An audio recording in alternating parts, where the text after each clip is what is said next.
The Platform Sutra. The Platform Sutra of the 6th Patriarch, also known as Platform Sutra of the Dharma Treasure of the Great Master, the 6th Patriarch. Number 1, Account of Origins. Compiled by Bhikksu Zongbao, successor to the Patriarch and Abbot of Bao and Guangxiao Jiansu. Retribution of Grace and Refulgence of Filiality Meditation Monastery, where occurred the incident involving the wind and the banner. Translated from Chinese into English by John R. McCrae. The unsurpassed, profound, and wonderful Dharma is difficult to encounter in hundreds of millions of eons. I now see and hear it, receive and uphold it, and I vow to fathom the Tathagata's true meaning. When the Great Master arrived at Paolin Su Treasure Grove Monastery, Prefect Wei, whose given name was Chu, and his official staff entered the monastery and invited the Master to come to the lecture hall at Tafansu, or Great Purity Monastery, within the city, where he could tell his story and preach the Dharma for those assembled. After the Master took his seat, the prefect and official staff, more than 30 in number, the Confucian scholars, more than 30 in number, and the monks, nuns, and lay people, more than 1,000 in number, simultaneously did obeisance to him and beseeched him to relate the essentials of the Dharma. The Great Master told the assembly, "Good friends, Bodhi is fundamentally pure in its self-nature. You must simply use this mind that you already have, and you will achieve Buddhahood directly and completely. Good friends, listen well. This is the story of how I practiced and attained the Dharma. My father was a native of Huineng, but he was banished to Lingnan and became a commoner in Xinjiao. I have been unfortunate. My father died early, and my aged mother and I, her only child, moved here to Nanhai. Miserably poor, I sold firewood in the marketplace. At one time, a customer bought some firewood and had me deliver it to his shop, where he took it and paid me. On my way out the gate, I saw someone reciting a sutra, and as soon as I heard the words of the sutra, my mind opened forth in enlightenment. I then asked the person what sutra he was reciting, and he said, "The Diamond Sutra." I also asked, "Where did you get this sutra?" He said, "I have come from Tongchansu, or Eastern Meditation Monastery, in Huangmei, Sen in Chichao. The 5th Patriarch, Great Master Heng Zhen, resides at and is in charge of instructions at that monastery. He has over 1,000 followers." I went there, did obeisance to him, and received this sutra there. Great Master Heng Zhen always exhorts both monks and laymen to simply maintain the Diamond Sutra so that one can see the self-nature by oneself and achieve Buddhahood directly and completely. My hearing this was through a karmic connection from the past. Someone then gave me 10 liang of silver to pay for my aged mother's food and clothing, and told me to go to Huangmei to do obeisance to the 5th Patriarch. I then left my mother for the last time and departed. In less than 30-odd days, I arrived at Huangmei, where I did obeisance to the 5th Patriarch.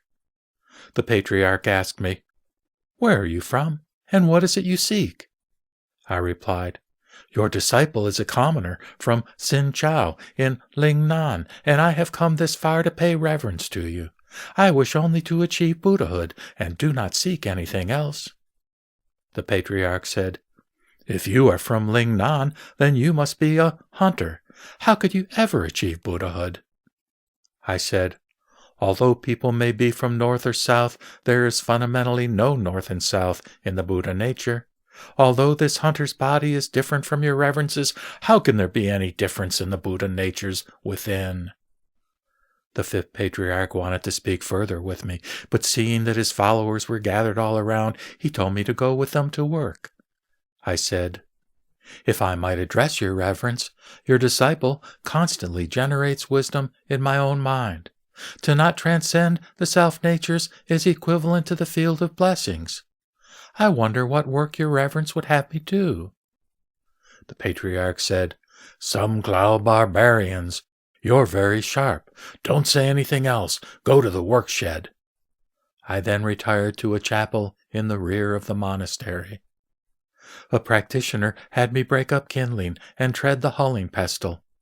After more than 8 months of this, the patriarch came unexpectedly one day to see me. He said, "I thought your views might have been of use, but I was afraid there were evil people who might have harmed you. That was why I haven't spoken to you. Do you understand this?" I replied, "I understood your intentions. I have not dared go by the main hall, so as not to remind people." One day, the patriarch called all of his followers together and addressed them, saying, "I preach to you that life and death is the great concern for people of this world, but you spend all your time seeking only the fields of blessings rather than seeking to escape the ocean of sufferings of birth and death. If you are deluded as to the self-natures, how can you be saved by blessings? You should each go reflect upon your own wisdom.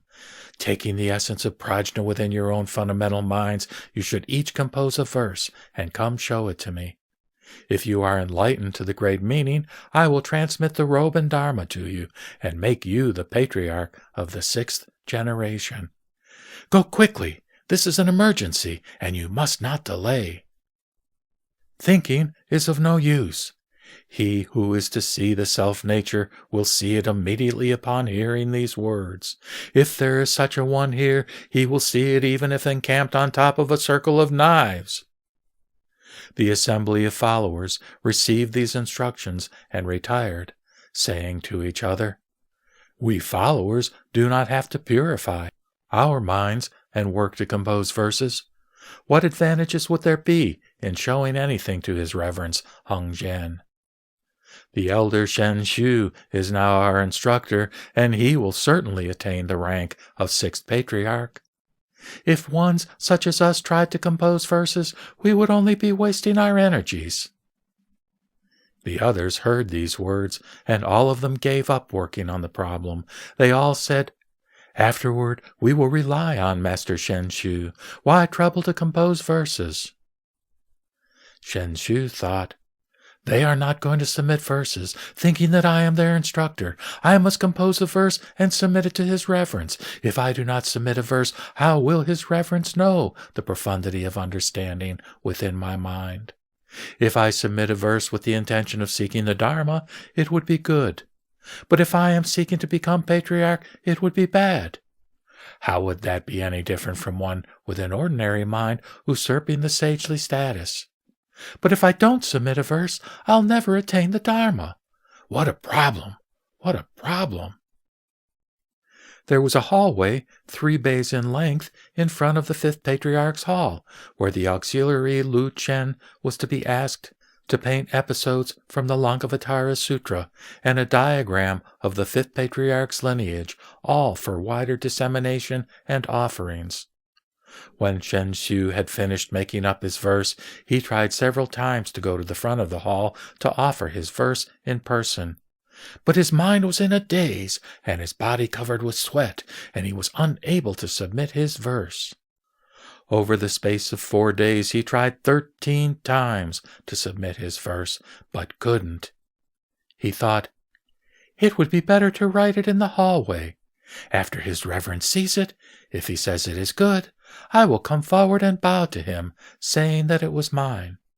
If he says it is unacceptable, I will have wasted several years at this monastery. I will have received the obeisance of others, but what way will I have cultivated?" On that night, in the 3rd watch, about 1:00 a.m., so that no one else knew, Shen Xu took a lamp and wrote his verse on the wall of the south corridor, submitting to the Patriarch the viewpoint of his mind. The verse read, "The body is the Bodhi tree. The mind is like a bright mirror's stand. Be always diligent in rubbing it. Do not let it attract any dust. After Shen Shu finished writing his verse, he returned to his room without anyone knowing. Shen Shu thought, "Tomorrow, if the fifth patriarch sees my verse and is pleased, it will mean I have a karmic connection with the Dharma. If he says it is unacceptable, it will mean I am deluded by the layered barriers of past karma and am not fit to attain the Dharma. The sagely intention is difficult to fathom." He remained in his room, thinking but unable to rest, either sitting or lying down. When it came to the fifth watch, about 5:00 a.m., the Patriarch knew that Chen Xin had not been able to enter the gate and had been unable to see the self-nature. When morning came, Hung Zhen called the auxiliary Lu to come paint the lineage and episodes on the wall of the south corridor. Unexpectedly seeing the verse, he announced, "There is no need for you to paint anything. I am sorry we had troubled you to come so far. The Diamond Sutra says, quote, 'All that which has characteristics is false.' We should just leave this verse here for people to recite. By cultivating in reliance upon this verse, they will avoid falling into the unfortunate modes of existence. To cultivate according to this verse will be greatly beneficial." Hung Zhen then commanded his followers to burn incense and do obeisance to the verse, saying, "All who recite this verse will be able to see the nature." The followers recited it, all of them sighing at how excellent it was. But in the third watch that night, the Patriarch called Shen Shu into the hall and asked him, "Is this verse yours?" Shen Shu said, "Yes, it is mine, but I am unable to seek the status of Patriarch. I seek your reverence's compassion. Do I have some small wisdom or not?" Hung Zhen said, "When you composed this verse, you had not seen the fundamental nature. You have come only as far as outside the gate. You have not yet come inside. With understanding such as this, you will not be able to attain the unsurpassable Bodhi. The unsurpassable Bodhi is to be able, at these very words, to recognize your own fundamental mind and to see that your own fundamental nature is neither born nor extinguished. It is to see this naturally, in every moment of thought and at all times. The myriad dharmas are without obstruction. The one is true, and all are true. The myriad realms are naturally thus-like, and the thus-like mind is the true. If what you see is like this, then it is the self-nature of the unsurpassable Bodhisattva. Go now and meditate upon this for a day or two. Compose another verse and bring it to me. I will see from your verse whether you have been able to enter the gate and whether I should transmit to you the robe and dharma." Shen Shu bowed and went out, but even after several days he was unable to create another verse. His mind was in a daze, and his spirit was disturbed, as if he were in a dream, and he could take no pleasure in either walking or sitting. Huineng continued, "After a couple of days, an acolyte passed by the halling room reciting the verse. Upon hearing it, I immediately knew that the author of the verse had not seen the fundamental nature. Although I had never received any instruction, I had already recognized the great intention of the sages, so I asked the acolyte, 'What verse is it you're reciting?' The acolyte said, 'What a disgusting hunter you are! Don't you know that the great master Hung Zhen has said that life and death is the great concern for people of this world, and wanting to transmit the robe and bowl, he commanded his followers to compose verses and show them to him? If there were one who was enlightened to the great intention, he would transmit the robe and dharma and make that one the sixth patriarch. The elder Shen Shu wrote a formless verse on the wall of the south corridor. Great Master Hung Zhen has commanded us all to recite it, saying that if we cultivate on the basis of this verse, we will avoid falling into the unfortunate modes of existence, that it will be very beneficial to cultivate on the basis of this verse." I said, "Holy One, I have been treading the pestle here for more than 8 months, and I've never even gone past the front of the hall. I would like you to take me to this verse so that I might do obeisance to it." The acolyte took me to the verse so that I could do obeisance to it.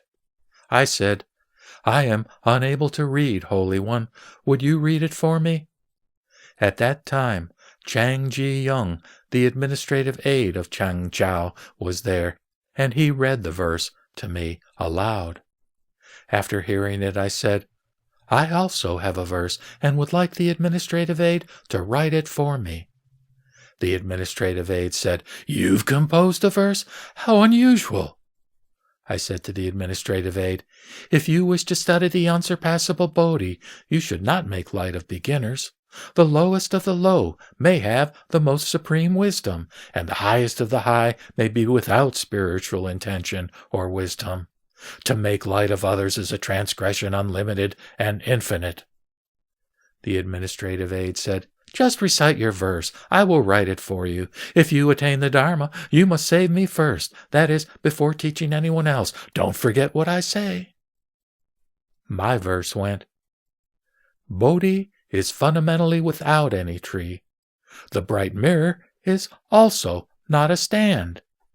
Fundamentally, there is not a single thing. Where could any dust be attracted?" After I finished this verse, everyone around there became agitated and couldn't help sighing with amazement. They all said to each other, "How strange! You just can't go by looks alone. Why is it always that people like that are living bodhisattvas?"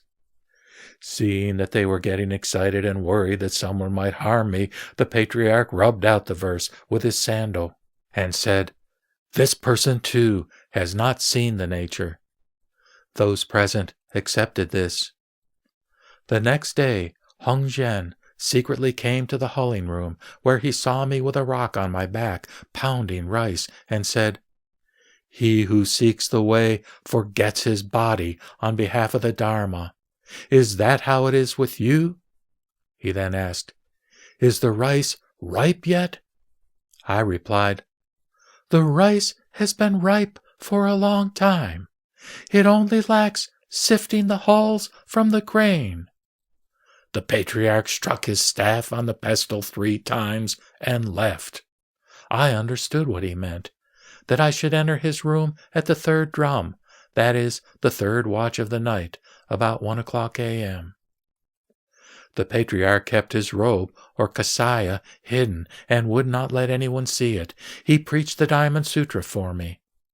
When he reached the words, quote, "responding to the non-abiding, yet generating the mind," I experienced a great enlightenment, realizing that all the myriad dharmas do not transcend their self-natures. I thereupon informed the Patriarch of this, saying, "No matter when, the self-natures are fundamentally and naturally pure. No matter when, the self-natures are fundamentally neither generated nor extinguished. No matter when, the self-natures are fundamentally and naturally sufficient unto themselves. No matter when, the self-natures are fundamentally without movement. No matter when, the self-natures are able to generate the myriad dharmas." Knowing that I had been enlightened to the fundamental nature, the Patriarch said to me, "If one does not recognize the fundamental mind, studying the Dharma is of no benefit. If one recognizes one's own fundamental mind, one sees one's own fundamental nature. This is to be called a great man, a teacher of men and gods, a Buddha." At the 3rd watch of the night, I received the Dharma. No one knew of this. He then transmitted the sudden teaching and the robe and bowl, saying, "You have become the Patriarch of the 6th generation. You should maintain your own mindfulness well, and you should save sentient beings extensively. Do not allow the dissemination of the Dharma to be cut off in the future. Listen to my verse. Sentient beings cast their seeds. Because of the earth, the fruits are born. Insentient objects have no seeds, no natures, and no birth." The Patriarch went on, "When great Master Bodhidharma came to this land long ago, people did not yet come to rely upon him. Therefore, he transmitted this robe as the embodiment of reliance upon him. It has been handed down for generation after generation. The Dharma, moreover, is the transmission of the mind with the mind. The mind must always enlighten itself, emancipate itself. From ancient times, the Buddhas have only transmitted the fundamental essence. The masters have secretly handed on the fundamental mind. The robe, however, has become the focus of conflict, and beginning with you, it should not be transmitted. If you transmit this robe, your life expectancy will be like a hanging thread. You should go quickly. I fear people will harm you. I addressed him, saying, "Where should I go?" The Patriarch said, "When you encounter destruction, you should stop. When you come to a group, you should secret yourself." In the third watch, I took the robe and bowl and said, "I am from South China and do not know the mountainous roads around here. How do I get to the mouth of the Yangtze River?" The fifth Patriarch said, "Do not be disheartened. I will see you off." The Patriarch accompanied me as far as Chu Chang section, where he had us get on a boat. The fifth Patriarch took the oar and rowed the boat himself. I said, "Your Reverence, please sit. Your disciple should row." Hung Jen said, "I should take you over to the other shore." I said, "When one is deluded, one thinks teachers take sentient beings over to the other shore. But when one is enlightened, one realizes one crosses over by oneself. Although crossover is only a single term, its uses are varied. Since I was born in a border region, my pronunciation is not correct. I have received transmission of the Dharma from you, Master, and I have now become enlightened. Can it be anything other than that the self-natures have crossed themselves over?" The Patriarch said, "So it is, so it is. In the future, Buddhism will flourish greatly because of you. 3 years after you go, I will depart this world. You should go now. Make an effort to go south, and don't be in a hurry to preach the Dharma. It is difficult to propagate Buddhism." After I left the Patriarch, I started out walking toward the south. In the second month of traveling, I reached the Taiyao Mountains. Hung Jen returned to the monastery, and for several days did not go into the hall. The assembly of followers was in doubt about this, and proceeded to him to ask, "Is your Reverence ill or discomforted in some small way?" He said, "I am not ill. The robe and Dharma are in the south." They asked, "To whom have you transmitted them?" He said, "One who is able has received them." Thus did the assembly learn of it. Coming after me were several hundred people who wanted to take away the robe and bowl. One monk of the lay surname Chen and named Huineng had previously been a general of the 4th rank. He was coarse and excitable by nature, and he really wanted to find me. He reached me before the rest of the group chasing me. I threw the robe and bowl down on a rock and said, "This robe emblematizes reliance upon the patriarchs. How can you struggle for it?" I hid in the underbrush, and Huineng tried to lift it without success. Then he called to me, saying, "Oh, practitioner, I have come for the Dharma, not for the robe." I then came out and sat on the rock. Huineng bowed to me and said, "I wish that you would preach the Dharma for me." I said, "You say you've come for the Dharma. If so, you must eliminate the various conditions and not generate a single thought. If you do, I will preach the Dharma for you."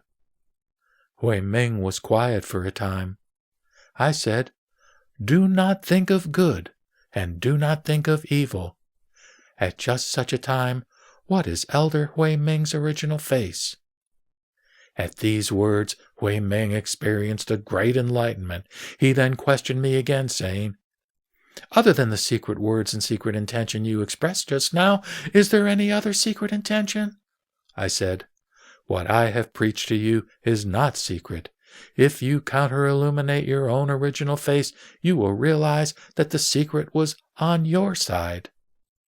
Huineng said, Although I was at Hongzhen's monastery in Huineng, I actually never thought about my own original face. To receive your instructions now is like a man who drinks water, knowing immediately whether it is cold or warm. Now you are my teacher." I said, "If this is the case, then we share the same teacher of Huineng.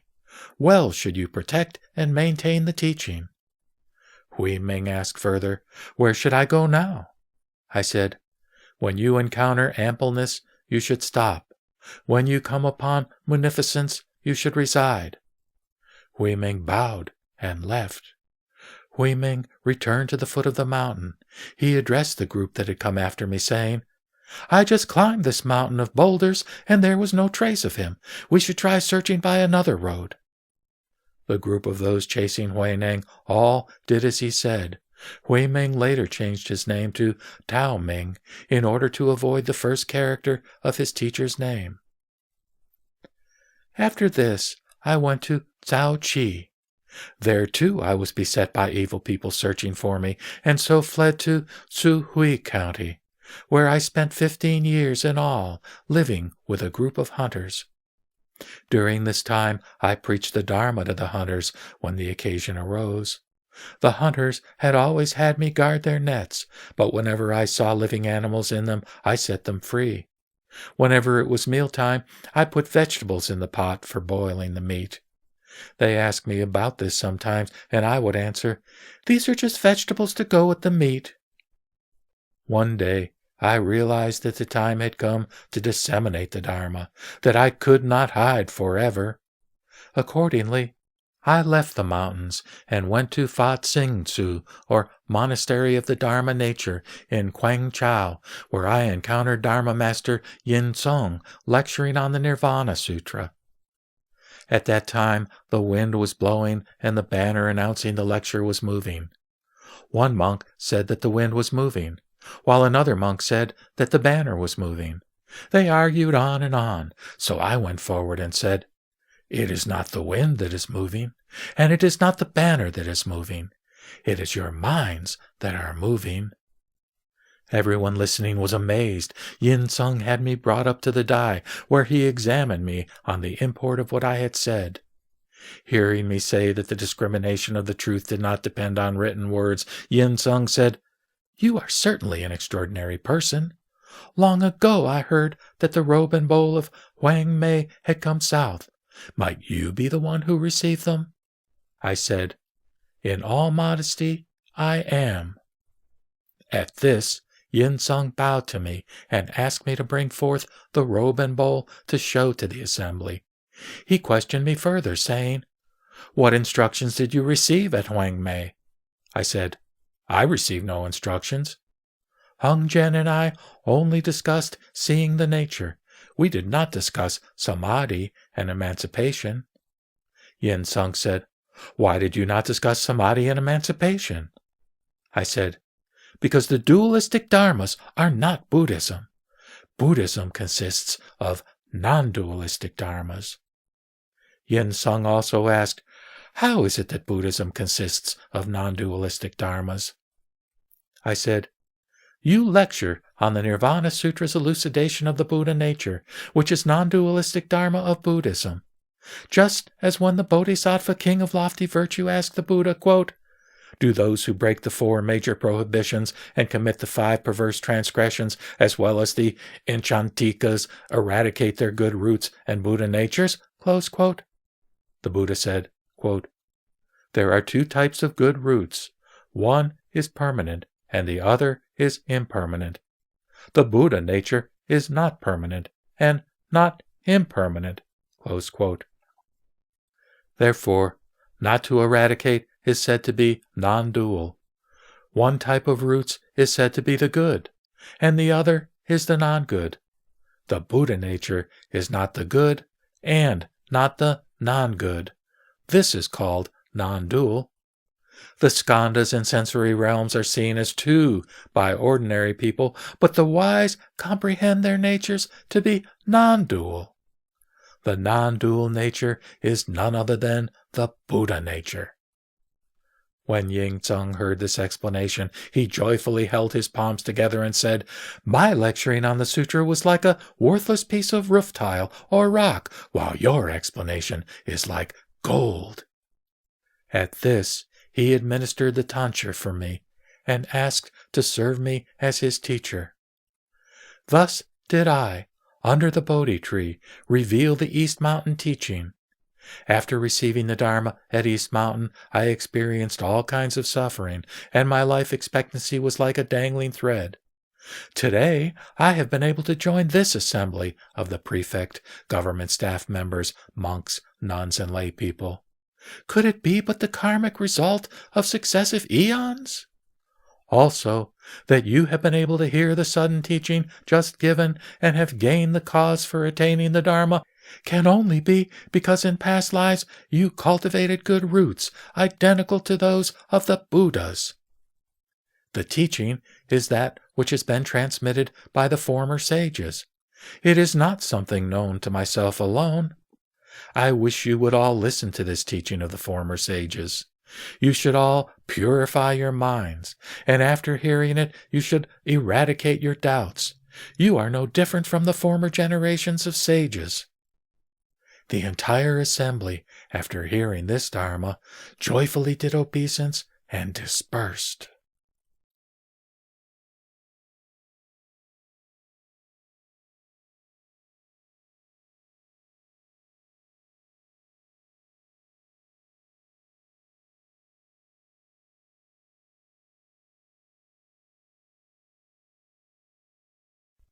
The Platform Sutra of the 6th Patriarch, No.2 Prajñā. The next day, Prefect Wei asked Huineng to benefit sentient beings by lecturing on the Dharma. The master ascended the lecture seat and informed the assembly, "You should all purify your minds and concentrate on the great perfection of wisdom, Maha Prajñā Paramita." Huineng continued, "Good friends, Bodhi is the wisdom of Prajñā. People of this world possess it fundamentally and naturally. It is only because your minds are deluded that you are unable to become enlightened yourselves. You must rely on a great spiritual compatriot to show you how to see the nature. You must realize that there is fundamentally no distinction between the Buddha natures of the foolish and the wise. It is only because of delusion and enlightenment that you think they are different and that there are foolish and wise. I will now explain the teaching of the great perfection of wisdom for you, so that you will all attain wisdom. Listen well and attentively, and I will explain this for you.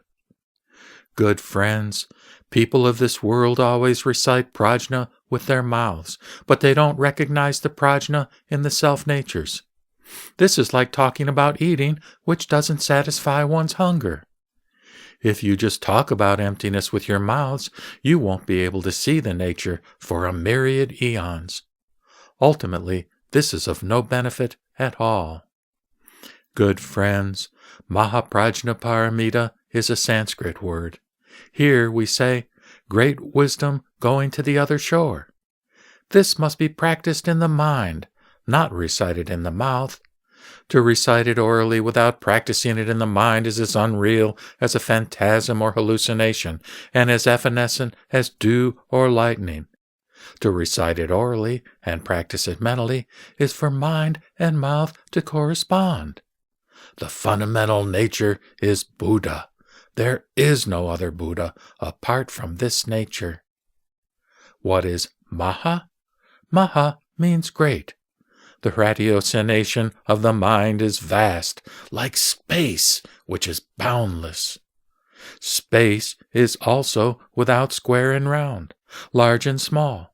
It is also neither blue, yellow, red, nor white. It is also without above and below, long and short. It is also without anger, and without joy, without affirmation, and without negation, without good, and without evil, without beginning and end. The fields of the Buddha are all identical to space. The wondrous natures of people of this world are empty, without a single dharma that can be perceived. The emptiness of the self-natures is also like this. Good friends, don't listen to me explain emptiness and then become attached to emptiness. The most important thing is not to become attached to emptiness. If you empty your minds and sit in quietude, this is to become attached to the emptiness of blankness. Good friends, the space of this world embraces within itself the myriad things and all the images of form, the sun, moon, and stars, and the mountains, rivers, and earth, the springs and streams that enrich the plants and forests, bad people and good people, bad dharmas and good dharmas, the heavens and hells, all the great oceans and mountains, including Sumeru. All of these exist within space. The emptiness of the natures of the people of this world are also like this. Good friends, that the self-natures can embody the myriad dharmas is great. The myriad dharmas are within people's natures. If one perceives the goodness and badness of people without ever grasping or rejecting their goodness and badness, one will not become tainted or attached. For the mind to be like space is called great.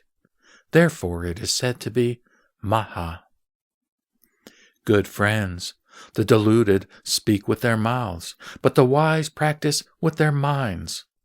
Furthermore, there are deluded people who empty their minds and sit in quietude without thinking of anything whatsoever, claiming that this is great.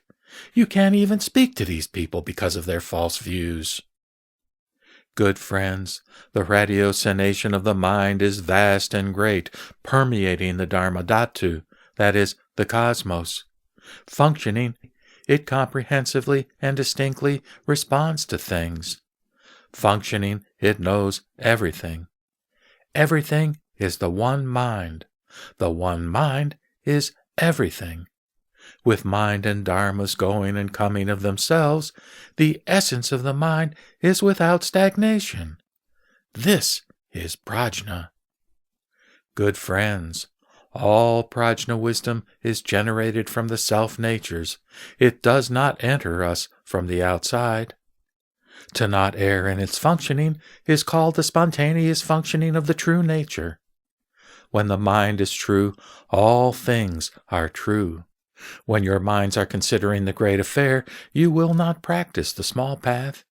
Do not always be speaking of emptiness with your mouth without cultivating the practice in your minds. That would be like an ordinary person claiming to be a king. You will never attain anything this way. Such persons are not my disciples. Good friends, what is Prajñā? In Chinese, it is called wisdom. To always practice wisdom in all places, at all times, and in all moments of thought, without stupidity, this is the practice of Prajñā. A single moment's stupidity, and Prajñā is eradicated. A single moment's wisdom, and Prajñā is generated. The people of this world are stupid and deluded, and do not see Prajñā. They speak of Prajñā in their mouths, but are always stupid in their minds. They always say to themselves, I am cultivating Prajñā. In every moment of thought, they speak of emptiness without recognizing true emptiness. Prajñā is without shape or characteristics. It is the mind of wisdom. To have such an understanding is called the wisdom of Prajñā. What is paramita? This is an Indian word. In Chinese it is arriving at the other shore. If one understands the meaning of Buddhism, one transcends samsara. If one is attached to one's sensory realms, samsara is activated, just as waves arise on water. This is called the other shore. Therefore it is said to be paramita. Good friends, the deluded person recites with his mouth, and he does so with falsity and error. To practice in every moment of thought is called true nature. To be enlightened to this dharma is the dharma of Prajñā. To cultivate this practice is the practice of Prajñā. To not cultivate this is to be an ordinary unenlightened person. To cultivate this in a single moment of thought is to be equivalent to the Buddha in one's own body. Good friends, ordinary people are Buddhas, and the afflictions are Bodhi. With a preceding moment of deluded thought, one was an ordinary person. But with a succeeding moment of enlightened thought, one is a Buddha. To be attached to one's sensory realms in a preceding moment of thought is affliction. But to transcend the realms in a succeeding moment of thought is Bodhi. Good friends, Mahaprajñaparamita is the most honored, the supreme, the primary. It is without abiding in the present, without going into the past, and without coming from the future. It is from this that all the Buddhas of the 3 periods of time emerge. One should use this great wisdom to destroy the enervating defilements of the afflictions of the 5 skandhas. Those who cultivate in this fashion will definitely accomplish the enlightenment of Buddhahood, transforming the 3 poisons into morality, meditation, and wisdom. Good friends, in this teaching of ours, 84,000 wisdoms are generated from the one Prajñā. Why? Because the people of this world have 84,000 enervating defilements. If they were without these enervating defilements, wisdom would always be manifest, and they would not depart from the self-natures. To be enlightened to this Dharma is to be without thought, to be without recollection, without attachment, to not activate the false and deceptive. This is to allow one's self-suchness nature to function. To use wisdom to contemplate all the dharmas without grasping or rejecting is to see the nature and accomplish the enlightenment of Buddhahood. Good friends, if you wish to enter the profound Dharma Dhatu and the Samadhi of Prajñā, you must cultivate the practice of Prajñā and recite the Diamond Sutra. Thus will you attain seeing the nature. You should realize that the merits of this sutra are immeasurable and unlimited. They are clearly praised within the sutra. I cannot explain them fully here. This teaching is the supreme vehicle. It is preached for those of great wisdom. It is preached for those of superior capacities. Those of small capacities and small wisdom who hear it will generate doubt. Why? It is likened to rain poured down by the great dragon onto Jambudvipa. It washes away all the cities, towns, and villages as if they were floating plants. But rain falling on the ocean causes it neither to increase nor to decrease. If a person of the Mahayana or a person of the Supreme Vehicle hears this explanation of the Diamond Sutra, his mind will open forth in enlightened understanding. Therefore, you should understand that your fundamental natures have in themselves the wisdom of Prajñā. Allowing this wisdom to function of itself in constant contemplation, one therefore need not rely on the written word. It is likened to rainwater, which does not derive from heaven. Fundamentally, this rainwater is engendered by the dragon, and it causes all living beings, all plants, all those sentient and insentient beings to be enriched. But the 100 streams flow together into the ocean, where they become one. The wisdom of Prajñā, which is the fundamental nature of sentient beings, is also like this. Good friends, those of small capacities who hear this sudden teaching are like plants whose capacities are small. Beset by a great rain, they all collapse and are unable to grow. People of small capacities are also like this. They possess the wisdom of Prajñā fundamentally, no differently from those of great wisdom. So why do they hear the Dharma without being able to become enlightened? Because of the profundity of their false views and layered afflictions. Just as if great clouds are blocking the sun. Unless a wind blows them away, the light of the sun will not be visible. There is also no great and small in the wisdom of Prajñā. It is only that the delusion and enlightenment of the minds of all sentient beings differ. Those with deluded minds appear to be cultivating and seeking Buddhahood, but they are unenlightened to their self-natures. Hence, they are of small capacities. If one is to be enlightened to the sudden teaching, one cannot cultivate externally, that is, superficially. One should just constantly activate correct views in one's own mind, and the enervating defilements of the afflictions will be rendered permanently unable to defile one. This is to see the nature. Good friends, one should not reside within or without, and one's going and coming should be autonomous.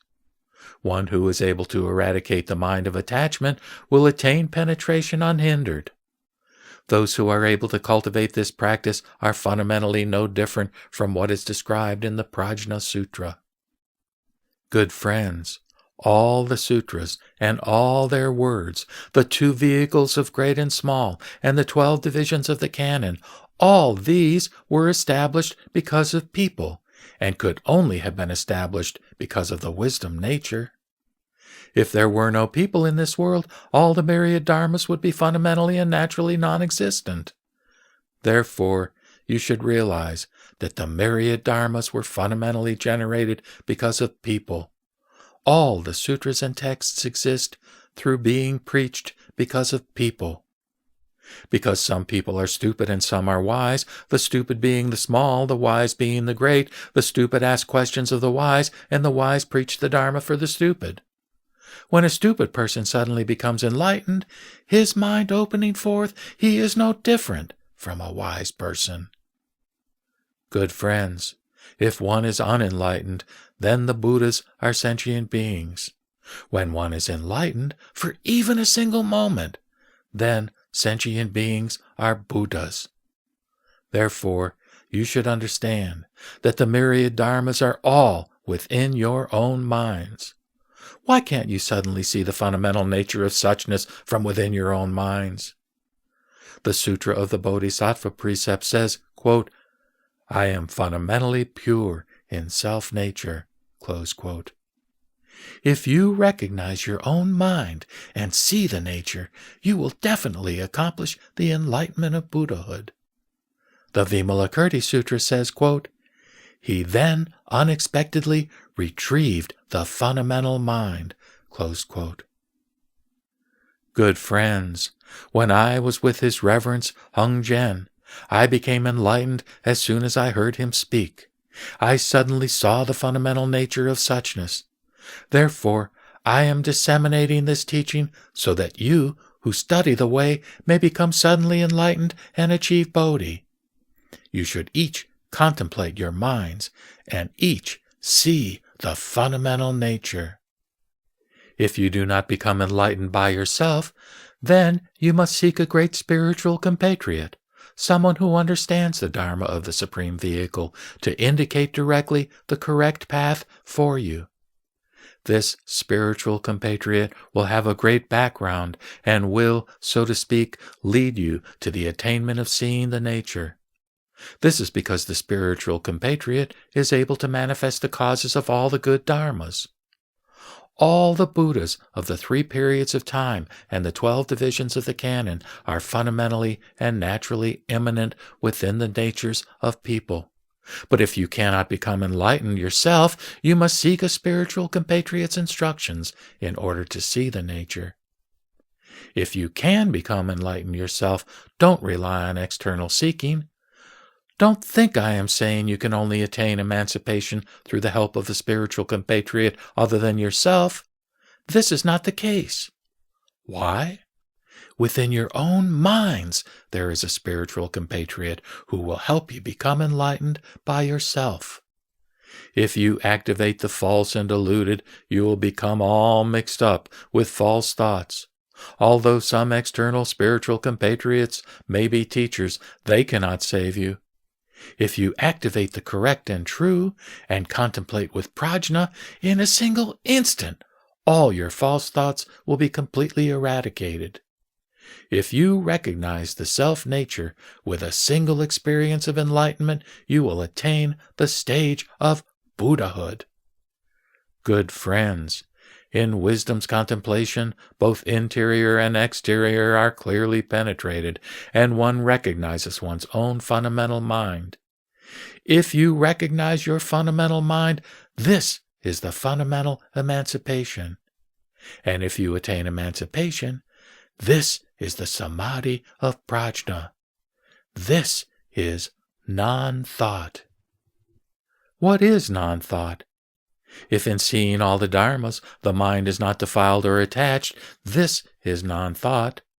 The mind's functioning pervades all locations, yet it is not attached to all the locations.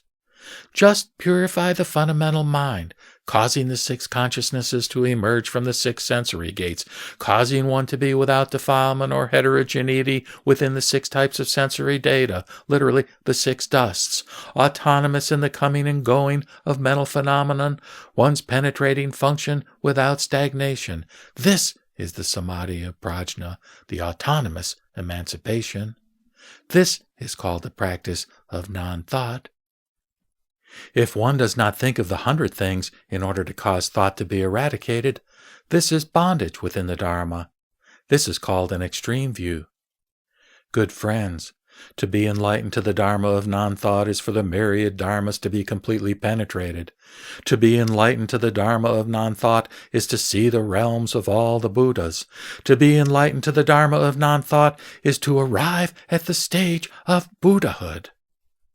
Good friends, those who attain my Dharma in later generations will see and practice according to this sudden teaching exactly as I have explained. Because they will generate the vow to attain Buddhahood and maintain it just as if they are serving the Buddha, they will not regress during their entire lives and will definitely enter the stage of sagehood. But they must transmit that which has been silently transmitted from before, imparting it without obscuring the true Dharma.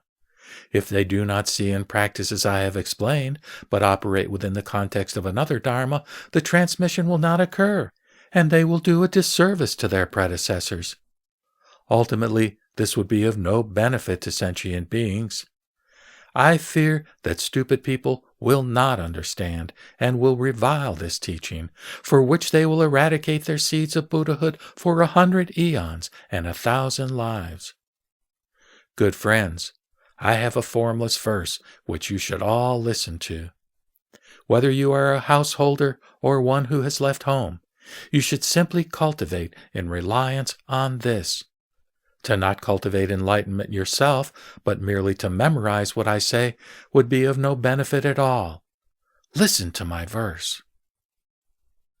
The penetration of preaching and the penetration of mind are like the sun located in space. I transmit only the Dharma of seeing the nature. I have appeared in the world to destroy the false teachings. There are no sudden and gradual in the Dharma. It is delusion and enlightenment that are slow or fast. It is only this teaching of seeing the nature which stupid people cannot comprehend. Although there are a myriad ways to explain it, those which are reasonable all revert to the one. Within the dark house of the afflictions, there always lives the Son of Wisdom. The false comes, and the afflictions arrive too. The correct comes, and the afflictions are eliminated. Allowing neither false nor correct to function, in purity one arrives at the remainderless nirvana. Bodhi, fundamentally, is the self-nature. Activate the mind, and all is false. Purify the mind within the false. Just be correct in being without the 3 hindrances. If people of this world cultivate the way, that is enlightenment, they will not be hindered by anything at all. Always see one's own errors and be in accord with the way. The categories of form have their own ways, and they do not hinder or afflict each other. If one seeks the way apart from the way, one will never see the way.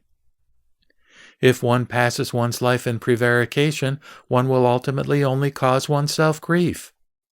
If you want to see the true way, practice the correct, and this is the way. If one's eyes have no aspiration for the way, one will practice in obscurity and will not see the way. If one is a true cultivator of the way, one will not see the transgressions of the world. If one sees the errors of others, one's own errors will rather be augmented. If one considers others to be in error and not oneself, one's errors will automatically embody a transgression. Simply eliminate any inclination to see errors and smash away the afflictions. Repugnance and attraction have nothing to do with the mind. Stretch out both legs and lie down. If you want to teach others, you must have expedient means yourself. Do not make them destroy their doubts. This is what allows the self-nature to become manifest. Buddhism's being in the world is not separate from the awareness of the world. To seek Bodhi apart from the world is like searching for the horn of a hare. Correct seeing or views is called to escape the world. False seeing is to be in the world. When false and correct are completely destroyed, the nature of Bodhi is just so. This verse is the sudden teaching. It is also called the ship of the great Dharma. In delusion, one can listen to the sutras for eons, but enlightenment occurs in a moment. The Master spoke again.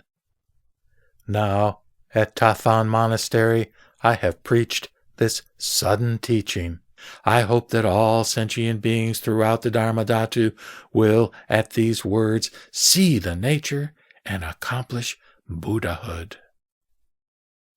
At that time, everyone listening to the Master's preaching, Prefect Wei, the government staff, and the ordained and lay followers, all experienced enlightenment. Simultaneously, they bowed and sighed. How excellent! Whenever has a Buddha appeared in the world in Ling Nan?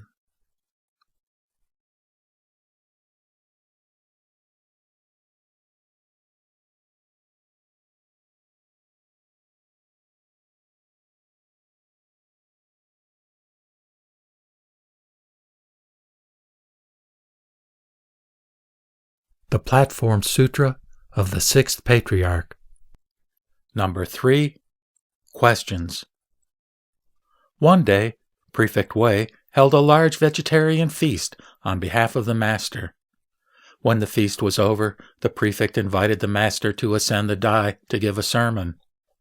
The government staff, scholars, and commoners respectfully bowed once again and asked, "It was truly inconceivable, wonderful for us to hear your reverence explain the Dharma. But now we have some slight doubts. We wish that, in your great compassion, you would make a special effort to explain these for us." The Master said, "If you have doubts, then ask, and I will explain them for you." Lord Wei asked, "The doctrine your reverence has preached, it must be that of great Master Bodhidharma." The Master said, "So it is." Wei asked, "I have heard that when Bodhidharma first taught Emperor Wu of the Liang, the emperor asked, 'Throughout my entire life I have constructed monasteries, had monks ordained, and held vegetarian feasts. What merit is there in these?' Bodhidharma said, 'In fact, these are without merit.' Wei said, 'Your disciple does not understand the principle of this, and I ask you to explain it for me.' The Master said, 'In fact, these are without merit. Do not doubt the words of the former sage. Emperor Wu was heterodox in mind and did not understand the correct Dharma. To build monasteries, have monks ordained, and hold vegetarian feasts is to seek blessings. But one cannot convert blessings into merit. Merit exists within the Dharmakaya, not within the cultivation of blessings."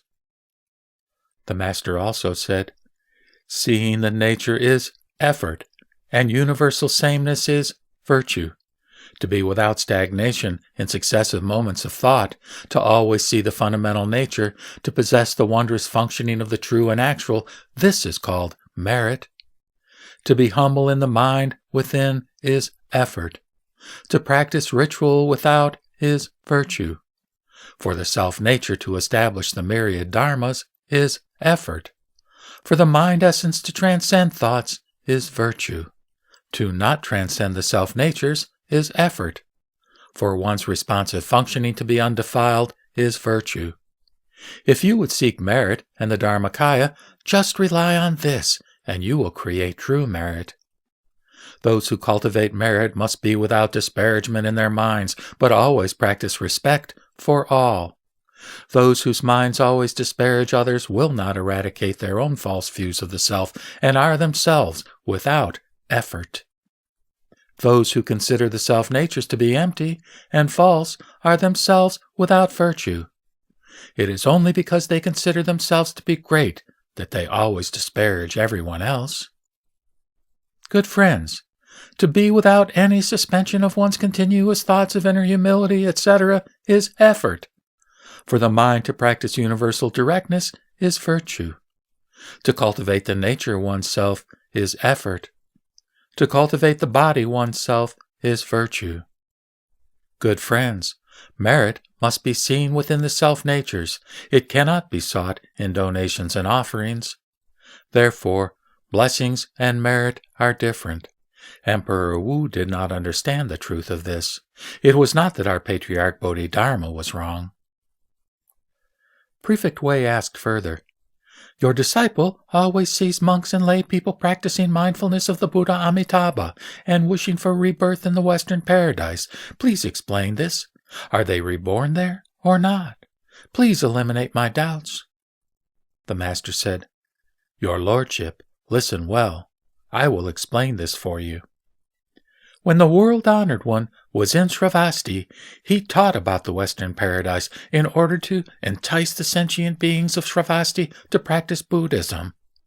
The text of the scripture is very clear in saying that the Western paradise is, quote, not far from here. If you wish to discuss it, then the 10,000s and 8,000s of li from here to the Pure Land are the 10 evils and 8 heterodoxies within the body. This is the explanation of the Pure Land as distant. The explanation of it as distant is done on behalf of those with inferior capacities, while the explanation of it as close is for those of superior capacities. Although there are 2 types of people, there are not 2 different dharmas. Although deluded and enlightened people are different, it is only that there is slow and fast in seeing. The deluded person recites the Buddha's name and seeks for rebirth in that other location, while the enlightened person purifies his mind. Therefore the Buddha said, quote, "As the mind is purified, so is the Buddha land purified," close quote. Your lordship, you are a person of the East.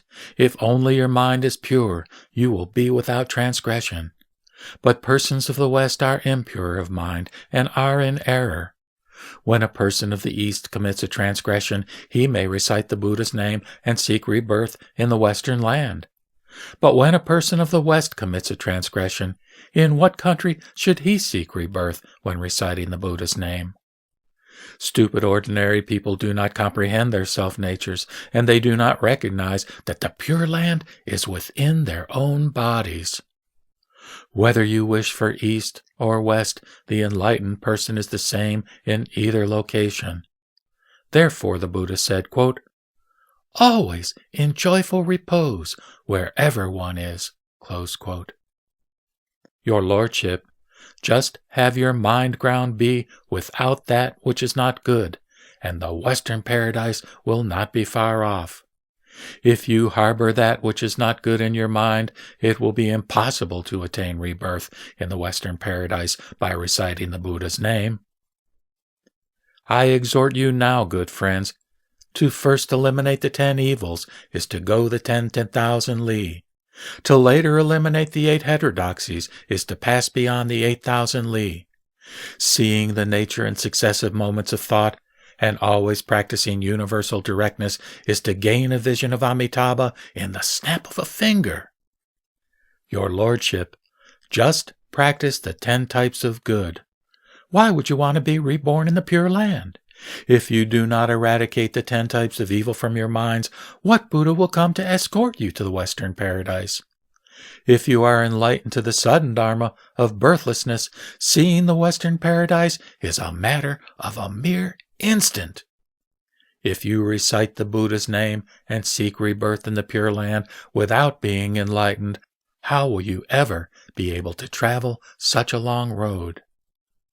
I will move the Western paradise for you in an instant, so you will be able to see it right in front of you. Do you all want to see it or not? Those in the assembly all bowed their heads to the ground and said, "If we could see it here, how could we then want to be reborn there? We ask that in your reverence's compassion you manifest the Western paradise for us all to see." The Master said, "All of you in this great assembly understand that the very form bodies of people in this world are the city walls of the Pure Land. Your eyes, ears, nose, and tongue are the gates of the Pure Land. Externally, you have 5 gates, and within is the gate of the sensory mind. The mind is the ground, and the nature is the king. The king resides on the mind ground, and the nature exists just as a king exists. When the nature goes, the king is absent. When the nature is present, the body and mind continue. When the nature departs, the body disintegrates. Buddha acts within the nature. Don't look for it outside your bodies. When one is deluded as to the self-nature, one is a sentient being. But when one realizes the self-nature, one is a Buddha. Compassion is Avalokiteshvara. Joy and equanimity are Mahastama Prapta. The ability to purify is Sakyamuni, and universal directness is Amitabha. The self is Sumeru. Desire is the ocean's water, and the afflictions are the waves. The poisons are the evil dragons, the falseness are the ghosts and spirits, the enervating defilements are the fishes, lust and anger are the hells, and stupidity is the animals. Good friends, if you always practice the 10 types of good, you will go to heaven. By eliminating the false conception of the self, Sumeru will fall.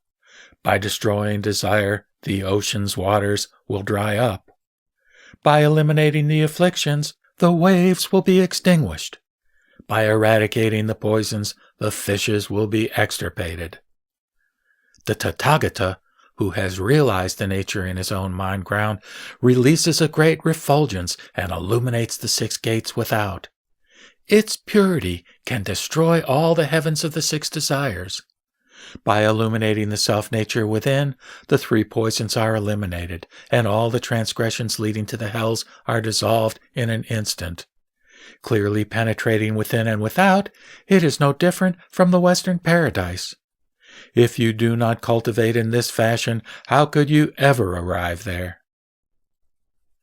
When those in the great assembly heard this explanation, they all saw their natures.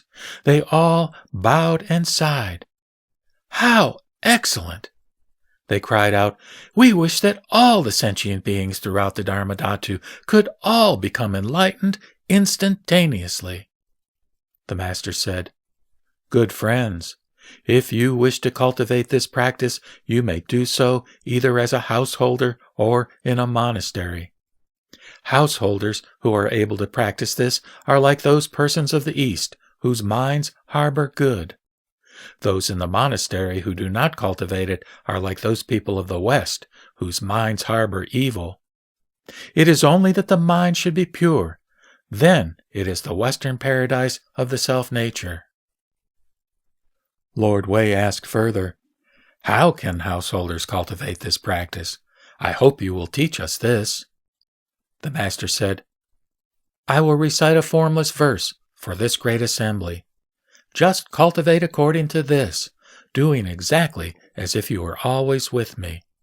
If you do not cultivate according to this, what benefit would it be to take the tonsure and leave home to become a monk?" The verse goes, "With the mind universally the same, why labor to maintain the precepts? With practice direct, what use is it to cultivate dhyana? Gratitude is to be filial in support of one's parents. Righteousness is to have sympathy for those above and below. Self-subordination is to honor the lowly and the familiar. Forbearance is not to approve of the various evils. If one is able to rub sticks to create a fire, the red lotus blossom will certainly grow from the mud. That which causes the mouth suffering is good medicine. That which offends the ears is loyal speech. By reforming transgressions, one will necessarily generate wisdom. To defend shortcomings within one's mind is not wise. In one's daily actions, one must always practice the dissemination of benefit for others. Accomplishing enlightenment does not depend on donating money. Bodhi should only be sought for in the mind. Why belabor seeking for the mysterious externally? If you hear this explanation and practice accordingly, the Western paradise is right in front of you. The Master said further, Good friends, you should all practice according to this verse. See your own natures and directly accomplish the enlightenment of Buddhahood. I cannot wait any longer, and you should all disperse now. I am returning to Cao Chi. If anyone here has doubts, then come and ask me about them. At that time, the prefect and government staff, as well as all the good men and faithful women in the assembly, all attained enlightenment, and accepted and respectfully practiced Huineng's teaching with conviction.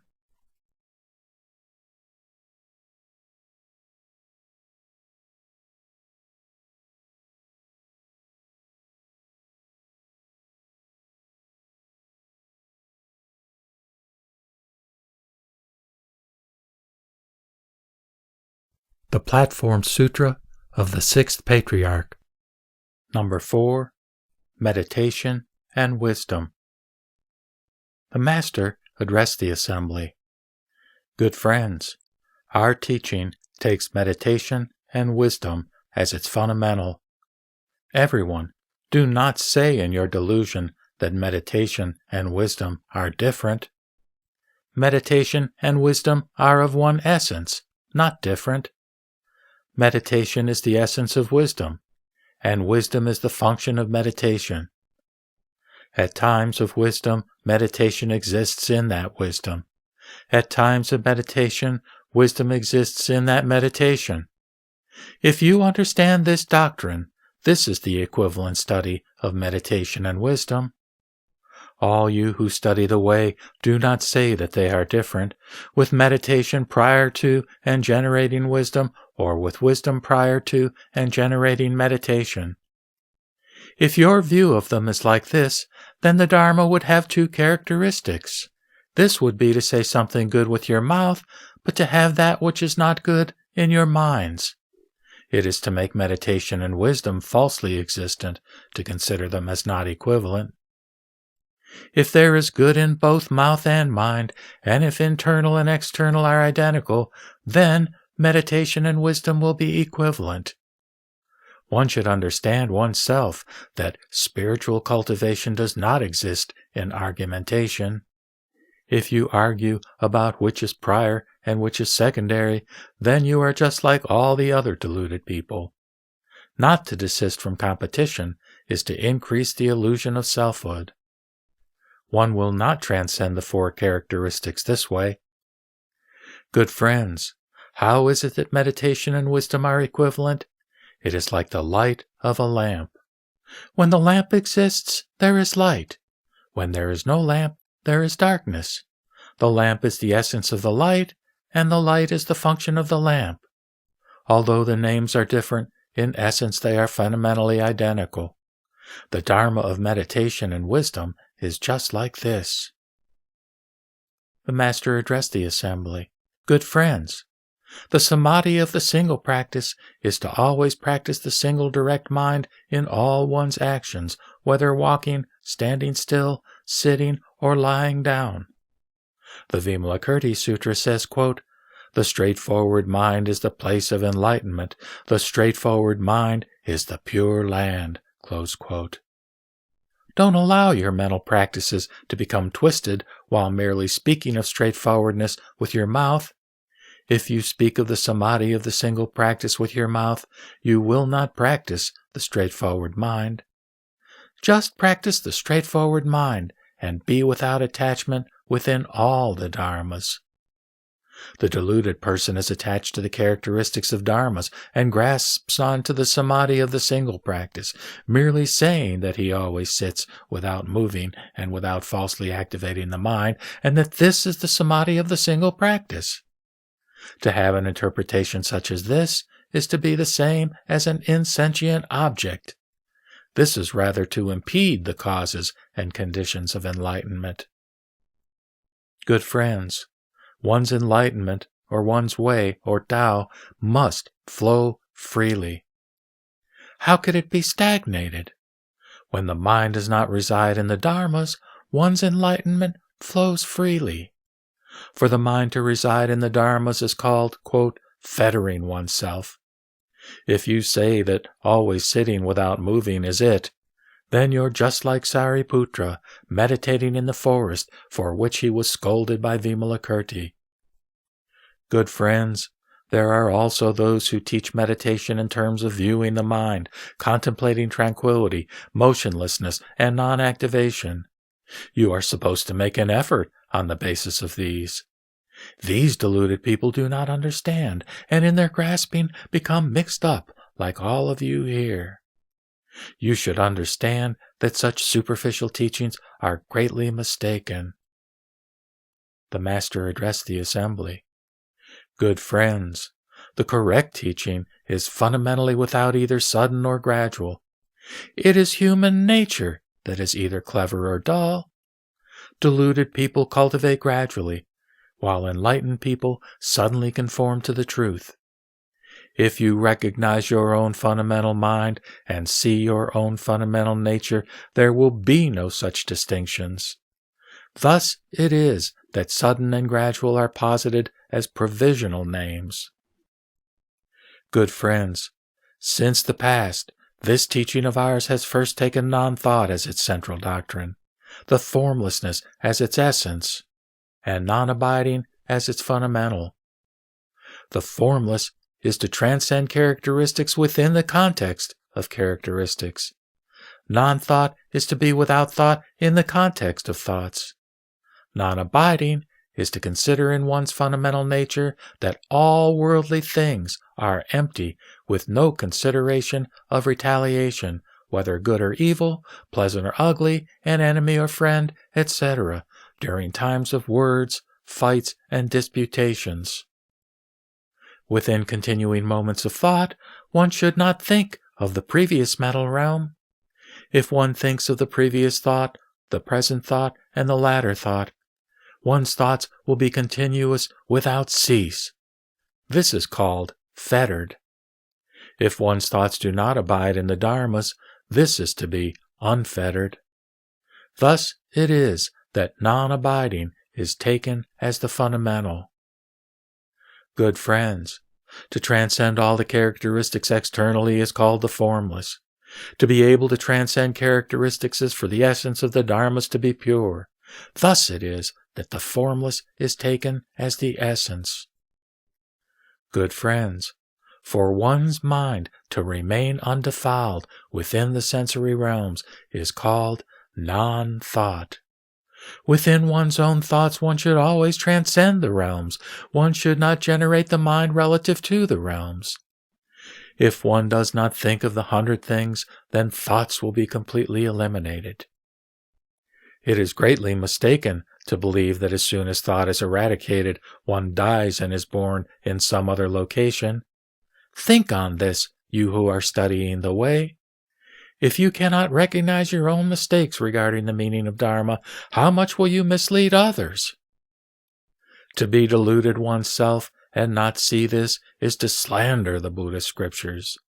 Thus it is that non-thought is taken as the central doctrine.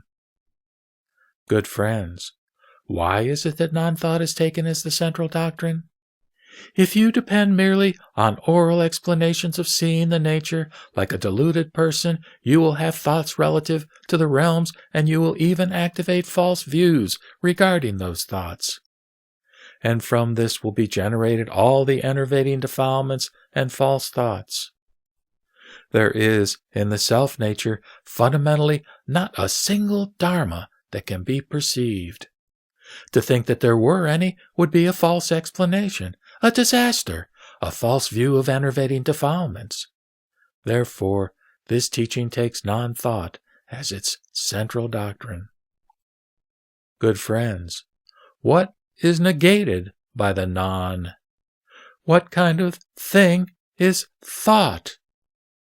Non means to be without the characteristic of duality, to be without the mind of the enervating defilements.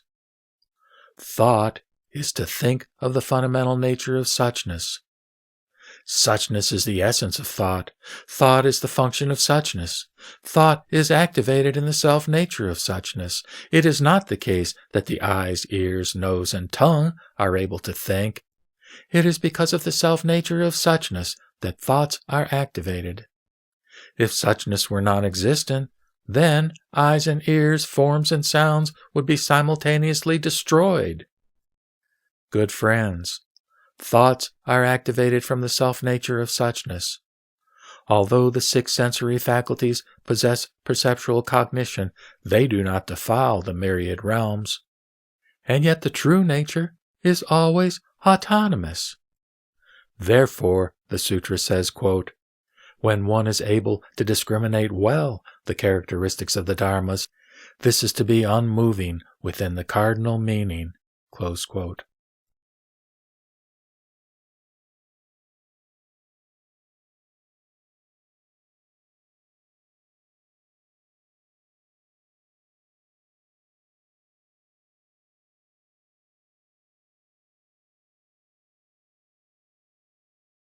The Platform Sutra of the 6th Patriarch.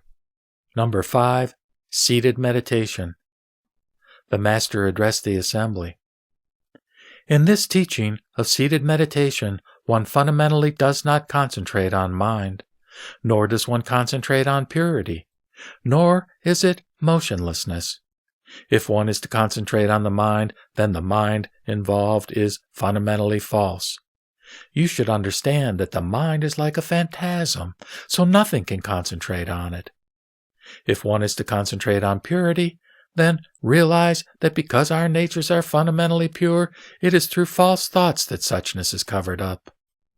Just be without false thoughts, and the nature is pure of itself. If you activate your mind to become attached to purity, you will only generate the falseness of purity. The false is without location. It is the concentration that is false. Purity is without shape and characteristics. You only create the characteristics of purity and say this is effort in meditation. To have such a view is to obscure one's own fundamental nature and only to be fettered by purity.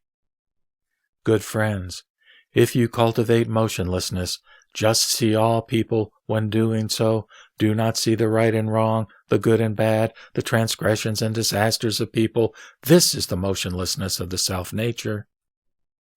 Good friends, the deluded person may be motionless in body, but he opens his mouth and speaks of the right and wrong, the strength and weakness, the good and bad of others.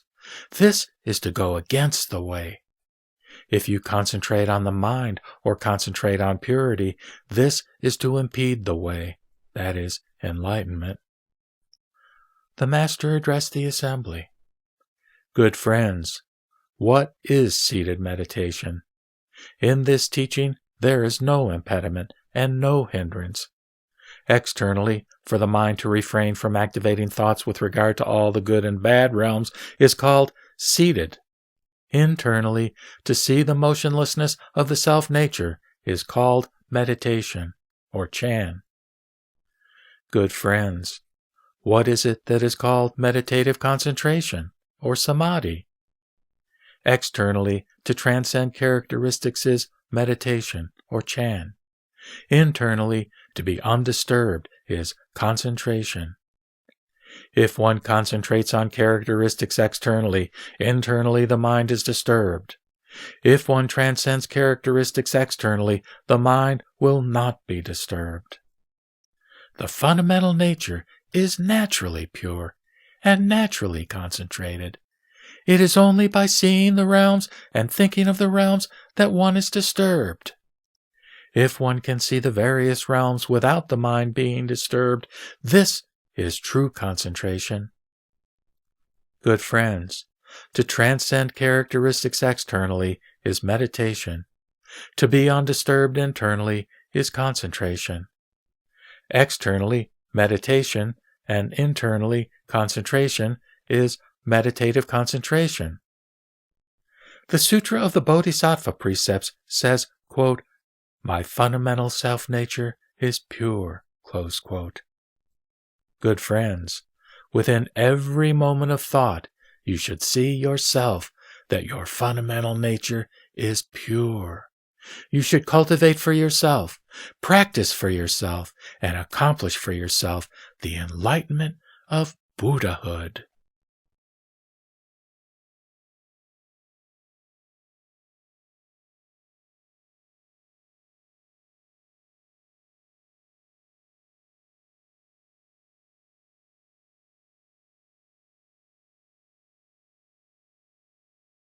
The Platform Sutra of the 6th Patriarch.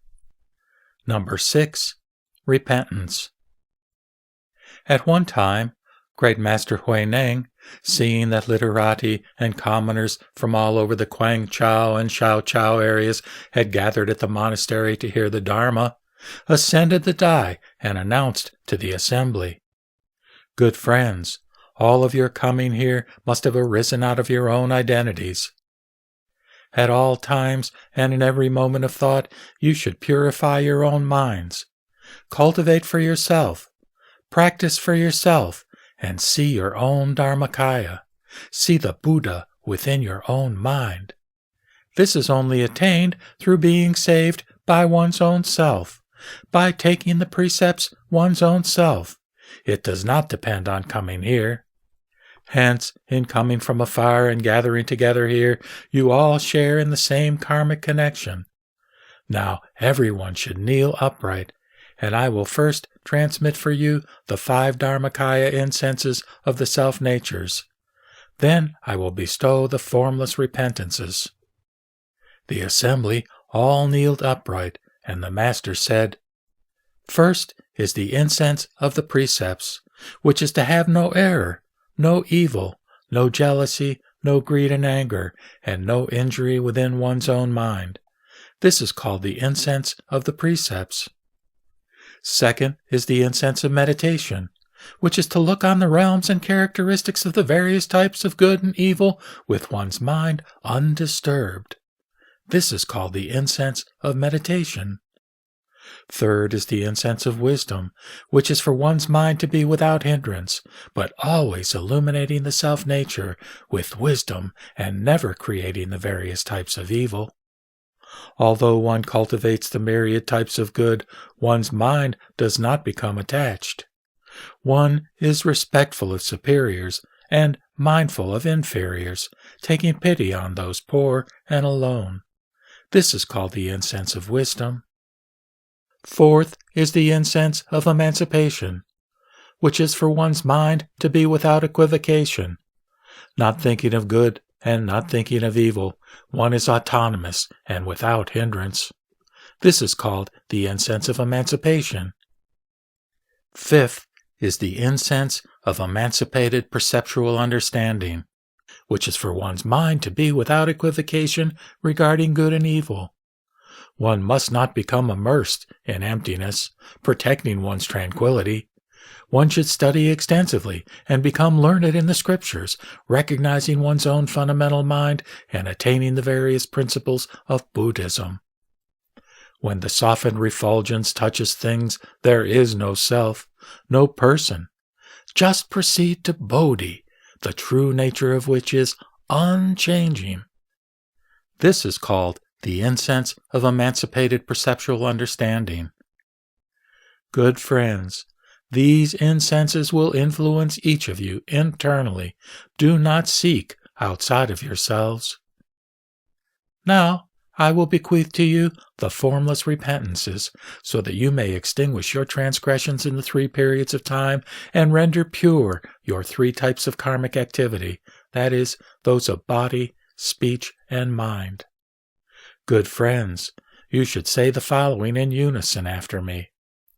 From our past thoughts to our present thoughts to our future thoughts, so that in every moment of thought we are not subject to the defilement of stupidity, we disciples repent all our transgressions of stupidity and evil actions from the past. We beseech that our transgressions all be instantly eliminated, never to arise again. From our past thoughts to our present thoughts to our future thoughts, so that in every moment of thought we are not subject to the defilement of deceitfulness, we disciples repent all our transgressions of deceitfulness and evil actions from the past. We beseech that our transgressions all be instantly eliminated, never to arise again. From our past thoughts to our present thoughts to our future thoughts, so that in every moment of thought we are not subject to the defilement of jealousy, we disciples repent all our transgressions of jealousy and evil actions from the past. We beseech that our transgressions all be instantly eliminated, never to arise again. Good friends, the above are the formless repentances. What is it that is called repentance? What is it that is called remorse? Repentance is to repent past licentiousness. One should repent completely for all one's evil actions from the past, one's transgressions of stupidity, pride, and deception, jealousy, etc., so that they will never arise again. This is called repentance. Remorse is to have remorse for future errors, those from now on. Since you have become enlightened to them now, all one's evil actions from the past, one's transgressions of stupidity, deceitfulness, jealousy, etc., are eradicated forever, never to be committed again. This is called remorse. Therefore, it is called repentance and remorse. Ordinary people are stupid and only know that they should repent for their past licentiousness. They do not know that they should feel remorse for future errors. Because they do not have such remorse, their previous licentiousness is not extinguished, and future errors continue to be generated. With previous licentiousness not extinguished, and future errors continuing to be generated, how can this be called repentance? Good friends, now that we have done the repentances, I will express for you the 4 great vows. You should all listen closely. The sentient beings of our own minds are limitless, and we vow to save them all. The afflictions of our own minds are limitless, and we vow to eradicate them all. The teachings of our own minds are inexhaustible, and we vow to learn them all. The enlightenment of Buddhahood of our own minds is unsurpassable, and we vow to achieve it. Good friends, why don't we all say simply, sentient beings are limitless and we vow to save them all? How should we say it? Certainly, it's not me who's doing the saving. Good friends, the sentient beings of our own minds are the mental states of delusion, confusion, immorality, jealousy, and evil. All these are sentient beings, and we must all undergo automatic salvation of the self-nature. This is called true salvation. What is automatic salvation of the self-nature? It is to use correct views to save the sentient beings of false views, afflictions, and stupidity within our own minds. Having correct views, we may use the wisdom of Prajñā to destroy the sentient beings of stupidity and delusion, automatically saving each and every one of them. When the false occurs, it is saved by the correct. When delusion occurs, it is saved by enlightenment. When stupidity occurs, it is saved by wisdom. When evil occurs, it is saved by good. Salvation such as this is called true salvation. Further, with the vow, the afflictions are limitless and we vow to eradicate them all, one uses the Prajñā wisdom of the self-nature to eradicate false and empty thoughts. And with the teachings are inexhaustible and we vow to learn them all, one should see the nature oneself and always practice the correct Dharma. This is called true learning. With the enlightenment of Buddhahood is unsurpassable and we vow to attain it, one should constantly be able to practice the true and correct with a humble mind.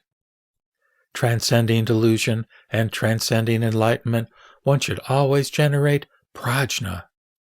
Eradicating the true and eradicating the false, one sees the Buddha nature. This is to accomplish the enlightenment of Buddhahood upon hearing these words. Always mindful of one's cultivation, this is the Dharma of the power of the vows. Good friends, we have now finished the 4 great vows. Next, I will bestow upon you the formless precepts of the Triple Refuge. Good friends, take refuge in the 2-legged honored one of enlightenment.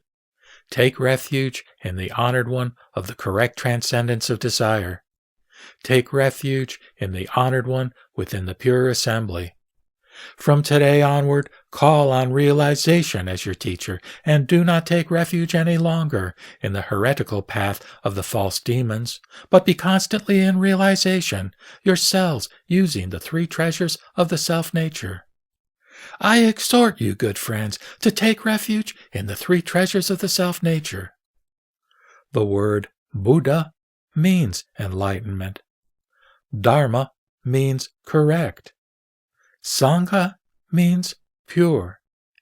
In your own minds, take refuge in enlightenment, so that the deluded and false is not generated. Know the sufficiency of decreased desires and be able to transcend wealth and sensual pleasures. This is called the 2-legged honored one, that is, a Buddha in human form. In your own minds, take refuge in the correct, being without false views in every moment of thought. If you are without false thoughts, then there is no self to become proud, lustful, or attached. This is called the honored one who has transcended desire. In your own minds, take refuge in purity, realizing your self-nature to be completely unattached and undefiled by all the realms of the defiled laborings and the desires. This is called the honored one within the pure assembly. If you cultivate this practice, this is to take refuge oneself. Ordinary people do not understand, and from morning to night accept the 3 refuges, saying they are taking refuge in the Buddha. Where is the Buddha? If you do not see the Buddha, how will your entreaties for refuge reach him? Such words only create false thoughts. Good friends, you should each examine this for yourselves. Do not go about this incorrectly. The sutras clearly say one should take refuge in the Buddha oneself, but they do not say to take refuge in some other Buddha, that is, a Buddha other than oneself. If you do not take refuge in the self-Buddha, you will have no place of refuge at all. Today, you are to become enlightened yourselves, and each of you should take refuge in the 3 treasures of your own minds. Internally regulating the mind nature, externally one pays reverence to other people. This is to take self-refuge. Good friends, now that we have finished taking refuge in the 3 treasures of our own minds, you should all concentrate your minds, and I will explain for you the Buddha of the self-nature in 1 essence and 3 bodies. I will make you see the 3 bodies and become comprehensively enlightened yourselves to the self-nature. Everyone should say after me, within my own physical body, I take refuge in the pure Dharmakaya Buddha. In my own physical body, I take refuge in the perfect and complete Sambhogakaya Buddha. In my own physical body, I take refuge in the 1,000 billion Nirmanakaya Buddhas. Good friends, the physical body is a house, but you can't take refuge in it. The three bodies of the Buddha just mentioned exist within the self-natures, and all the people of this world have them. It is only because one is deluded as to one's own mind that one does not see the inner nature, but seeks externally for the Tathagata in three bodies. Thus, one does not see that the three bodies of the Buddha exist within one's own body. You should all listen to this explanation, and I will make you see the three bodies of the Buddha that exist within the self-natures of your own bodies. These three bodies of the Buddha are generated from the self-natures. They are not attained from any external source. What is the pure Dharmakaya Buddha? The self-natures of the people of this world are fundamentally pure. The myriad dharmas are generated from the self-natures. To think of all the evil things is to generate evil practices. To think of all the good things is to generate good practices. Thus it is that the dharmas occur within the self-natures. Just as heaven is always clear and the sun and moon always bright, it may be that if the sky above is bright and the world below is dark, through being blocked by the floating clouds, but all at once a wind will rise up and blow the clouds away, so that above and below are both bright, and the myriad forms are all visible. The natures of the people of this world are constantly floating, just like the clouds in the sky. Good friends, sagacity is like the sun, and wisdom is like the moon. Sagacity and wisdom are always bright, but through being attached externally to sensory realms, the floating clouds of false thoughts block the self-nature, rendering it obscure. If you meet a spiritual compatriot and listen to the true and correct Dharma, you can eradicate the deluded and false within yourself, so that the interior and exterior are penetrated by brilliance, and so that the myriad Dharmas within the self-nature are all manifest. Those who see the natures are like this. This is called the pure Dharmakaya Buddha. Good friends, take refuge in the self-nature within your own minds. This is to take refuge in the true Buddha. To take self-refuge is to eradicate all the unwholesome states of mind, jealousy, perversion, selfishness, delusion, disregard of others, deceitfulness, false views, pride, and the unwholesome practices of all the periods of time that exist in the self-nature. It is constantly to see one's own errors and to refrain from speaking of the good and bad points of others. This is to take self-refuge. One should always be humble and practice reverence for all, so that one sees the nature penetratingly without any hindrance. This is to take self-refuge. What is the perfect and complete Sambhogakaya? Just as a single lamp is able to eradicate 1,000 years of darkness, so can a single moment of wisdom extinguish 10,000 years of stupidity.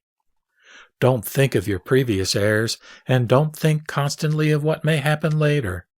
With every moment of thought, perfect and bright, see your own fundamental nature. Although good and evil are different, their fundamental natures are non-dual. The non-dual nature is called the true nature.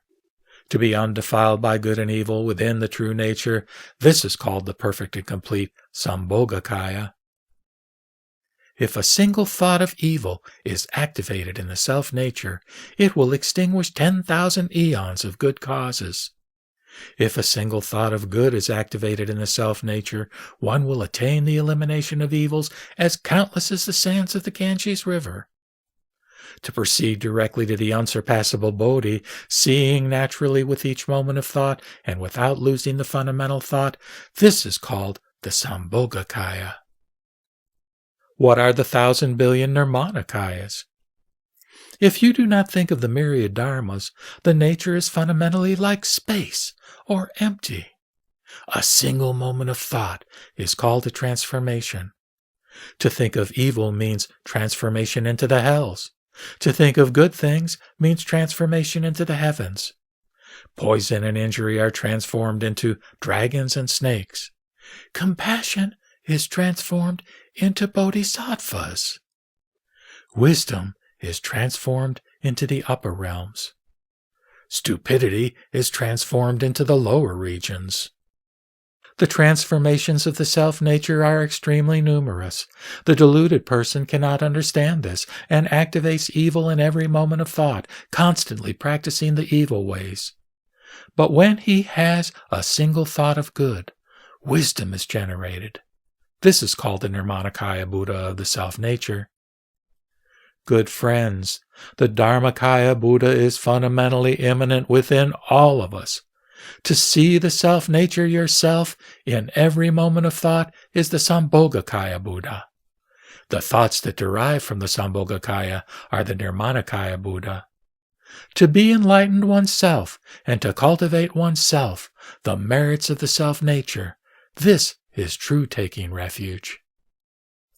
One's skin and flesh is the physical body, and the physical body is a house, but you can't take refuge in it. Just be enlightened to the three bodies of the self-nature, and this will be to recognize the Buddha of the self-nature. I have a formless verse, which, if you are able to recite it, will cause you, upon hearing these words, to melt away in a single instant the delusions and transgressions of numerous eons. The verse goes, "Deluded people cultivate blessings, but do not cultivate the way, saying only that to cultivate blessings is the way. The blessings from charity and offerings may be unlimited, but the three poisons are originally created in the mind. Attempting to cultivate blessings and wanting to extinguish their transgressions, they may attain blessings in later lives, but their transgressions will still exist. They should simply eradicate the conditions of transgression within their minds.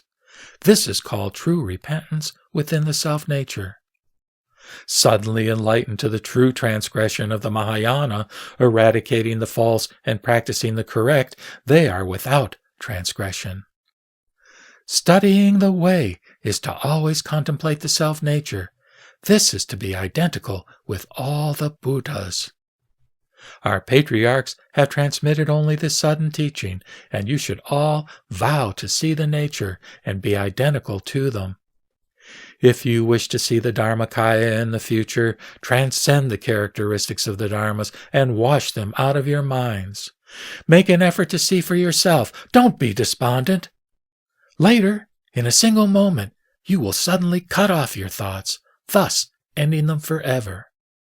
If you would be enlightened to the Mahayana and see the nature, reverentially hold your palms together in the Anjali Mudra and seek it in utter sincerity." The Master said, "Good friends, you should all recite this. If you practice according to it, you will see the nature through hearing these words. Although you may be 1,000 li away from me, it will be as if you are constantly by my side. If you do not become enlightened through these words, then why have you gone to the trouble of coming 1,000 li to see me? Take care in your going." Of the entire assembly who heard this teaching, not one did not achieve enlightenment and joyfully undertake this practice.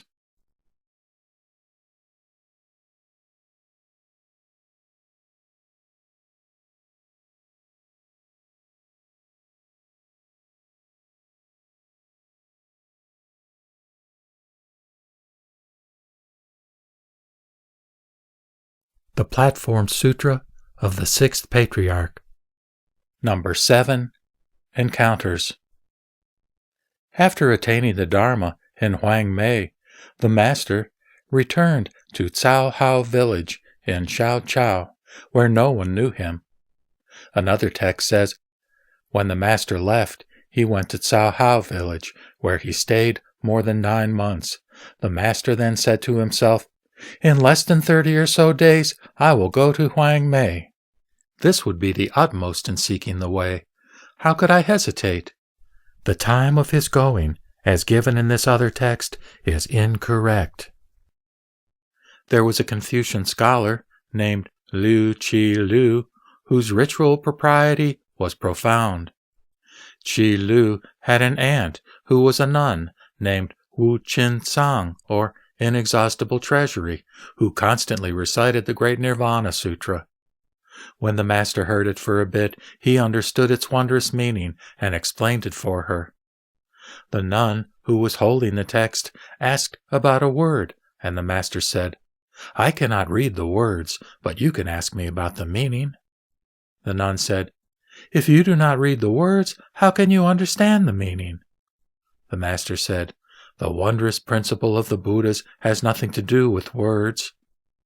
The nun was amazed and informed the village elders, "This is a man in possession of the way. You would do well to ask to make offerings to him." There was a great-great-grandson of the Wei dynasty martial lord Cao Cao, named Cao Shuliang, who, along with the local residents, strove to come to do obeisance to the master.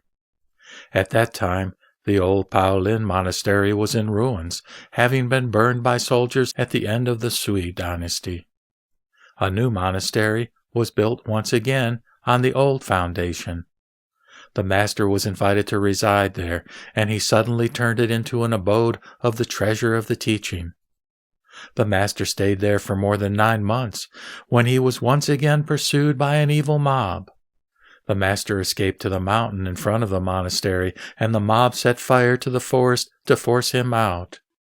The master escaped by hiding in the rocks, and the rocks now show the marks of his knees and the design of his robe where he sat in the lotus position. Because of this, the spot is called Escape Rock. The master remembered the 5th Patriarch's prediction, that he should stop and hide upon encountering sympathy and a group, and hid in 2 hamlets. The monk Fa Hai was from Chujiang in Shaochao. When he first went to study under the Patriarch, he asked, "The mind is Buddha. Please favor me with your instructions." The master said, "For the preceding thought not to be generated is mind, and for the succeeding thought not to be extinguished is Buddha. That which creates all the characteristics is mind, and that which transcends all of the characteristics is Buddha. If I were to explain it completely, I could not finish in an eon. Listen to my verse, which goes, with regard to the mind, it's called wisdom. With regard to the Buddha, it's called meditation. When meditation and wisdom are maintained equally, all is pure within the consciousness. If you are enlightened to this teaching, it is through your cultivation of the nature.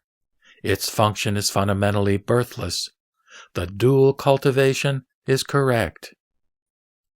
Fa Hai experienced a great enlightenment upon hearing these words. He gave praise in verse, saying, "The mind is fundamentally Buddha. To be unenlightened to this is to subjugate oneself. I understand the causes of meditation and wisdom. By the dual cultivation, one transcends all things." The monk Fa Ta was from Hongzhou. He left home to become a monk at age 7, after which time he constantly recited the Lotus Sutra. He came to do obeisance to Huineng, but did not touch his head to the ground. The master rebuked him. "To bow without touching the ground, can this be anything but irreverent? You must have something on your mind. To what are you disposed?" Fa Ta said, "I have recited the Lotus Sutra 3,000 times. The master said, "Even if you recite it 10,000 times, it won't help you understand the meaning of the scripture. You should practice along with me. You're undertaking this effort without understanding how wrong it is. Listen to my verse, which goes, reverence is fundamentally to bend the canopy of conceit. So how can one's head not touch the ground? Have the illusion of selfhood, and transgressions are generated.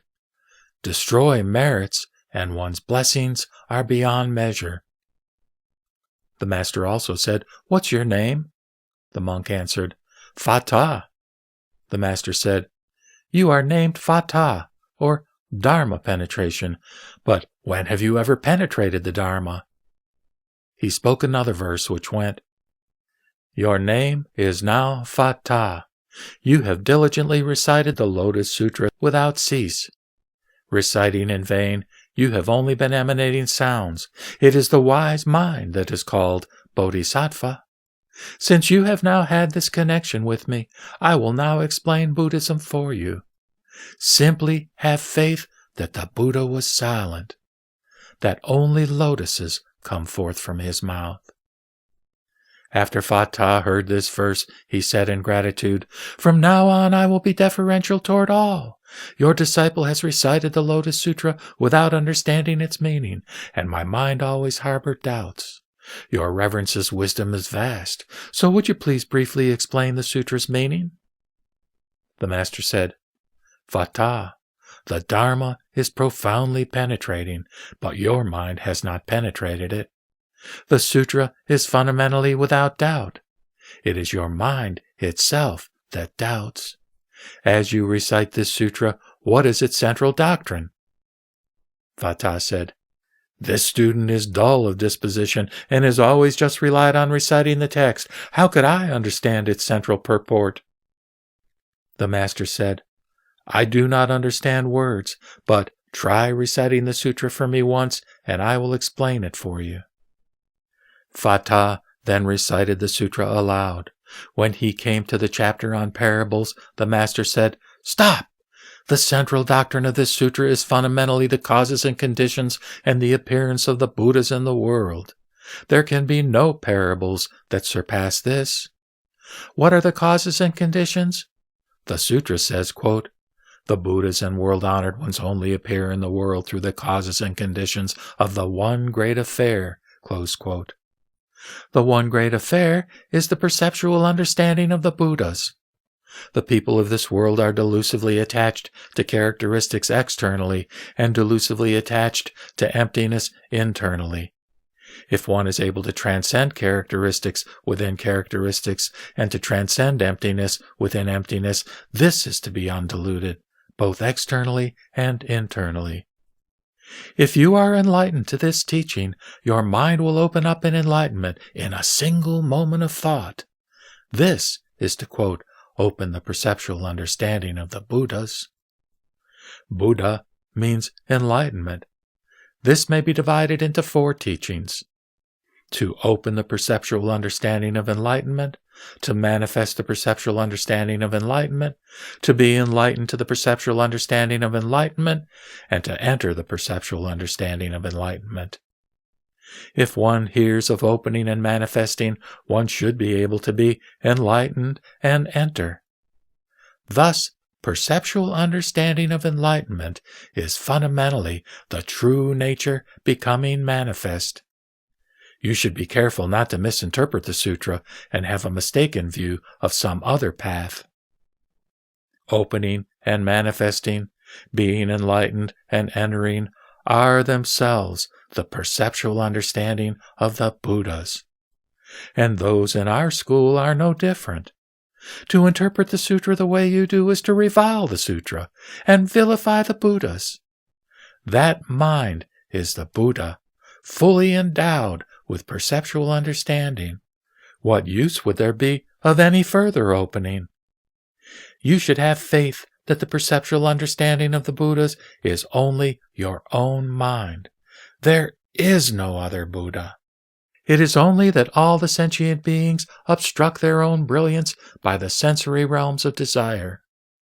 Externally conditioned and internally disrupted, they take hectic delight in sensation. Then they belabor other world-honored ones to arise from their samadhi and use various harsh words to get them to stop. Don't seek outside yourself. You're no different from the Buddhas. Therefore the Lotus Sutra says, quote, "Open the perceptual understanding of the Buddhas," close quote. I also exhort all of you to always open the perceptual understanding of the Buddhas within your own minds. The minds of people in this world are given to the false, and they stupidly commit transgressions. With good in their mouths and evil in their minds, they are lustful, angry, jealous, obsequious, and conceited, injuring people and damaging things. They open the perceptual understanding of sentient beings. If you are able to always generate wisdom in a correct state of mind, contemplating your own mind, stopping evil and practicing good, This is to open the perceptual understanding of the Buddhas. You should open the perceptual understanding of the Buddhas in every moment of thought. Do not open the perceptual understanding of sentient beings. To open the perceptual understanding of the Buddhas is to transcend the world. To open the perceptual understanding of sentient beings is to be in the world. If you only struggle to grasp at thoughts as your task in life, how would this be any different from a yak loving its own tail? Fata said, "If this is so, then should one just understand the meaning and not bother to recite the sutras?" The master said, "Can the sutras be in error? How could they impede your mindfulness?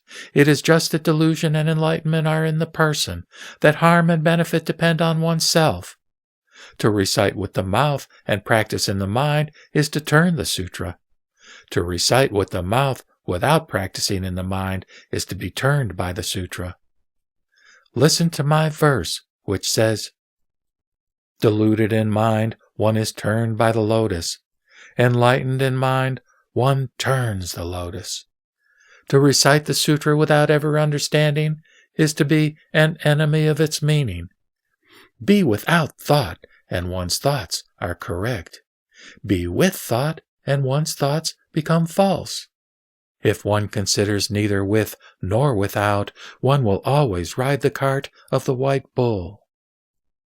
Hearing this verse, Fata unwittingly cried tears of compassion, and upon hearing the words he expressed a great enlightenment. He told the master, "From long ago until the present, I have actually never turned the lotus, but have been turned by the lotus."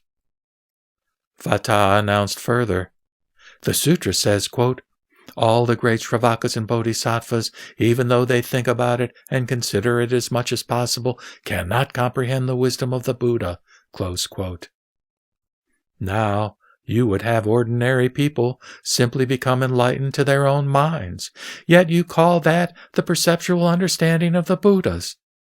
I am not of superior abilities, but I cannot help but doubt if this is not to revile the scriptures. Also, the sutra talks about 3 carts, the sheep, deer, and bull carts, as well as the cart of the white bull. How are these different? I ask your reverence to explain these once again." The master said, "The meaning of the sutra is clear. It is you who is mistaken. The fault of the people of the 3 vehicles who are unable to comprehend the wisdom of the Buddha lies in their considering. Trying to figure it out as much as they possibly can, they only get further and further away from the truth. The Buddha originally preached this principle for ordinary people, not for Buddhas. Those who were unable to believe left the assembly. They were completely unaware that they were sitting on the white bull cart, but went outside to search for the 3 carts. How much more clearly could the sutra say to you, quote, 'There is only the one Buddha vehicle and no other vehicle,' close quote. Whether there might be 2 or 3 or an infinite number of expedient means with various stories, metaphors, and sayings, these teachings all constitute the one Buddha vehicle. How can you not understand? The 3 carts are provisional and were preached because of the past. The one vehicle is true and was preached because of the present.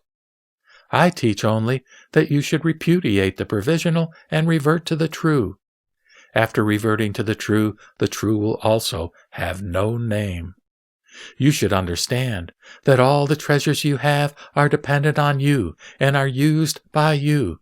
Do not generate the thought of being father, do not generate the thought of being child, and be without any thought of their use. This is called maintaining the Lotus Sutra. From eon to eon, one's hand does not let go of the text. From morning to night, there is no time one is not being mindful of it.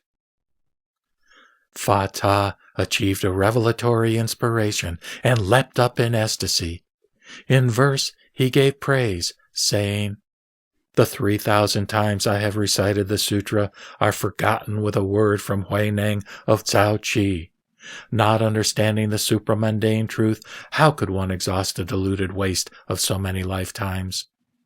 The sheep, deer, and bull carts are provisionally established to be well lifted up to the higher level of meaning, early, middle, and late. Who understands that he is within the house of fire is fundamentally the king within the dharmas. The Master said, "From now on you may be said to be a monk who is mindful of the sutra." Fata comprehended the mysterious purport through this and never ceased reciting the sutra. The monk Chitong was from Anfeng in Shaochao. First, he read the Lankavatara Sutra, doing so about 1,000+ times.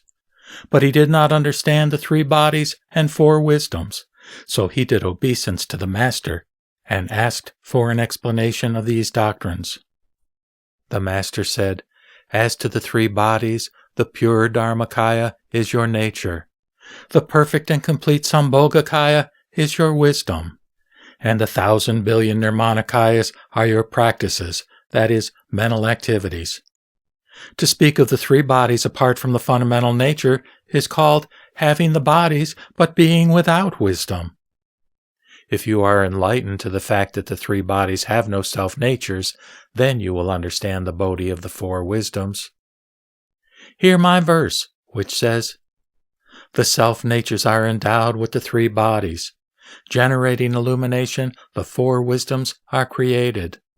Without transcending the conditions of seeing and hearing, one transcendentally ascends to the stage of Buddhahood.' I am now explaining this teaching for you. Believe clearly and be without delusion forever. Do not study by racing after it, and you will always preach Bodhi." Chitong said further, "How might I hear the meaning of the 4 wisdoms?" The Master said, "If you understand the 3 bodies, then you will understand the 4 wisdoms. How could you ask any further? If I were to speak of the 4 wisdoms apart from the 3 bodies, this would be called having the bodies but being without wisdom. This would be to have wisdom but make it into non-wisdom." He preached another verse saying, "The great round mirror wisdom is pure in nature. The wisdom of the universally same nature is without illness in mind.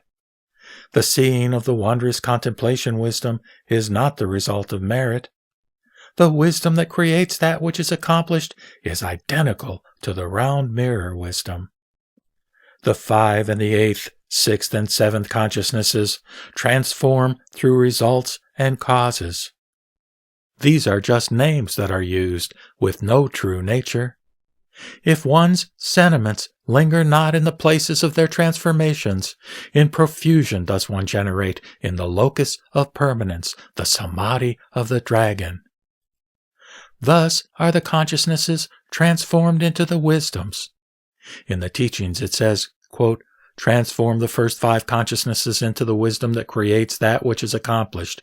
Transform the 6th consciousness into the wisdom of wondrous contemplation. Transform the 7th consciousness into the wisdom of the universally same nature. Transform the 8th consciousness into the great round mirror wisdom. Although the 6th and 7th are transformed within the cause, the first 5 and the 8th are transformed on the basis of the result. Only the names are transformed. The consciousnesses are not transformed in their essences." Chitong achieved sudden enlightenment to the nature and the wisdoms. He then offered this verse. "The 3 bodies are originally the essence of oneself. The 4 wisdoms are fundamentally the understanding of the mind. The bodies and wisdoms interpenetrate without hindrance, responding to things in accordance with forms. All deliberate activation of cultivation is false activity. To guard one's abiding is not true serenity. The wondrous purport has been illuminated by the Master. I will forever forget all defiled names." The monk Chi Chang was from Kui Chi in Xinjiao. He left home to become a monk when he was 7 or 8 and intently sought to see the nature. When he paid his respects one day, the master asked, "Where did you come from, and what do you seek?" Chi Chang said, "Recently, this student went to Mount Pai Feng in Hongqiao, where I did obeisance to Reverend Chen Sui, and heard his teaching on seeing the nature and achieving Buddhahood. Since I was unable to resolve my lingering doubts, I have traveled this distance to do obeisance to you. I beseech your reverence and your compassion to teach me." The master said, "How did he, Shen Sui, phrase his teaching? Try to repeat it for me." Chi Chang said, "After arriving there, I received no teaching for 3 months. Because of the importance of the Dharma, one night I entered Shen Sui's quarters alone to inquire of him, 'What is my fundamental mind, my fundamental nature?' Shen Sui then said, 'Do you see space?' I said, 'I see.' He said, 'When you see space, does it have characteristics or not?' I answered, 'Space is without form. What characteristics could it have?' He said, 'Your fundamental nature is like space, in that there is not a single thing at all that can be seen. This is called correct seeing. For there to be not a single thing that can be known is called true knowing. There are no blue and yellow, long and short. Just see that the fundamental source is pure. The essence of enlightenment is perfect and bright. This is called seeing the nature and achieving Buddhahood. It is also called the perceptual understanding of the Tathagata." Even though the student heard this explanation, I was still not certain, and I beg your reverence to teach me. The master said, "That teacher's explanation still allows perceptual understanding to exist, which is why you are unable to comprehend. I will now reveal a verse for you. Not seeing a single Dharma, but maintaining the view of non-being, is much like floating clouds blocking the face of the sun. Not knowing a single Dharma, but maintaining one's knowledge of emptiness, is just like the great void, generating lightning and thunder. When such perceptual understanding arises for the slightest instant, how can mistaken recognition ever understand expedient means? You should understand the error of this yourself in a single moment of thought, and the numinous brilliance of the self will be constantly manifest." When Chi Chang heard this verse, his mind became suddenly expansive in enlightenment, and he related a verse. "There is no reason to activate perceptual understanding, to be attached to characteristics and seek for bodhi. When one's intelligence harbors a single thought of enlightenment, how can one transcend the delusions of the past?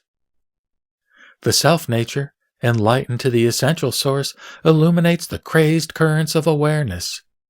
Without entering the room of the Patriarch, in a daze, going about with 2 heads. One day, Chi Chang asked the master, "The Buddha preached the 3 vehicles, and he also spoke of the supreme vehicle. I don't understand these doctrines and would like you to explain them for me."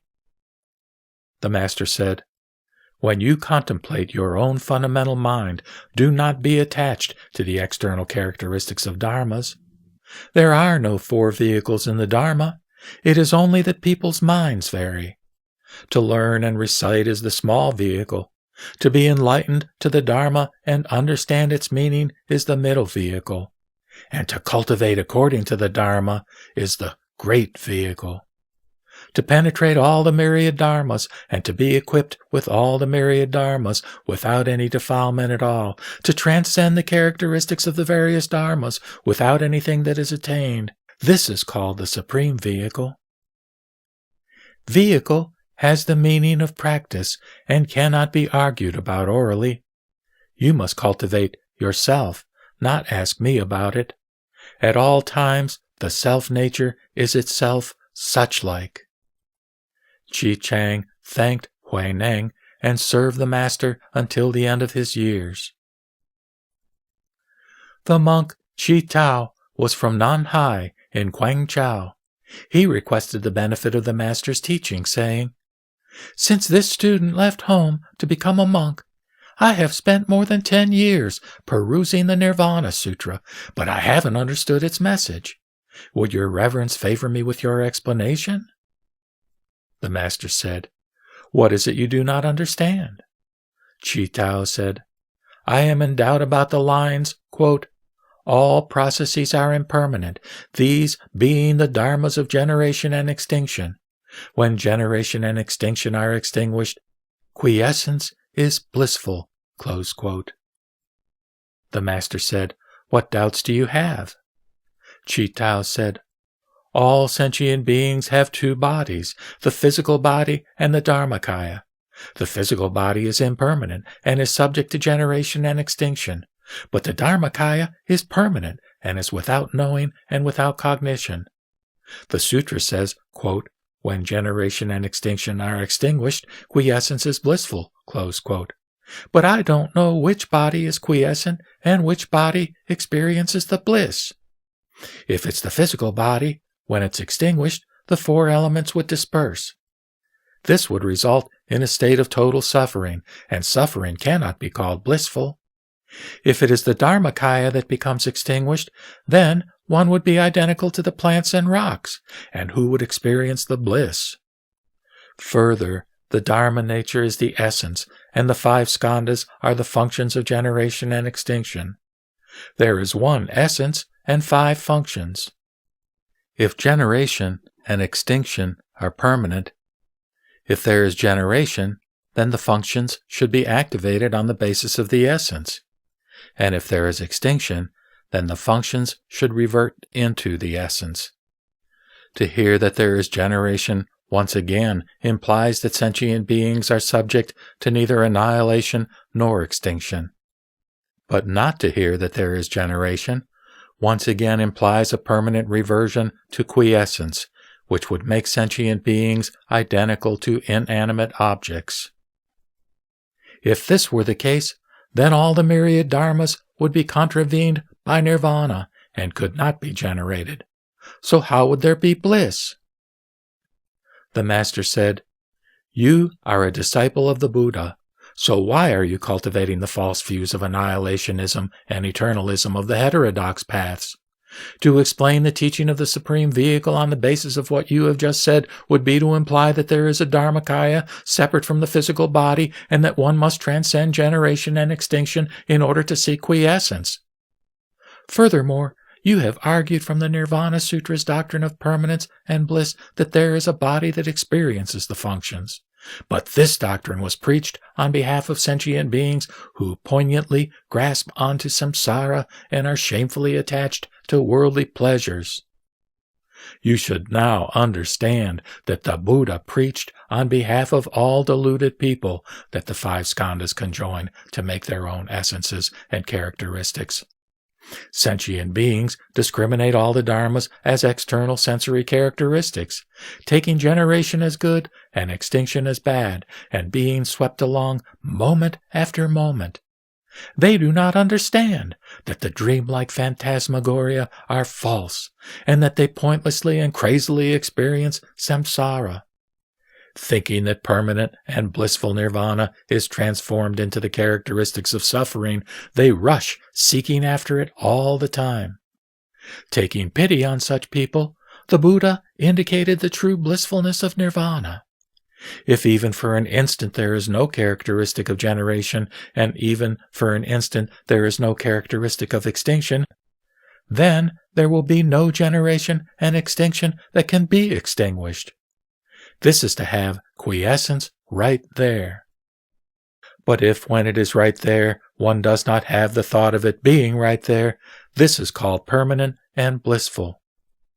This bliss is not experienced, and it is not experienced. How can there be the categories of one essence and 5 functions? And how could one possibly speak of nirvana, contravening the myriad dharmas and rendering them permanently ungenerated? This is to revile the Buddha and destroy the Dharma. Listen to my verse. The unsurpassable great nirvana is perfect and bright, always serene and illuminating. Foolish ordinary people call it death, and the heretics grasp at it as annihilation. Those who seek the two vehicles refer to it as unconditioned. Of all that is considered by sentient beings, of all the 62 heterodox views, it is the fundamental source. To falsely posit empty names, how can these be true doctrines? It is only those who go beyond thinking, who penetrate and are without grasping and rejecting. Thereby does one understand the teaching of the 5 skandhas, and of the self within the skandhas, externally manifesting the images of form and all the characteristics of sound. Considering all these to be universally same, like dreams or phantasmagoria, not activating the view of the distinction between ordinary people and sages, not forming an interpretation of nirvana, the 2 extremes of viewpoint and the 3 limits of time are eradicated. Always responding to the functions of the senses, but not activating the thought of function, discriminating all the dharmas, but not activating the thought of discrimination. Even though the eon-ending fire burns to the floor of the ocean, and the winds pound upon the mountains like drums, the true bliss of permanent quiescence, the characteristic of nirvana, is such-like. I have now resorted to words to explain it, so that you would discard your false views. If you do not follow this verbal interpretation, you may be able to understand a little bit. Upon hearing this verse, Chi Tao experienced a great enlightenment. He leapt up in ecstasy, did obeisance, and retired. Chan Master Sing Tzu was born into the Liu family of An Cheng in Chi Chao. Hearing that the teaching of sentient beings was flourishing from the Dharma seat at Cao Chi, he came to consult and do obeisance to Huineng. He asked, "What task should one undertake so as not to backslide and fall down the stages?" The master said, "What have you done in the past?" Sing Tzu said, "I have not performed even the sagely truth." The master said, "What stages would you fall down?" Sing Tzu said, "Without having performed the sagely truth, what stages can there be?" The master was profoundly impressed by Sing Tzu and made him the chief among his followers. One day the master said to Sing Tzu, "You should go off and teach somewhere so that the Dharma is not cut off." Sing Tzu thus attained the Dharma, then returned to Mount Jingyuan in Chi Chao, where he disseminated the Dharma and taught sentient beings. His posthumous title is Hung Chi Chan Shi, or Meditation Master, Extensive Salvation. Chan Master Huineng was from the Tu family of Qin Chao. First, he studied under National Master Lao An of Mount Sung. Lao An sent him to Cao Chi to consult Huineng.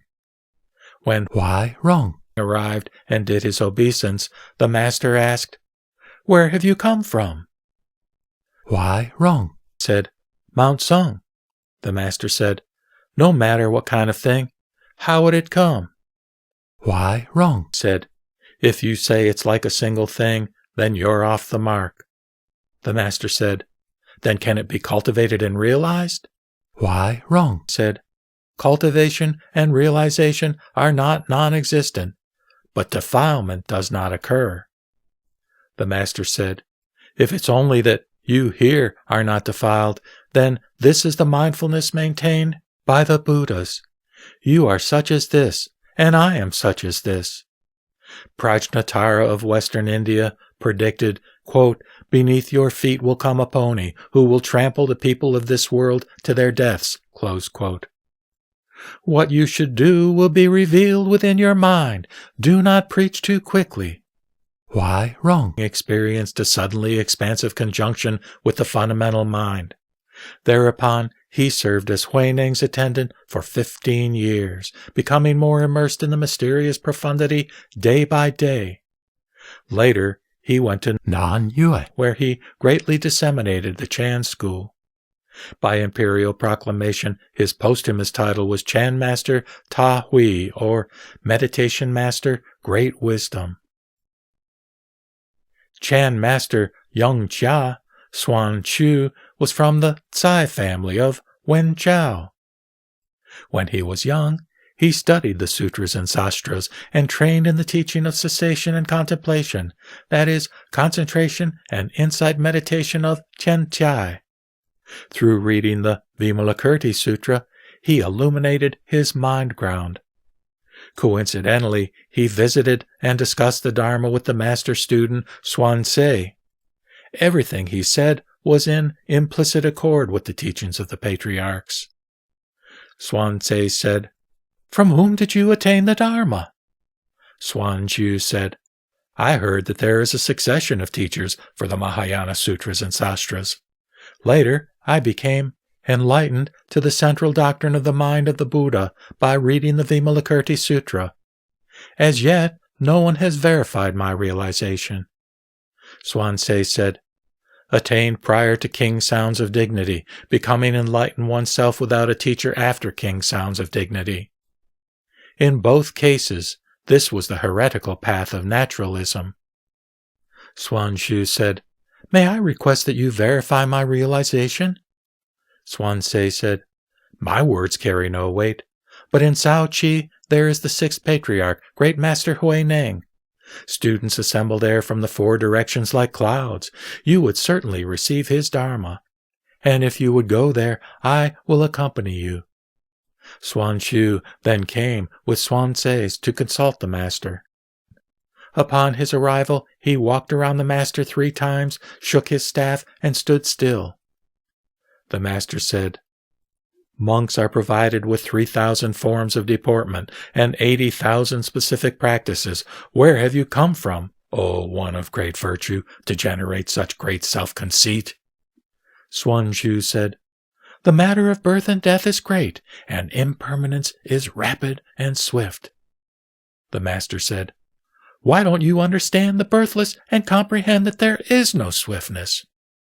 Xuan Chu said, "The essence is birthless, and comprehension is fundamentally without swiftness."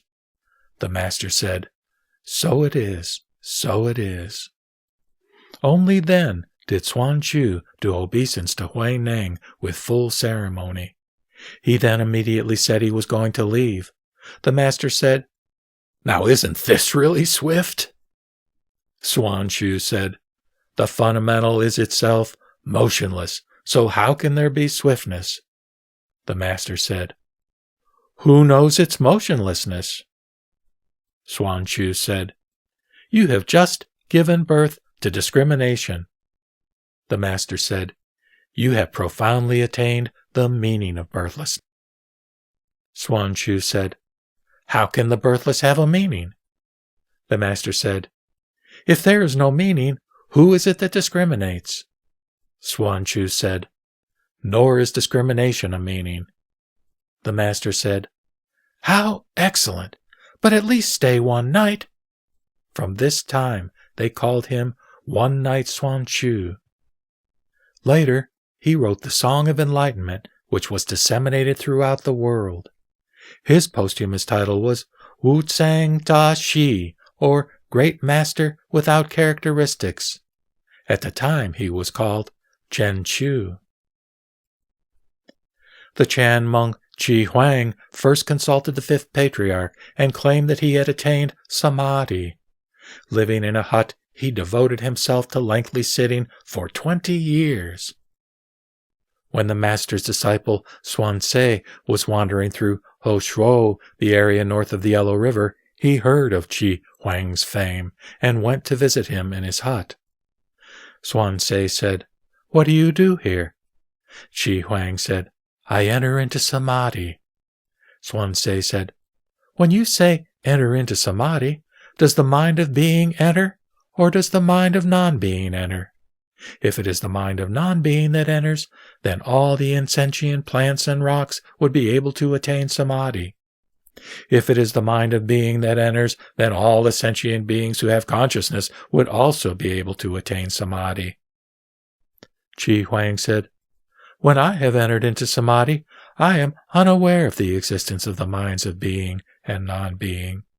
Swansea said, If you are unaware of the minds of being and non-being, then this is permanent samadhi. How can you enter it or come out of it?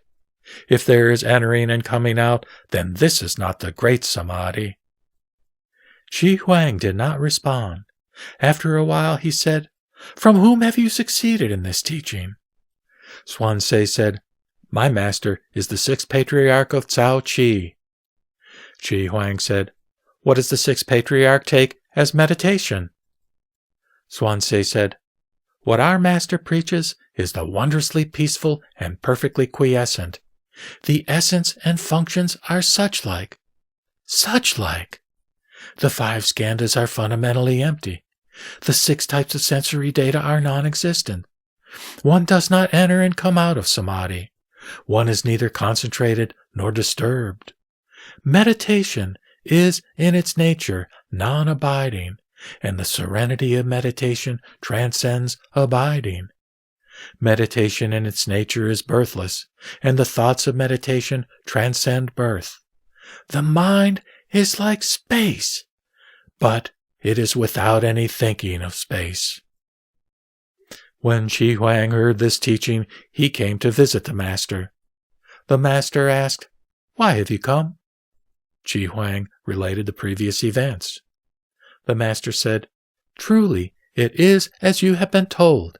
You should only have your mind be like space, but don't become attached to the view that there is space. Your functions should be unhindered, being without mind in motion and stillness. The distinction between ordinary person and sage is forgotten. Subject and object are both destroyed. Nature and characteristics are such-like, and there is no time when one is not in samadhi. At this, Chi Huang experienced a great enlightenment. All that he had learned in the preceding 20 years had had no impact whatsoever. That night, people north of the Yellow River heard a voice from the sky saying, Chan Master Chi Huang has attained enlightenment today. Chi Huang later took his leave and returned to north of the Yellow River to teach the fourfold congregation. A monk asked the master, What type of person attains the doctrine of Huang Mei? The master said, Someone who understands the Buddha Dharma. The monk said, Has your reverence attained it? The master said, I don't understand the Buddha Dharma. One day, the master wanted to wash the robe that had been bequeathed to him. Since there was no beautiful spring nearby, he went about 5 li behind the monastery, where he saw that the forest was lush and circulating with propitious energy. The master took his staff and stood it upright on the ground, and a spring flowed forth where he pointed. The water collected into a pond, and Huineng kneeled to wash the robe. Suddenly there was a monk on the rock who came forward and bowed, saying, I am Fang Pin from western Shu. Formerly I was in southern India, where great Master Bodhidharma enjoined me, Go quickly to China. I have transmitted the treasury of the eye of the correct Dharma and the robe of Mahakasyapa. It has been transmitted through 6 generations and is at Cao Chi in Zhao Zhao. You should go and do obeisance to Huineng. I have come from afar and would like to see the robe and bowl transmitted from our master. The master showed them to him. Huineng asked further, At what endeavor do you excel? The monk said, I am good at clay sculpture. The master composed himself and said, You should try sculpting me. Fang Pin was unable to refuse, and after several days the sculpture was finished. The likeness was 7 inches tall and thoroughly wonderful. The master laughed and said, You only understand the nature of sculpture, but you don't understand the Buddha nature. The master reached out his hand and rubbed the top of Fang Pin's head, saying, Long will you be a field of blessings for men and gods. The master recompensed Fang Pin by giving him the robe. Fang Pian divided the robe into 3 parts. 1 part to cover the statue, 1 to keep himself, and 1 to bury in the ground. He vowed, "In the future, he who will obtain this robe will be me appearing in the world. I will reside here and build new monastery halls." In the 8th year of the Chia Yu period during the Song Dynasty, or 1063, a monk named Wei Xian built a hall on this site and dug into the ground, obtaining the robe, which was still in new condition. The image is at Cao Chuan Su, or Lofty Spring Monastery. Those who pray to it always receive a response. A monk cited Chan Master Wo Lun's verse, which goes, "Wo Lun has a technique by which one can eradicate the 100 thoughts. The mind not activates with regard to the sensory realms, and Bodhi increases day by day." Hearing this, the master said, "The author of this verse did not understand the mind ground. If you practice according to this, you will increase your fetters." He thereupon recited a verse which stated, "Huineng is without techniques and does not eradicate the 100 thoughts. The mind is activated frequently with regard to the sensory realms. How could Bodhi increase?"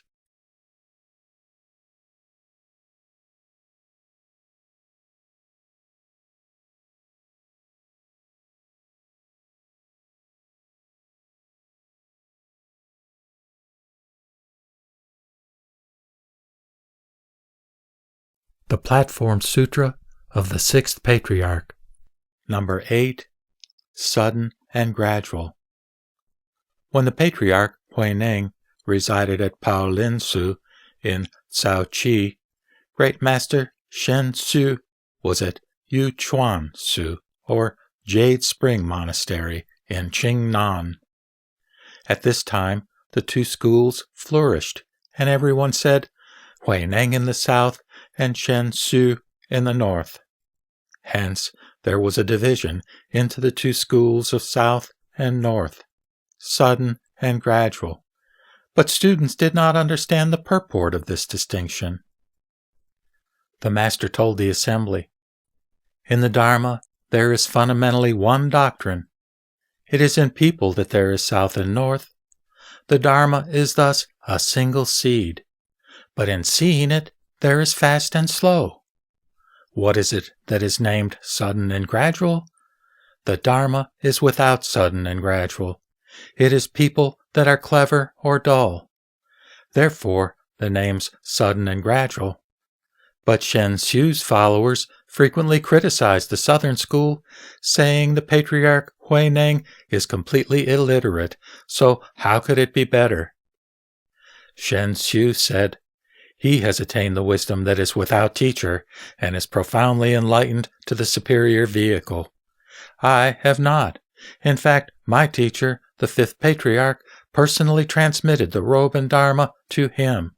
How could this possibly have been in error?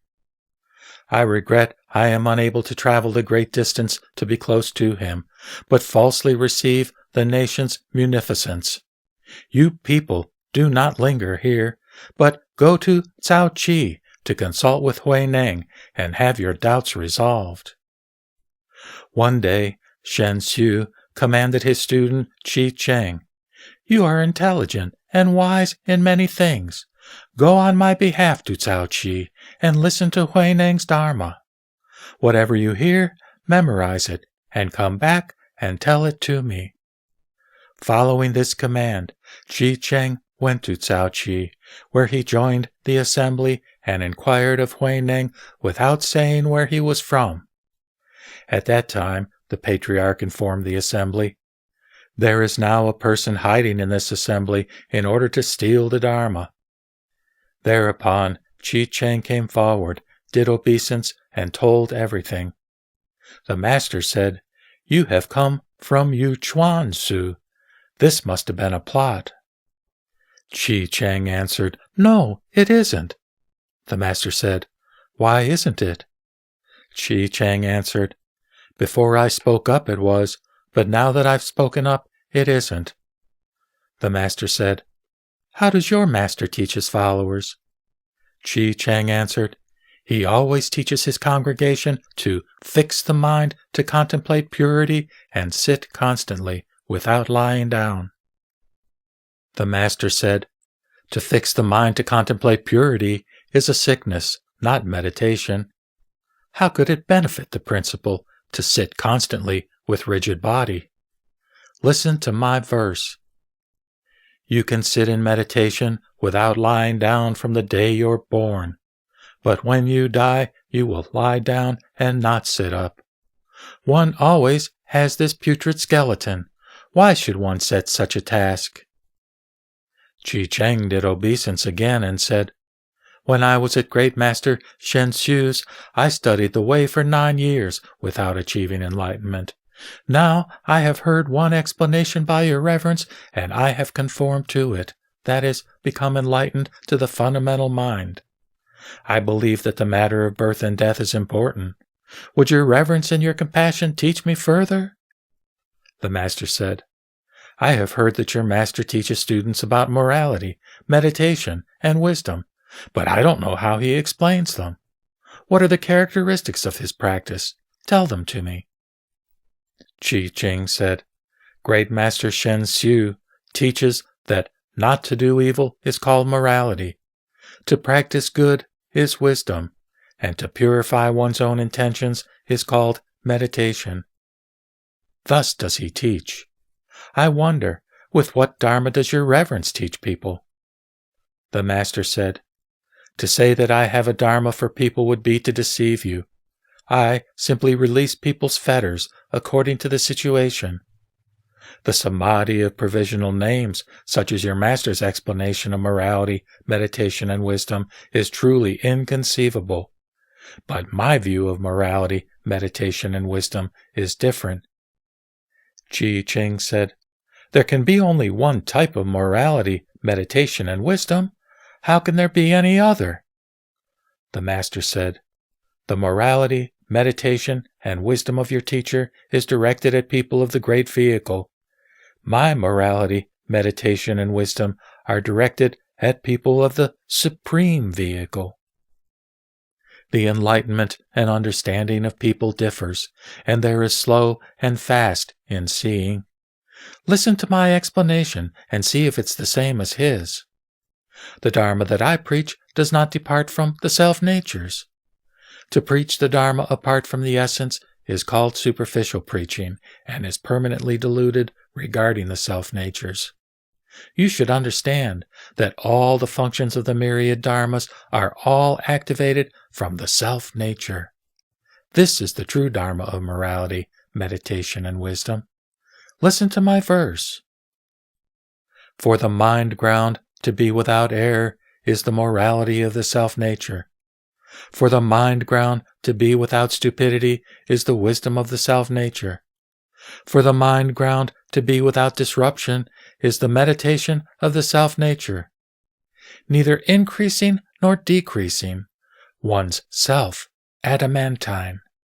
The body going and coming fundamentally is samadhi." When Chi Cheng heard this verse, in gratitude he offered a verse that said, "The 5 skandhas, the body of phantasmagoria, how could the phantasmagoria be penetrated to the ultimate? Proceeding back towards suchness, the dharmas are still impure." The master approved this, then said to Chi Cheng, "The morality, meditation, and wisdom of your master is for exhorting those of small capacities to wisdom, but my morality, meditation, and wisdom is for exhorting those of great capacities to wisdom. If you are enlightened to the self-nature, you need not posit Bodhi and Nirvana, nor do you have to posit emancipated perceptual understanding. Only when there is not a single dharma that can be apprehended can one posit the myriad dharmas. To understand this doctrine is called the body of the Buddha. It is also called Bodhi and Nirvana, and emancipated perceptual understanding. The person who has seen the nature apprehends the dharmas whether he posits them or not. He is autonomous in his going and coming, without stagnation or hindrance. He acts in response to the functions of students, and he answers in response to their words. Always manifesting his nirmanakaya, he never departs from the self-nature. He attains the samadhi of autonomous deportment in the supernormal powers. This is called seeing the nature. Chi Cheng further inquired of the master, "What is the meaning of not positing?" The master said, "The self-nature is without error, without stupidity, and without disruption. In moment after moment of thought, Prajñā illuminates, constantly transcending the characteristics of dharmas. Independent and autonomous, he apprehends everything. How could there be any positing? The self-nature becomes enlightened itself, sudden enlightenment and sudden cultivation. There is no gradual progression. Therefore, one does not posit all the dharmas. The dharmas are quiescent. How could there be a progression?" Chi Cheng bowed and said, "I wish to attend upon you, and will do so morning and night without remiss." Chi Cheng was from Tai Ho in Chi Chao. The monk Chi Chi was from Chang Si, and originally of the surname Chang, and name Sing Chang. While young, he was chivalrous. Ever since the division into North and South, although the leaders of the two schools had eliminated the distinctions of self and other, their disciples competed in their favoritism. At one time, the followers of the Northern School established San Shui as the sixth Patriarch, and resented the public's knowledge of the Patriarch's transmission of the Robe. Thus, they enjoined Sing Chang to come assassinate the master. Through precognition, the master knew what was happening and placed 10 liang of gold on the die. That night, Sing Chang entered the Patriarch's room and was about to attack him when the master stretched out his neck to make it easier for Sing Chang. Sing Chang swung at him 3 times with his blade, but Huineng was not injured at all. The master said, "The correct sword is not false, and the false sword is not correct. Just take your money. Do not take the life you came for." Sing Chang fell prostrate with shock. After quite a while he came to his senses and sought Huineng's compassion, repenting his error and wishing to leave home to become a monk. The master then gave him the money, saying, "You should go. I fear my followers would harm you. If you can change your appearances and return someday, I will accept you." Sing Chang followed these instructions and escaped in the night. Later, he left home to become a monk, took the full precepts, and vigorously trained in Buddhism.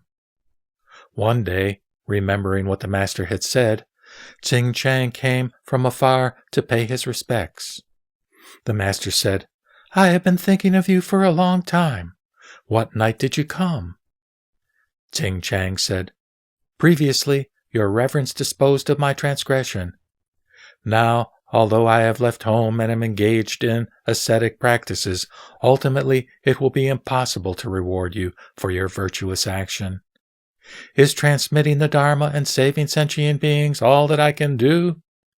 Your disciple has been reading the Nirvana Sutra constantly, but I do not understand its doctrines of permanence and impermanence. I beg your reverence, in your compassion, to explain these for me briefly." The master said, "That which is impermanent is the Buddha nature. That which has permanence is all the good and evil dharmas and the mind of discrimination." Sing Chang said, "What your reverence has said is quite different from the text of the sutra." The master said, "I transmit the mind seal of the Buddha. How could what I say differ from the Buddha Sutra?" Sing Chang said, "The sutra teaches that the Buddha nature is permanent, but your reverence says it is impermanent.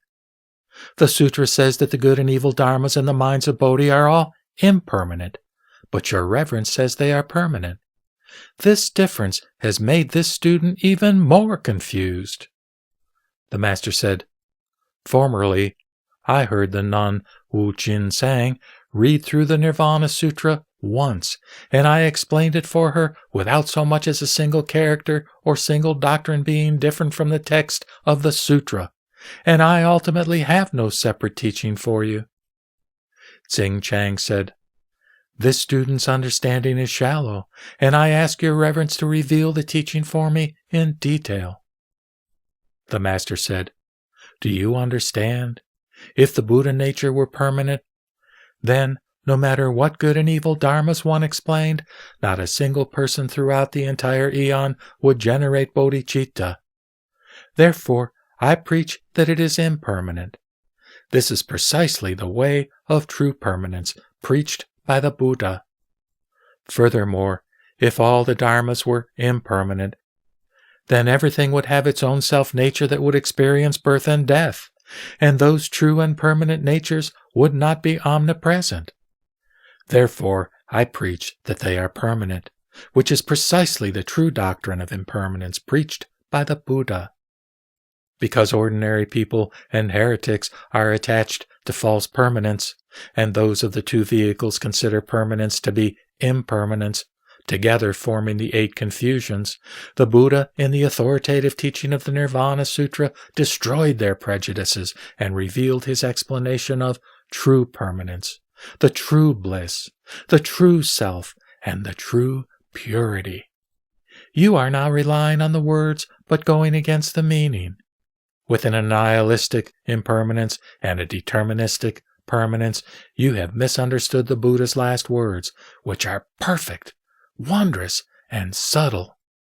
What benefit can there be in reading the sutra 1,000 times?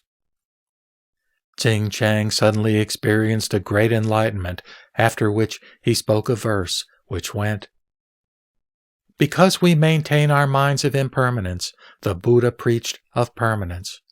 Not understanding his expedient means, I was as if collecting pebbles by a pond in springtime. Now, without expending any of my own effort, the Buddha nature is right before me. It was not bequeathed to me by the Master, and I am also without anything that is attained." The Master said, "You have now penetrated the true teaching, so you should be called Chi Chi." Chi Chi bowed in gratitude and retired. There was a boy named Shen Hui who was from the Cao family in Xiangyang. At age 13 he came from Yuchuan Su to consult Huineng. The Master said, "You have gone to great trouble in coming such a distance, but have you brought the fundamental? If you have the fundamental, then you must recognize the Master, that is, the host or subject. See if you can explain it to me." Shen Hui said, "Non-abiding is the fundamental, and seeing is the Master." The Master said, "What will this novice say next?" Shen Hui then asked, "When your reverence sits in meditation, does he see or not?" The Master struck Shen Hui with his staff 3 times and said, "When I hit you, does it hurt or not?" Shen Hui answered, "It both hurts and does not hurt." The Master said, "I also see and do not see." Shen Hui asked, "What is this seeing and also not seeing?" The Master said, "My seeing is to see constantly my own mind's errors. I do not see other people's right and wrong or good and evil. This is to see and also not to see. You said it hurts and does not hurt. How about this? If you do not hurt, then you're the same as a tree or rock. If you hurt, then you're the same as an ordinary unenlightened person who would become resentful. When you just said, quote, seeing and also not seeing, you thought they were 2 extremes, and your hurts and does not hurt were your misconception of birth and death. But you don't see your self-nature, so you're just playing around." Shen Hui bowed in gratitude. The Master went on to say, "If your mind is deluded and you do not see, then ask a spiritual compatriot to show you the path. If you are enlightened in your mind, then you will see the nature yourself. cultivate in accordance with the Dharma. You are deluded yourself and do not see your own mind. But you come and ask about my seeing and not seeing. I see and I understand. But how could this take the place of your delusion? If you see for yourself, then you will also be unable to take the place of my delusion. How can you ask about my seeing and not seeing when you do not understand and have not seen for yourself? Shen Hui did obeisance once again, making over 100 prostrations. Seeking to put an end to his errors, he served Huineng as attendant and never left his side.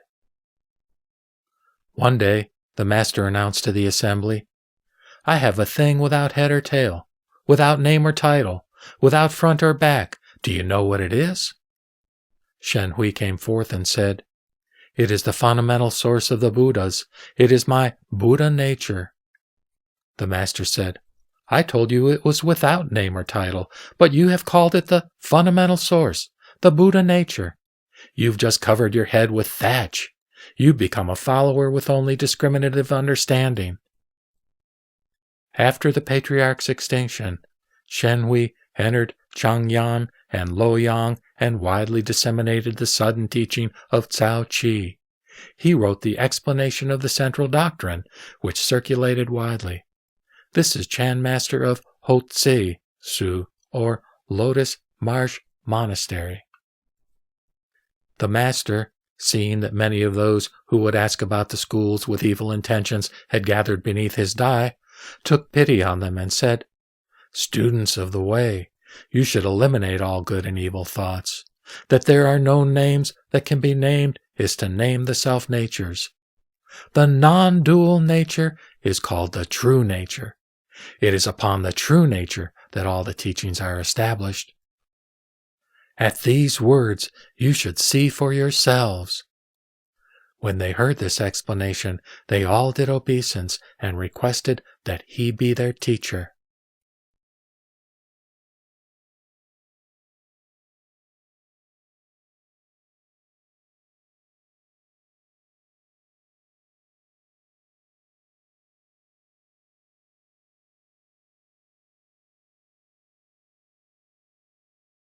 The Platform Sutra of the Sixth Patriarch. No.9 Proclamations. On the 15th day of the first month of the first year of the Shen Lung, or Divine Dragon period, 705, Empress Wu, Zetian, and Emperor Chengzong issued a proclamation that said, "We have invited the two masters, Shen Xu and Lao An, to the palace to receive our offerings, with the suggestion that the occasion of 10,000 possibilities always reaches its ultimate in the single vehicle." The two masters demurred, saying, "In the south there is Chan Master Huineng, who has intimately received the robe and dharma from Great Master Heng Zhen. He transmits the mind seal of the Buddha, and you should invite and inquire of the Dharma of him. We are now sending palace attendant Sai Qin to hurry to Cao Qi with our invitation. We wish the master, in his compassionate consideration, to ascend quickly to the capital." The master memorialized to the throne, excusing himself on account of illness and saying, "I wish to live out my life in the forests." Tsi Chin said, "The virtuous Chan monks of the capital all say, if you wish to understand the way, you must sit in meditation and cultivate samadhi. It has never happened that anyone attained emancipation without relying on meditation. I wonder, what is the Dharma that you teach?" The master said, "One is enlightened to the way through the mind. How could it depend on sitting? A sutra says, quote, to say that the Tathagata sits or lies down is to practice a false path. Why? Because he is without coming and without going." Close quote. To be without birth and without extinction is the pure meditation of the Tathagata. For the dharmas to be quiescent is the Tathagata's pure sitting. Ultimately, there is no realization, so how could it possibly depend on sitting? Sin Chin said, "When your disciple returns to the capital, my imperial masters will certainly ask me about you. Please, in your compassion, indicate for me the essentials of the mind, so I may transmit them to the 2 palaces and the students of the way in the capital. It would be like a single lamp lighting 100 or 1,000 lamps. The darkness would become entirely bright, brilliant, without limit." The master said, "The way is without bright and dark. Bright and dark are complementary ideas, so even the, quote, brilliant without limit, close quote, has a limit. This is because it depends on the positing of names, that is, categories. The Vimalakirti Sutra says, quote, the Dharma is without comparison because it is without mutuality, close quote." Sin Shen said, "Bright is a metaphor for wisdom, and dark is a metaphor for the afflictions. If perchance students of the way do not use the illumination of wisdom to destroy the afflictions, how will they be able to escape beginningless samsara?" The master said, "The afflictions are bodhi. They are non-dual and not separate. If one tries to use the illumination of wisdom to destroy the afflictions, this is the interpretation of the 2 or Hinayana vehicles held by those fit for the sheep and deer carts. Those of superior wisdom and Mahayana capabilities are completely different." Shen Jian said, "What is the Mahayana interpretation?" The master said, "Ordinary people see brightness and ignorance as different, but the wise comprehend that they are non-dual in their nature. The non-dual nature is the true nature, and the true nature is present in the ordinary and stupid common people without decrease, and in the sages and wise ones without increase. One abides in the afflictions without disruption. One resides in meditation without serenity. Not annihilationist and not permanent, neither coming nor going, neither located in an intermediate location, nor in the internal and external, neither generated nor extinguished, permanently abiding without movement. This is called the way." Xian Chen said, "How does your teaching of neither generation nor extinction differ from the heretical paths?" The master said, "When those of the heretical paths preach neither generation nor extinction, they have extinction put a halt to generation, and generation reveal extinction. Their extinction seems like non-extinction, and their generation is explained by non-generation. Our explanation of neither generation nor extinction is that fundamentally there is no generation, and now there is no extinction.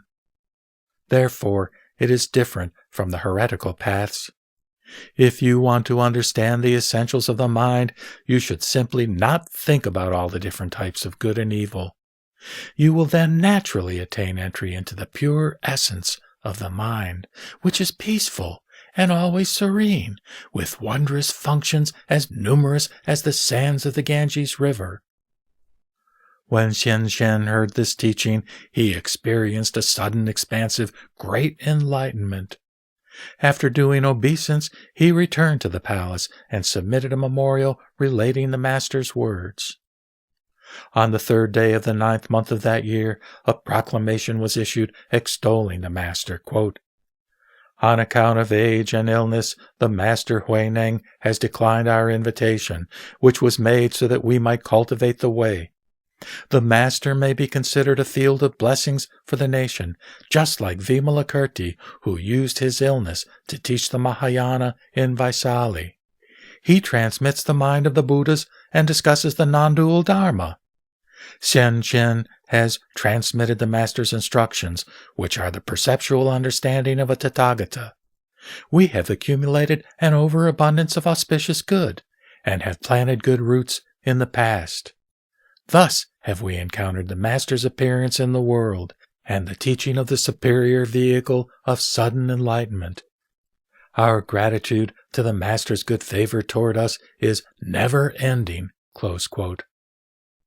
Along with this were donations of a vestment of valuable Korean material and a bowl made of crystal. An edict declared that the governor of Shaochao should renovate the monastery, and the Master's former residence was allowed to become Kyoen-su, or Monastery of the Nation's Gratitude.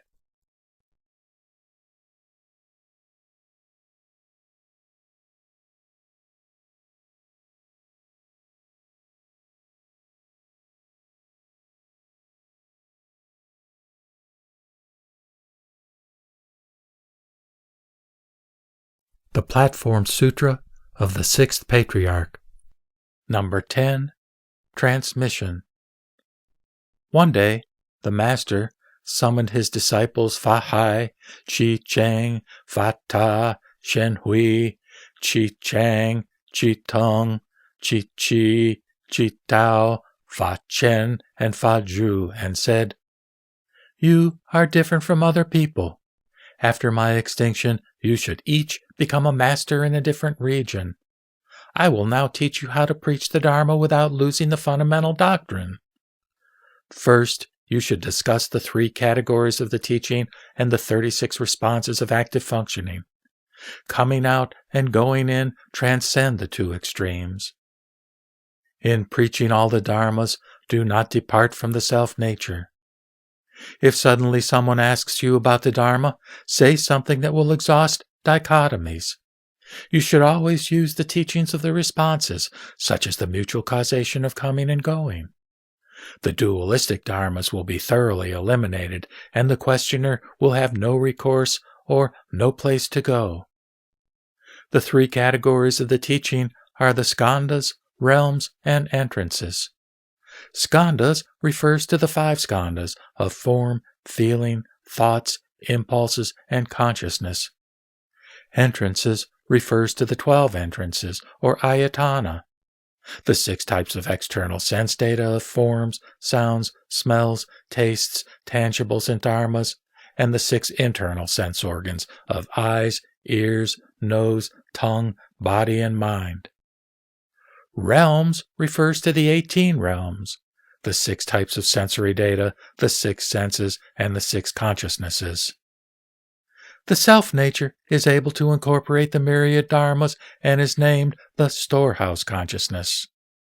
If one activates thinking, it is the transformation consciousness, the generation of the 6 consciousnesses to exit the 6 senses and see the 6 types of sensory data. Thus are the 18 realms. All of them are functions that are activated from the self-nature. If the self-nature is false, it activates the 18 falsely. If the self-nature is correct, it activates the 18 correctly. If the functions are bad, then they are the functions of sentient beings. If they are good, then they are the functions of a Buddha. On what do the functions depend? They exist on the basis of the self-nature. The responses include the 5 insentient responses of the external realms, the responses of heaven and earth, the response of sun and moon, the response of bright and dark, the response of yin and yang, and the response of water and fire. These are the 5 responses. There are 12 responses of the words of the characteristics of dharmas, the response of words and dharmas, the response of being and non-being, the response of form and formless, the response of with characteristics and without characteristics, the response of defiled and undefiled, the response of form and emptiness, the response of motion and stillness, the response of pure and impure, the response of ordinary and sage, the response of monk and layperson, the response of old and young, the response of large and small. These are the 12 responses. There are 19 responses of functions activated from the self-nature.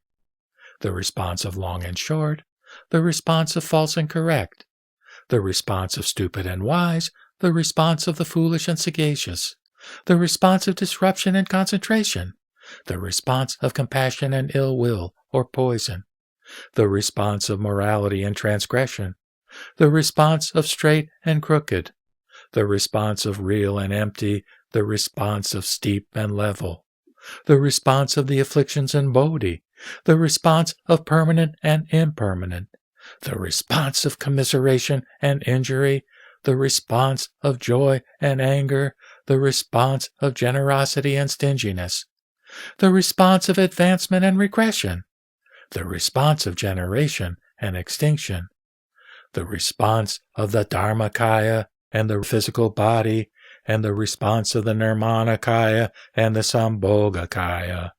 These are the 19 responses. The Master said, "If you understand how to use these 36 responses, you will be able to explain the teachings in all the sutras. Exiting and entering transcend the two extremes. The self-nature mobilizes the functions. When speaking with people, externally, you can transcend characteristics within characteristics, and internally, you can transcend emptiness within emptiness. Those who are entirely attached to characteristics will increase their false views. Those who are entirely attached to emptiness will increase their ignorance. Those who are attached to emptiness will slander the sutras. Just speak and do not use written words. Suppose you do not use written words. If there are also people to whom you should not speak, just say as follows, quote, 'This is the characteristic of written words.' You may also say, quote, 'I simply speak, but do not posit written words.' This is not to posit written words. They are also written words. Hearing someone preach, you may revile them, saying they are attached to written words. You should understand that you may be deluded yourselves and also revile the Buddhist sutras. You must not revile the sutras, which is a transgression immeasurable. You may be attached to characteristics externally and teach that one should seek the true. Or you may extensively establish training centers and preach about the errors of being and non-being. Such people will not be able to see the nature for eon after eon. Simply listen and cultivate according to the Dharma. Also, do not think about the 100 things and be impeded with regard to the enlightenment nature. If you listen to this explanation and do not cultivate, you will, on the contrary, generate false thoughts. Just cultivate according to the Dharma, bequeathing the Dharma without abiding in characteristics. If all of you would be enlightened, rely on this for your preaching. Rely on this for your functioning. Rely on this for your practice. Rely on this for all your actions. You would not lose the fundamental doctrine. When people inquire about the doctrines, when they ask of being, respond with non-being. When they ask of non-being, respond with being. When they ask of the ordinary, respond with the sagely. When they ask of the sagely, respond with the ordinary. Through the two modes of speaking, you will generate the doctrine of the middle. Respond to them one by one, and if there are any other questions, make up your response according to this, and you will not go wrong. If someone asks you, "What is darkness?" you should answer, "Brightness is the cause and darkness is the condition. When brightness disappears, there is darkness. Brightness reveals darkness, and darkness reveals brightness." Through the modes of coming and going, you will create the doctrine of the middle. All other questions should be handled like this. Later, when you transmit the Dharma, you may rely on this to develop material for teaching. Don't lose the central doctrine. In the 7th month of the 1st year of the Tai Chi, or Great Ultimate Period, the 49th hexagenary year, the Yen Ho, or Extended Peace Year, or 712, the Master ordered his followers to go to Kuo Yen Su in Sin Chao to construct a stupa. He had them hurry the work, and the unveiling was at the end of the summer the following year.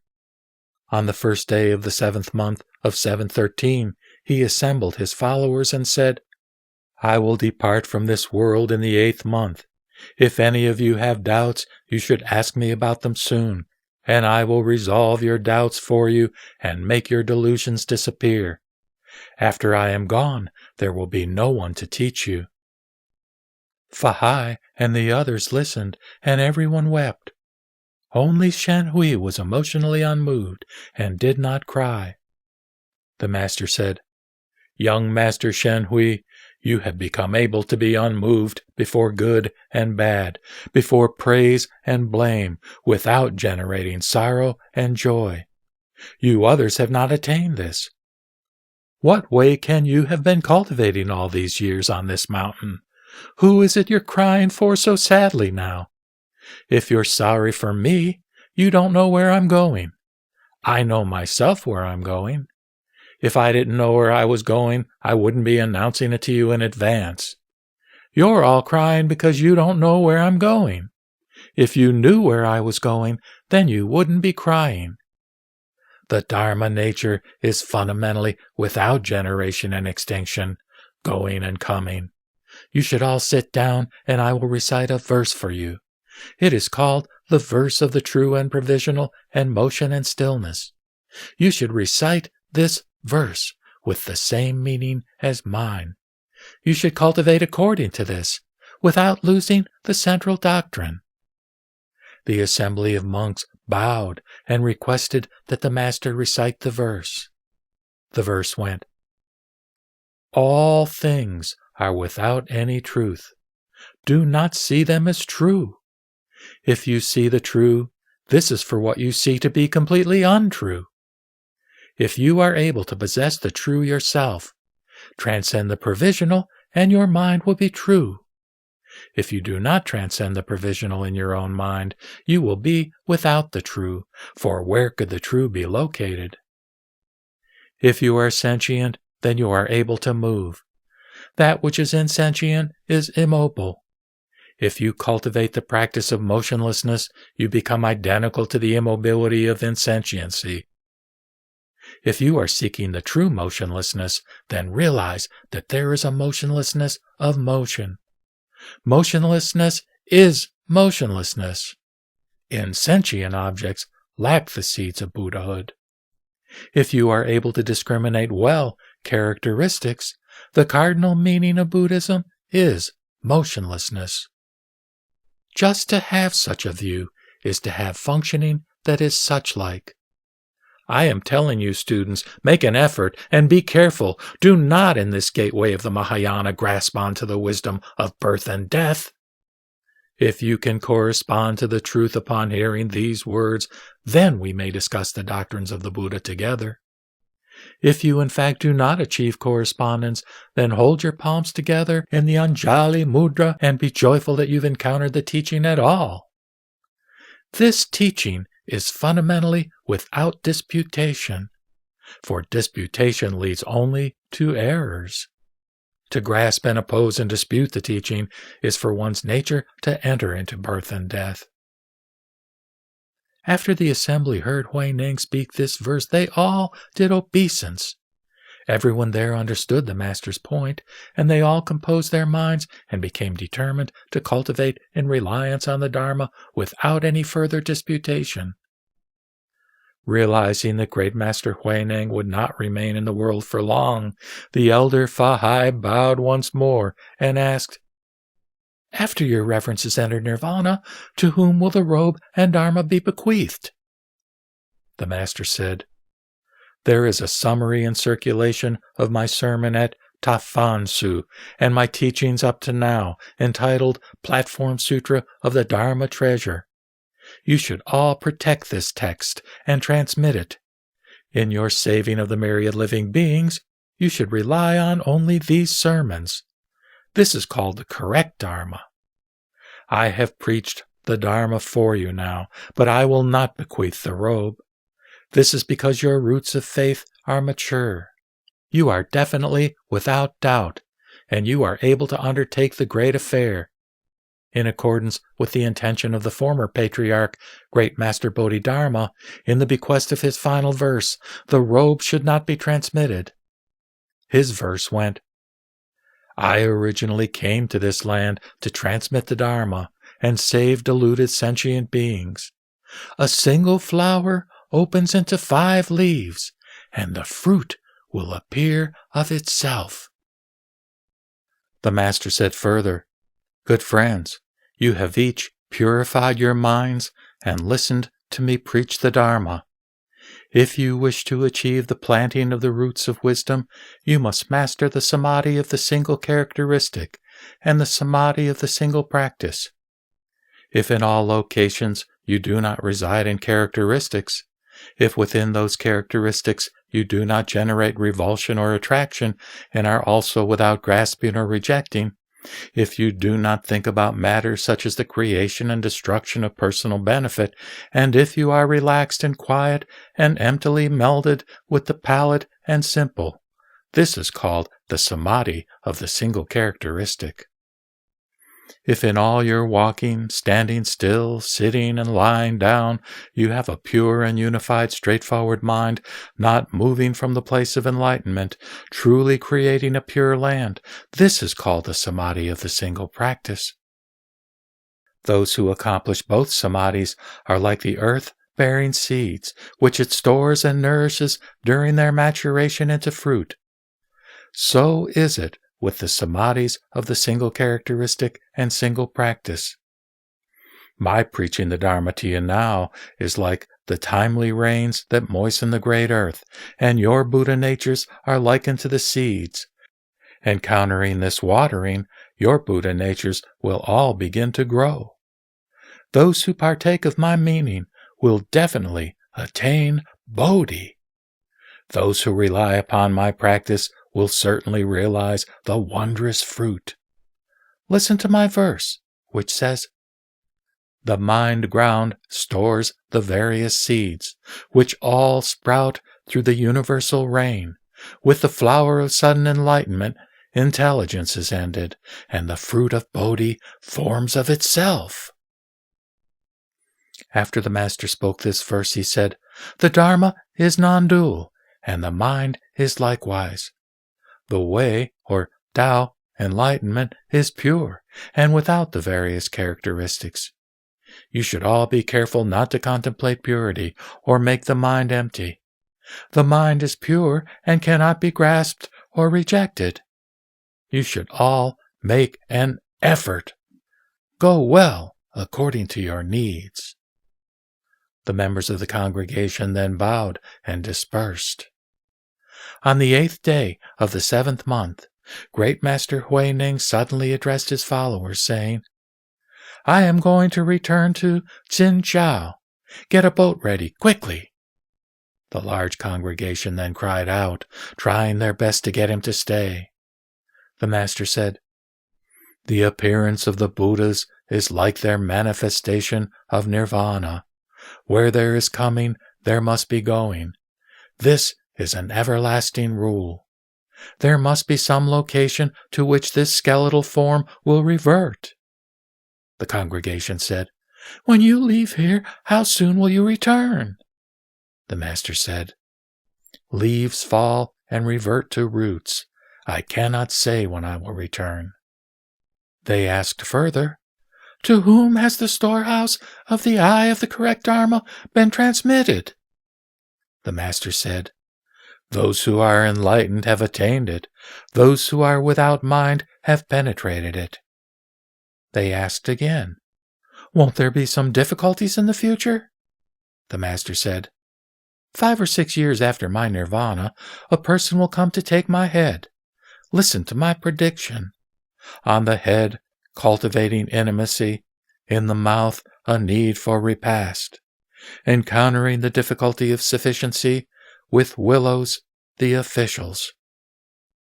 Huineng also said, 70 years after I go, 2 bodhisattvas will come from the east, one a monk and one a layman.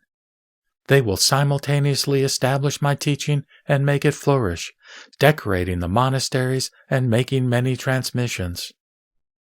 The members of the congregation asked, We do not know through what generations the transmission has proceeded from the appearance of the Buddhas and Patriarchs of the past.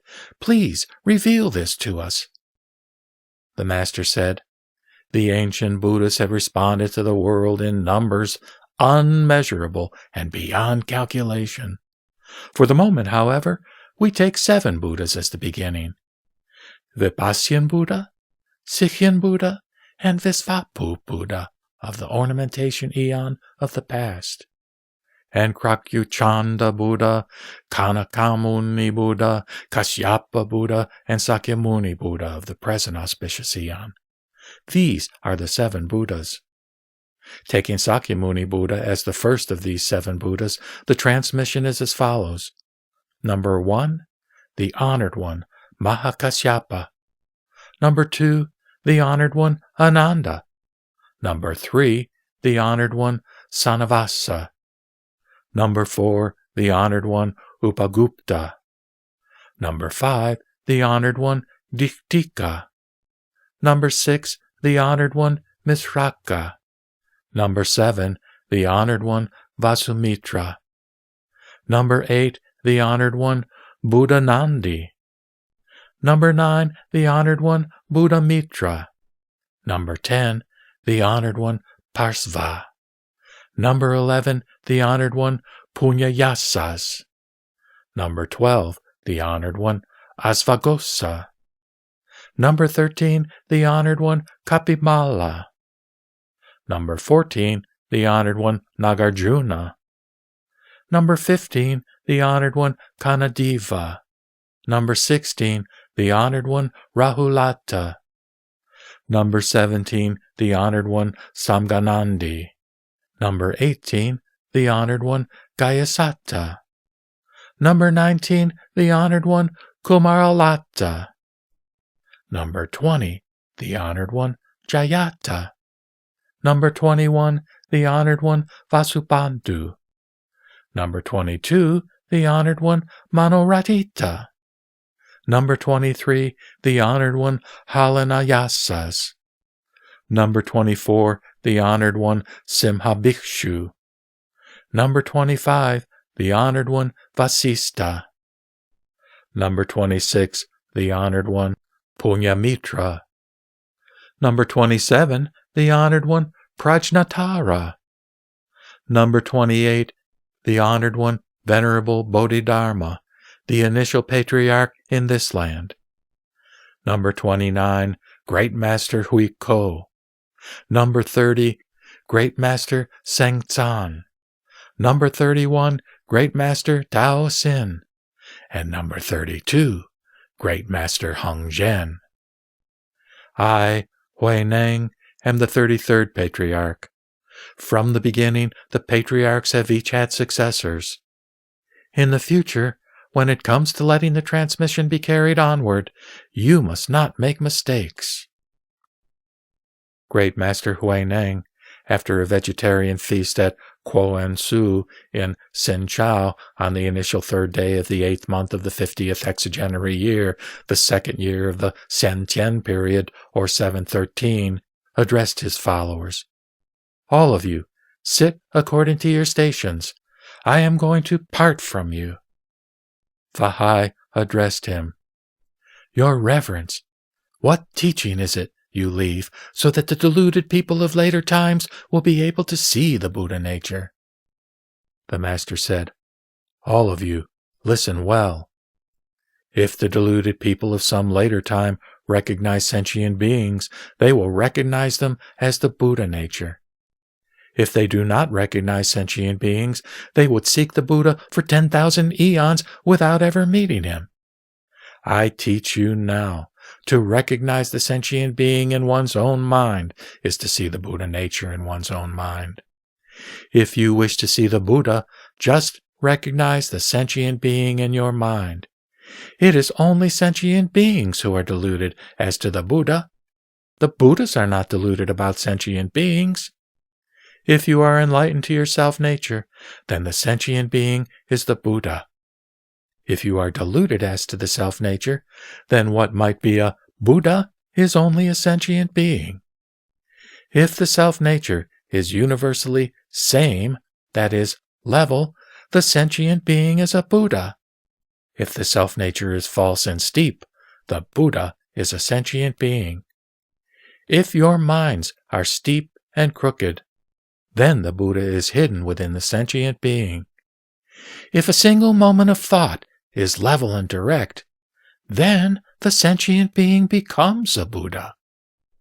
One's own mind possesses the Buddha, and this own Buddha is the true Buddha. If one is without the Buddha mind oneself, where could one seek the true Buddha? Your own minds are the Buddha. Do not doubt this. Outside of this, there is not a single thing that can be posited. All of us generate the 10,000 types of dharmas from our fundamental minds. Therefore, the sutra says, quote, when the mind is generated, the various types of dharmas are generated. When the mind is extinguished, the various types of dharmas are extinguished. Close quote. I will now leave a verse for you in parting, called the verse of the true Buddha of the self-nature. If people of later times understand the point of this verse, they will see their own fundamental minds and achieve the enlightenment of Buddhahood. The verse goes, the such-like self-nature is the true Buddha. False views and the three poisons are King Mara. During false delusion, Mara is in one's home. During correct views, the Buddha is in one's hall. When false views and the three poisons are generated in the nature, this is for King Mara to come reside in one's home. When with correct views one eradicates the three poisonous states of mind, Mara is transformed into the Buddha, true and not provisional. The Dharmakaya, Sambhogakaya, and Nirmanakaya, the three bodies, are fundamentally a single body. If one can see it oneself within the nature, this is the cause of Bodhi and the achievement of Buddhahood. From the Nirmanakaya is fundamentally generated the pure nature. The pure nature is always within the Nirmanakaya. The nature makes the Nirmanakaya practice the correct Eightfold Path, and in the future will be perfect and complete, true without limit. The licentious nature is fundamentally a cause within the pure nature. To eliminate the licentious results in the body of the pure nature. Within the nature, you should all transcend the 5 desires. In the instant that you see the nature, they are true. If you have encountered the sudden teaching in this lifetime, become enlightened immediately to the self-nature and see the world-honored one.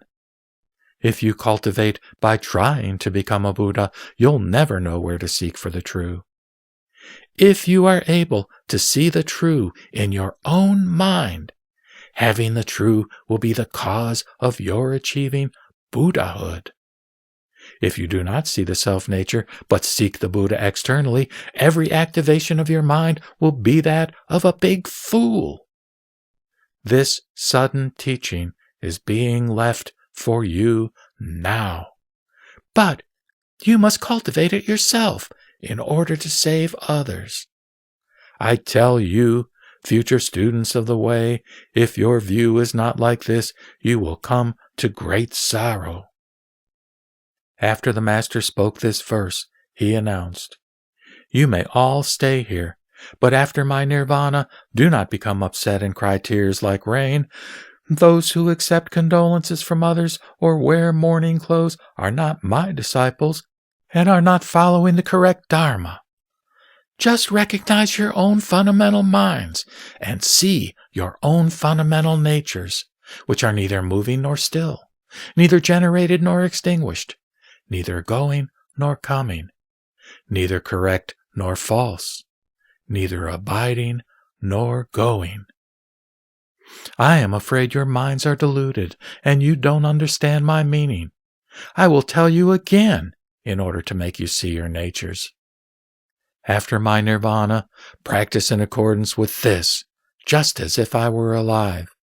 If you go against my teaching, it would be no use, even if I were alive. I will say another verse. Stupefied, not cultivating good. Leaping, not creating evil.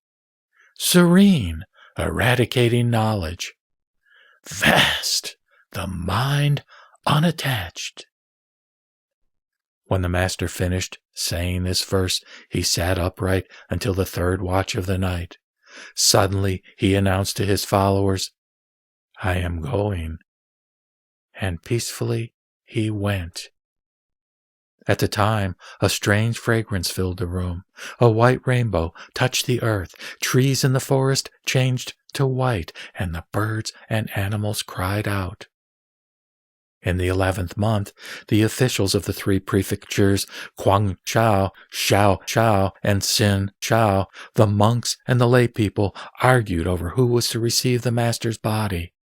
Since they could not decide, they burned incense to gain a portent, saying, "The smoke from the incense will indicate the directions in which the master's body should return." The smoke from the incense connected directly to Cao Qi.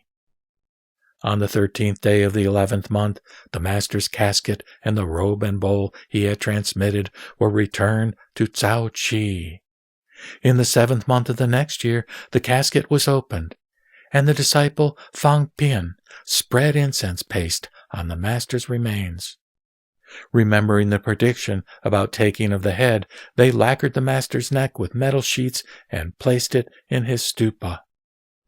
Suddenly, a white light appeared from inside the stupa that went straight up to heaven. 3 days later, it began to dissipate. The prefect of Shaochao memorialized about these happenings, and an edict was promulgated for the establishment of a stele, recording the master's spiritual activities. The master was 76. He received the transmission of the robe at age 24, and offered up his hair to become a monk at age 39. He preached the Dharma to benefit sentient beings for 37 years, and transmitted the Dharma to 43 people. The number who became enlightened and transcended the state of unenlightened ordinary person cannot be known. The robe that was transmitted by Bodhidharma as an emblem of the faith, which was of Chu Swan cotton from the western region, a precious bowl of polished manava given by Emperor Chengzong, the image of the master sculpted by Fang Pian, and his religious implements are stored forever at the training center at Paolinsu. This platform sutra has been transmitted in order to make manifest the central doctrine, to disseminate the triple treasure, and to benefit all living beings. End of the Platform Sutra of the Dharma Treasure of the Great Master, the 6th Patriarch. After the year 1979, under the wishes of Master Fo Yuan and Zhao Puchu, Zi Zongzun ordered the restoration of Huineng's physical body. Huineng, the 6th Patriarch of Chan Buddhism, 638 to 713.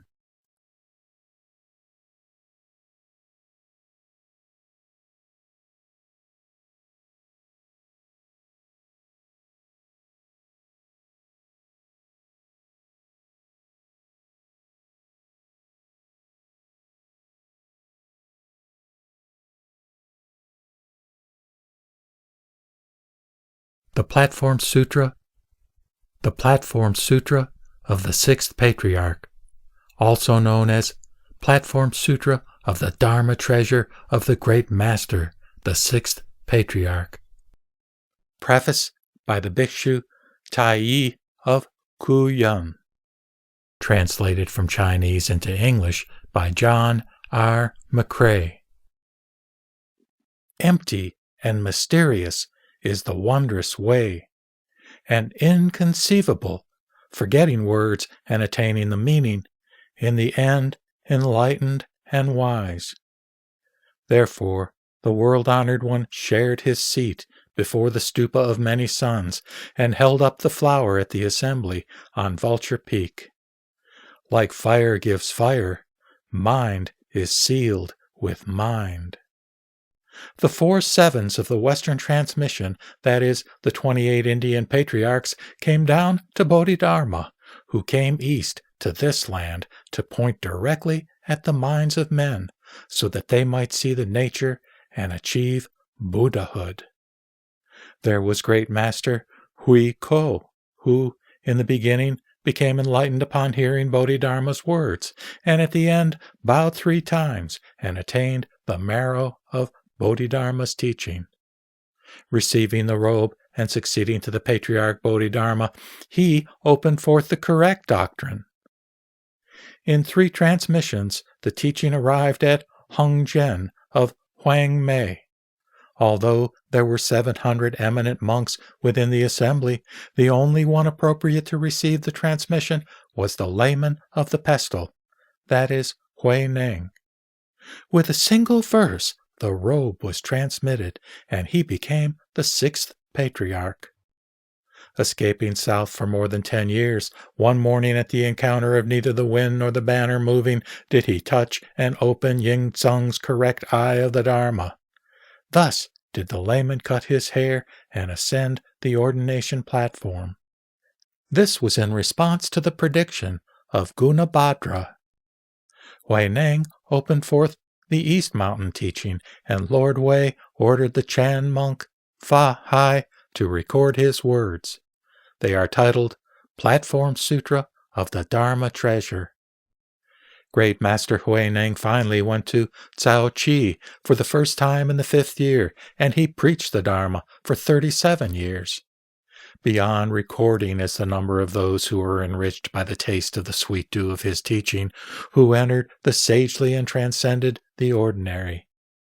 Those who are enlightened to the doctrine of the mind of the Buddha, and whose practice and understanding are in correspondence with the truth, are great spiritual compatriots. They are called carriers and transmitters of the lamp. It was Nan Yue Huai Rong and Xing Yuan Seng Chi who attended upon Huineng the longest, completely attaining a state of unconditionality. Therefore, it was that Matsu and Chi Tao proceeded from Qing Yuan and Nan Yue. The wisdom of these men was perfect and bright, like a mysterious wind, great in its quaking. And then did appear the towering figures of the Lin Chi, Kui Yang, Cao Tung, Yun Men, and Fai Yen lineages. Surpassing all were their way and their virtue. Steep were the roads to their front courtyards. The revelation is of the heroic monk who aroused his ambitions and struck the barrier. By profoundly entering any single gate, one realizes that the 5 factions share the same source. Passing through the forge, extensive and great is its scale. Originally, the essential teachings of the 5 houses all derived from the Platform Sutra. The Platform Sutra is simple in words and rich in meaning, brilliant of principle, and provides all that is necessary. It is replete in the immeasurable teachings of the Buddhas. Each and every teaching is replete in the immeasurable wondrous meanings. From each and every wondrous meaning emanate the immeasurable wondrous principles of the Buddhas. It is the interior of Maitreya's pavilion, the interior of Samantabhadra's pores. He who well does enter it is identical to the youth Sudana, who, in a single moment of thought, achieved merit, perfect and complete. He is equivalent to Samantabhadra. He is equivalent to the Buddhas. How unfortunate the great abbreviation of the Platform Sutra by later people. One cannot see the great entirety of the 6 patriarchs' purport. In my youth, I, Tai, once saw an old copy, which I sought everywhere for the next 30 years and more. Recently, Superior One Tong has found the complete text, which is now being published by the Idle Leisure Chan Retreat in Wu Cheng, or Wu County, Jiangxi. It is identical to that used by the various superior masters. My only wish is that you will open this scroll, raise your eyes to the text, and enter directly into the ocean of the great, perfect enlightenment. Let the life of the wisdom of the Buddhas and Patriarchs continue without cease. Thus will my earnest wish be complete. Recorded on a spring day in the 27th hexagenary, that is 60-year calendrical cycle year, the 27th year of the Qi Yuan, or reaching the origin period, or 1290.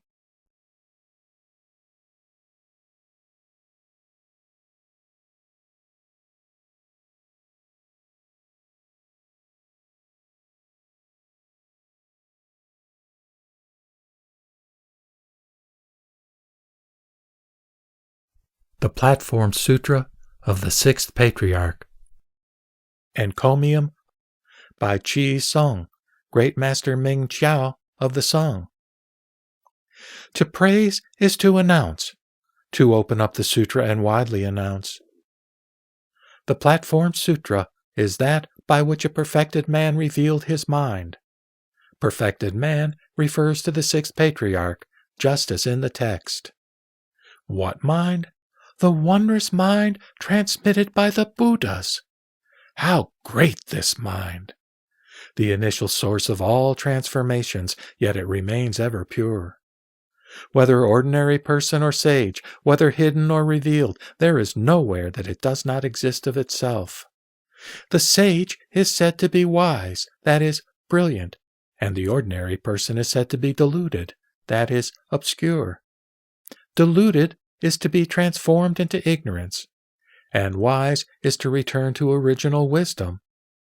Although transformed and returning differ, the wondrous mind is one. In the beginning was Sakyamuni Buddha, who transmitted it, that is, the mind, to Mahakasyapa. The 33 generations of Mahakasyapa's transmission transmitted it to Great Mirror, or Ta-Chien, that is, Huineng. The Sixth Patriarch's posthumous title is Great Master, Great Mirror. Great Mirror transmitted it, and it was transmitted on even further. In the first place, the ways of speaking of the mind are varied. Fundamentally, there are names that are identical, even though the reality varies. Fundamentally, there are many meanings, even though the mind is one. It is called mind of flesh and blood. It is called mind of dependent cognition. It is called mind of correlation and activating. And it is called mind of firm reality. Since mental states are often referred to as the mind, there is an even greater variety of usage. These are cases where the names are identical, even though the reality varies. It is called mind of suchness. It is called mind of generation and extinction. It is called mind of the afflictions. And it is called mind of Bodhi. Those of this category found in the various sutras could hardly be counted. These are cases where the meanings are many, even though the mind is one. Of meanings, there is the meaning of enlightenment and the meaning of non-enlightenment. Of minds, there is the true mind and the false mind. All of these are just different distinctions of the correct mind. Of course, the mind referred to in the Platform Sutra is, of the two meanings, the meaning of enlightenment, and of the two minds, the true mind. In the past, when the sage Sakyamuni was about to secret himself in nirvana, he commanded Mahakasyapa to transmit the essential dharma outside the teachings. Thinking that people then were stagnating in traces and would forget to return to the fundamental, he deeply wanted those of later times to behold the fundamental and correct the implications. Therefore, does the Nirvana Sutra say, quote, I have an insurpassable correct dharma, which I bestow entirely on Mahakasyapa, close quote. The way of heaven resides in change. The way of earth resides in selection, and the way of the sages resides in the essential. The essential is a term for the most wondrous. The essential is the way of the sages, and is therefore the hinge-pin of the gate of the Dharmadhatu, the meeting of the immeasurable doctrines, the unembellished original vehicle of the Mahayana.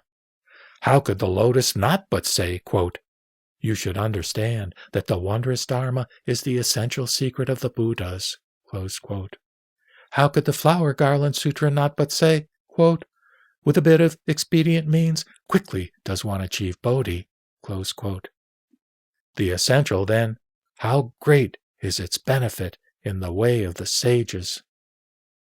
Therefore, the central doctrine of the Platform Sutra is the honoring of the essential of the mind. The mind is as if bright, as if dark, as if empty, as if numinous, as if serene, as if awakened. It possesses things and is without things. Say it is a single thing, and it originally extends over 10,000 things. Say it is the 10,000 things, and it is originally unified in a single thing. A single thing resembling the 10,000 things, the 10,000 things resembling a single thing. Such descriptions imply that the mind is conceivable, but it can neither be thought of nor conceived of. The world calls it the mysterious understanding. They call it the divine comprehension. They call it beyond relativities. They call it the silent essence. They call it the obscure penetration. Transcend all of them. Do away with them. Do away with them, and away again. Furthermore, how could one reach such a state, were it not ultimately attained by solitary transmission from the perfected man, that is, Huineng, who could sincerely embody it? Inferring, he explicates it, and there is nowhere he cannot go. Probing, he resolves it, and there is nowhere he is not correct. Applying it to realization of the nature, his views are perfectly intimate. Applying it to cultivation, his proceedings are perfectly correct. Applying it to the elevation of virtue and the discrimination of illusions, the true and the false, are easily manifested. Applying it to transcendence of the world, the enlightenment of Buddhahood is quickly achieved. Applying it to saving the world, the enervating defilements are easily ended. This is the central doctrine of the Platform Sutra, which may be disseminated throughout the world without opposition from anyone.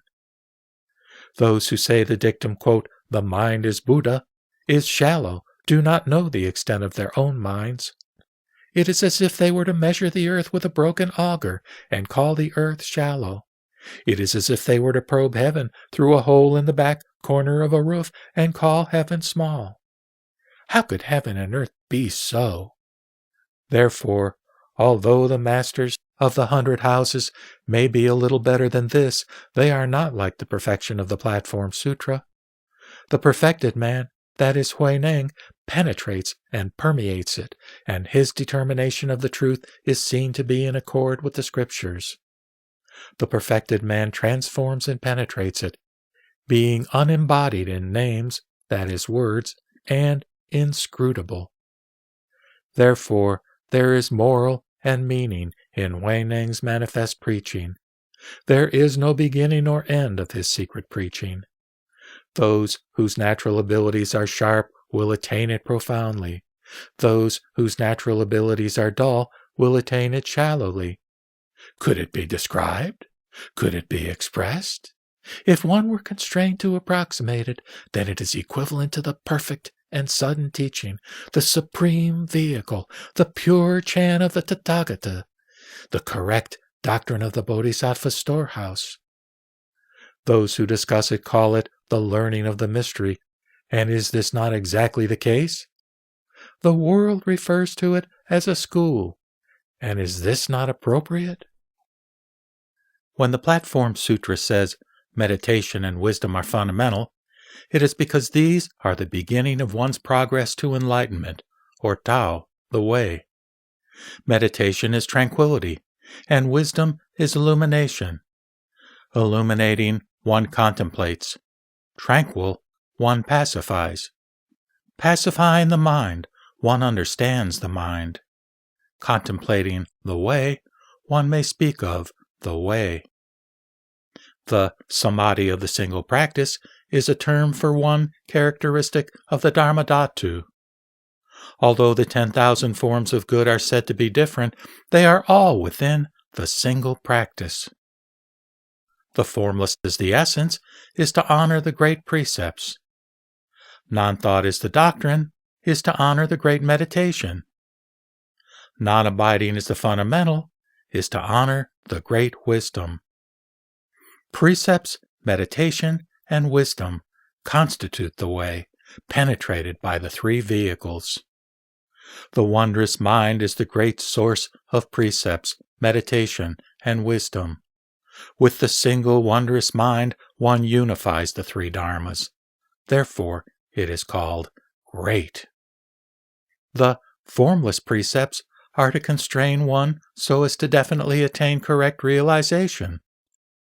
The four great vows are to vow salvation, salvation from suffering; to vow eradication, the eradication of the accumulation of the afflictions; to vow learning, to learn the way; and to vow attainment, attainment of serene extinction, that is, nirvana.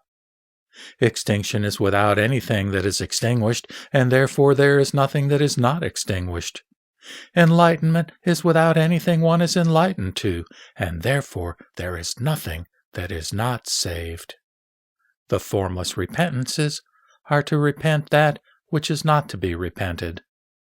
The three refuges are to take refuge in the One. The One is the source of the three treasures. To explain Mahaprajñā, or great wisdom, is to refer to the very center of the mind. Prajñā is the expedient means of the sage, the great wisdom of the sage. Fundamentally, it can be tranquilized, illumined, made provisional, and actualized. The people of this world use its tranquilization to subjugate a host of evils. The people of this world use its illumination to collect a host of goods. The people of this world use its provisionalization to make great their conditioned activities of teaching. The people of this world use its actualization to make great their unconditioned attainment of nirvana. How ultimate this prajñā! The way of the sage without prajñā would not be illuminated and would not be attained. The tasks of those under heaven without prajñā would not be appropriate and would not be correct. The perfected man's actions of teaching use prajñā to elicit interpretations. Is this not abstruse? Huineng says, quote, "My Dharma is preached for those of the highest abilities," close quote, because he appropriately matches person and Dharma. To make heavy use of those capable of only light loads would be unsuccessful, and to bequeath the great method to those of small capacities would be an error. That which has been transmitted silently and bequeathed from the past is a secret teaching. Secret is not to imply one's own realization without speaking, but to base oneself on suchness while practicing in secret. To not understand this Dharma and revile it readily, to eradicate one's seeds of Buddhahood for 100 eons and 1,000 lives, is to lose the fundamental mind, even as one attempts to protect the people of this world. How great the appearance of the Platform Sutra! Its fundamentals are correct, and its traces effective. Its cause is true, and its results unerring. Previous sages and later sages have thus generated it, have thus manifested it, and have thus returned to it. Vast and surging, it is like the flowing of a great river, like the omnipresence of space, like the illumination of sun and moon, like the lack of contact between form and shadow, like the ordered flight of geese. Wondrous to attain it, and it is called the fundamental. Extrapolate and make it function, and it is called the traces. Begin that which is without beginning, and it is called the cause. attain that which cannot be attained, and it is called the result. The result is not different from the cause, and it is called the correct result. The cause is not different from the result, and it is called the correct cause. The traces of the teaching must consider the fundamental, and this is called the great function. The fundamental must consider the traces, and this is called the great vehicle. Vehicle is the sage's metaphor for the way. Function is the sage's generation of the teaching. The way of the sage does not approach the mind that is the source of the teachings. The teaching of the sage does not approach the actual practice of spiritual cultivation. To regulate the spirit and enter the way, that is enlightenment, does not approach the concentration and insight meditation of the single characteristic that is without characteristics. To pattern oneself on good and attain virtue does not approach the samadhi of the single practice. To accept all the precepts does not approach that which is without characteristics. To make correct all the meditations does not approach non-thought. To penetrate all the wisdoms does not approach non-abiding. To generate good and extinguish evil does not approach the formless precepts. To expand on the way and elicit virtue does not approach the four great vows. Well, to contemplate transgressions does not approach the formless repentances. To correct one's tendencies does not approach the three refuges. To correct the great essence and resolve the great function does not approach great Prajñā. To generate the great faith and toil at the great way does not approach the great ambition. The attempts of people under heaven to exhaust principles and eliminate the natures of things does not approach the silent transmission.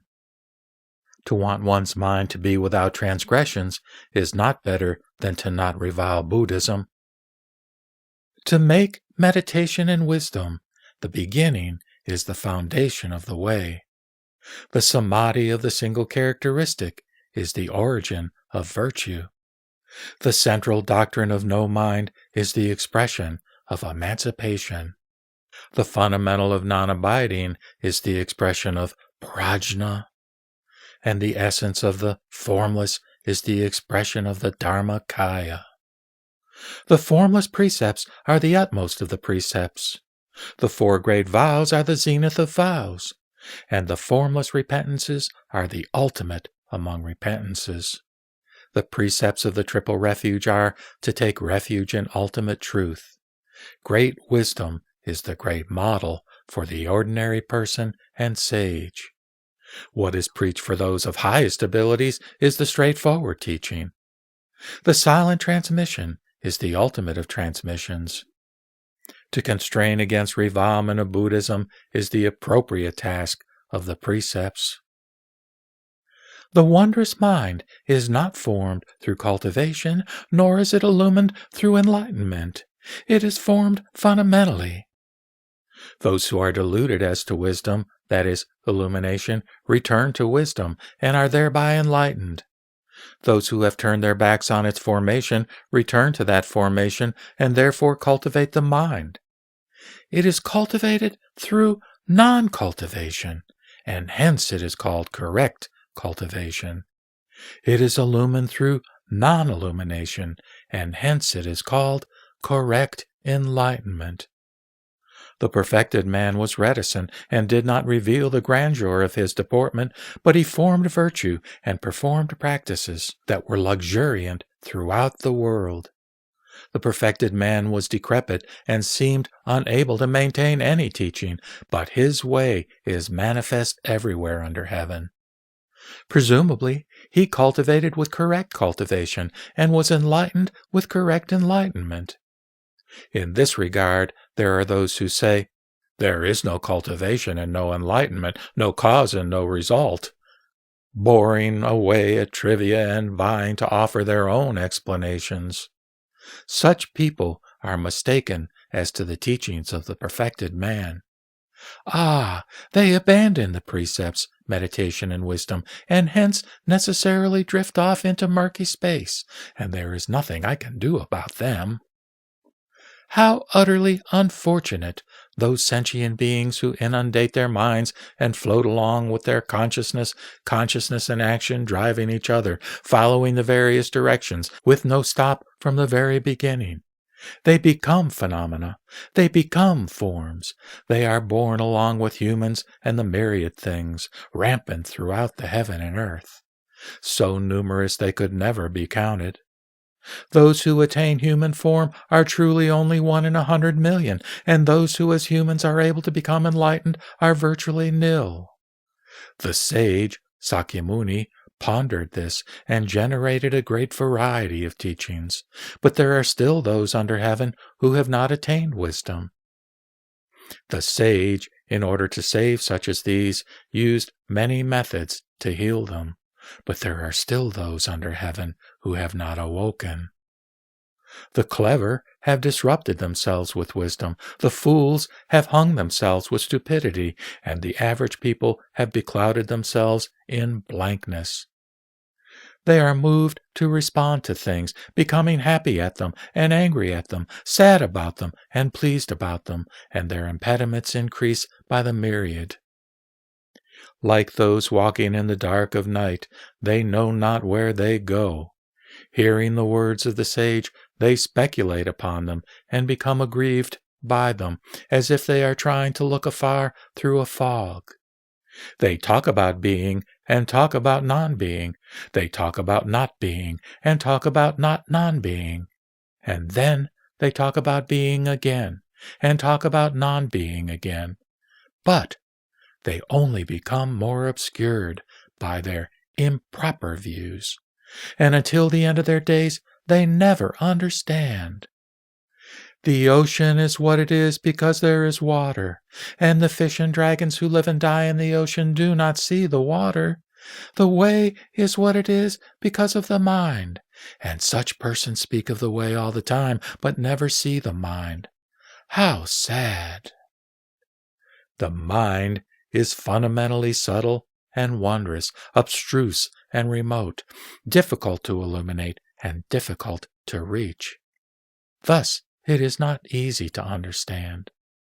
The sage Sakyamuni had secreted himself in nirvana, and for 100 generations, even though there were written transmissions, the people of this world under heaven were not able to understand and experience the enlightenment of which they speak. Therefore, the central doctrine of the Platform Sutra specified and straightforwardly described the mind, so that all under heaven were, for the first time, able to render correct their fundamental natures and karmically endowed life forces. It is as if you eliminate the clouds and mists and see the great sky, or as if you climb Mount Tai and can see all around without restriction. According to Wen Kang, who borrowed from a profane text to say, quote, "With a single change, the mantle passed from Qi to Lu, and with a single change, it changed from Lu to the Wei." Close quote. This saying is close to the truth. The Nirvana Sutra says, quote, "From the deer park in the beginning to the Ajivata river at the end, for 50 years the Buddha never spoke a single word." Close quote. The manifestation of the Dharma is not done in words, and this saying is to prevent us from seeking his message in words. The Nirvana Sutra also says, quote, "Rely on the Dharma, do not rely on the man." Close quote. This is because the Dharma is true, and the man, that is Sakyamuni, is provisional. It says, quote, "Rely on the meaning, do not rely on words." Close quote.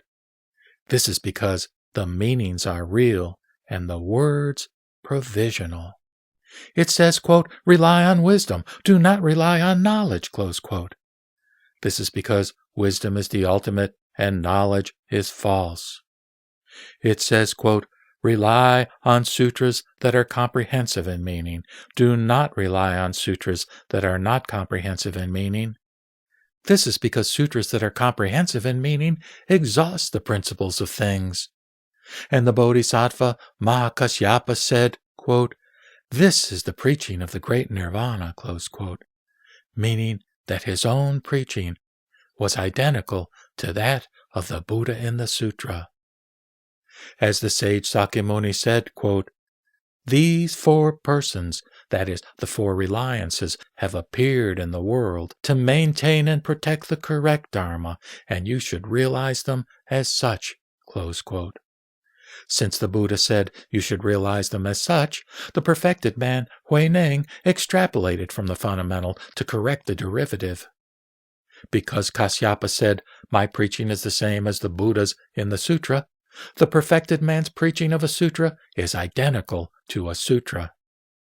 Because the Nirvana Sutra says, "Rely on meanings," and rely on sutras that are comprehensive in meaning, the perfected man has preached openly and was in accord with the meanings and in accord with the sutras of the Buddha. Because the Nirvana Sutra says, "Rely on the Dharma and rely on wisdom," therefore the perfected man has preached secretly, transforming and penetrating, but not becoming stagnated in the slightest. Because the manifestation of the Dharma is not done in words, the central teaching of the perfected man reveres the silent transmission. The sage was like the spring, gently bringing forth, and the perfected man was like the autumn, cleanly maturing. The sage commanded, and the perfected man effected.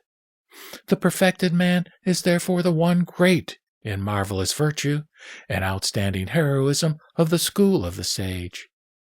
That perfected one began in insignificance, revealing that he did not understand the words of this world. And what did he achieve?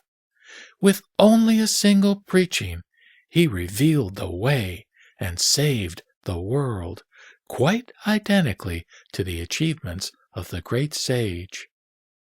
Fundamentally, with mysterious virtue and superior wisdom, he understood things innately. Wanting to demonstrate the Dharma, he manifested illiteracy. It has been almost 400 years since he died, and his Dharma has flowed into the four seas without cease. Emperors and kings, sages and wise men have for 30 generations sought out his way and have become increasingly reverential. If he had not attained that which had been attained by the great sage, heaven would long ago have come to despise him. If so, how could it have become like this? I, Chi Song, am a stubborn, narrow-minded person. How could I have exhausted his way? Fortunately, even a mosquito drinking from the ocean knows its taste. Thus do I dare to bow my head and disseminate it, bequeathing it to students to come.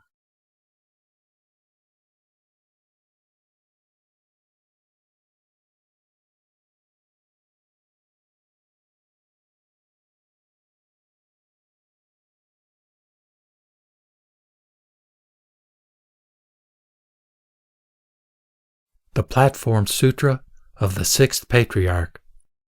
Appendix. An additional record of the story of the Great Master, the Sixth Patriarch, collected by the disciple Fa Hai and others. The Great Master was named Huineng.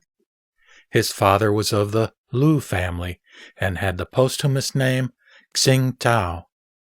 In the 9th month of the 3rd year of the Wu Te, or martial virtue period, 620, Lu Xing Tao was banished to Xin Chao. His mother, of the Li family, had a dream prior to bearing Huineng, and white flowers appeared in profusion in the front garden. A pair of white cranes flew by, and a strange fragrance filled the room. Realizing that she was pregnant, she maintained the chaste precepts in pure sincerity. She was pregnant for 6 years before the Master was born, which was at the first or child hour, that is, midnight, of the 8th day of the 2nd month of the 35th year in the hexagenary calendar, the 12th year of the Chen Quan, or proper exemplification period, 638 of the Tang Dynasty. At the time, a white light leaped to the sky from between the baby's eyebrows, and a fragrant pneuma wafted through the air. At dawn, 2 monks came to see him. They said to the father, "We have divined the name for the baby who was born last night. It should be Hui above and Neng below." The father said, "Why should he be named Huineng?" The monk said, "Hui, to enrich, is because he will enrich sentient beings with the Dharma.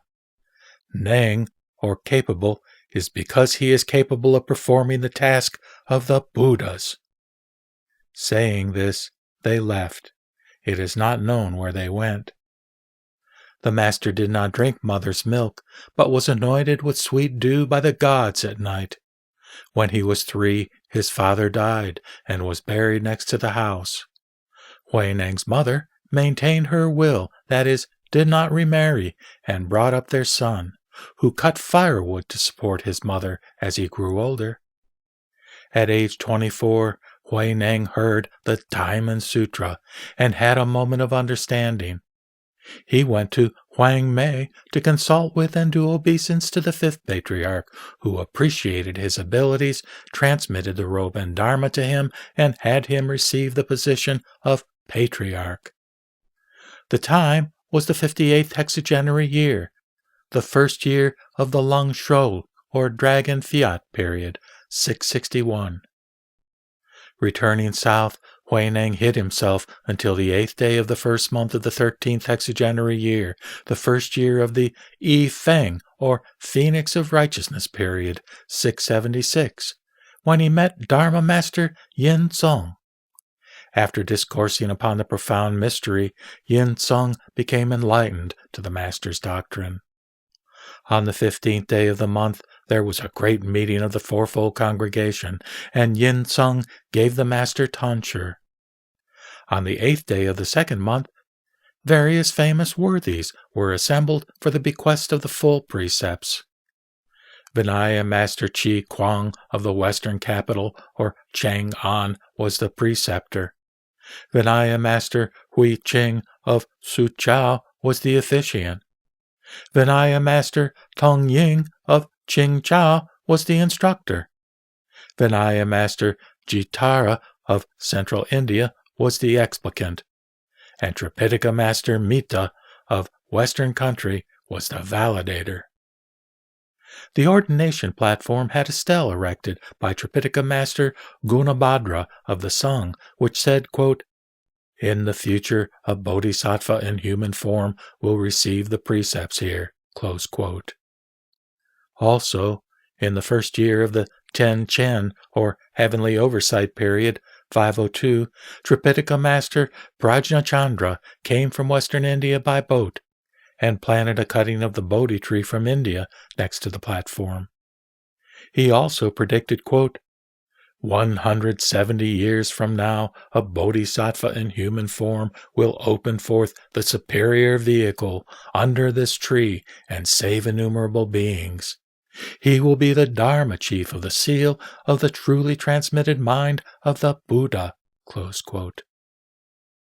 When the master came here and offered up his hair and tonsure, received the precepts, and opened forth the doctrine of the direct transmission to the fourfold congregation, it was all as had been prophesied before.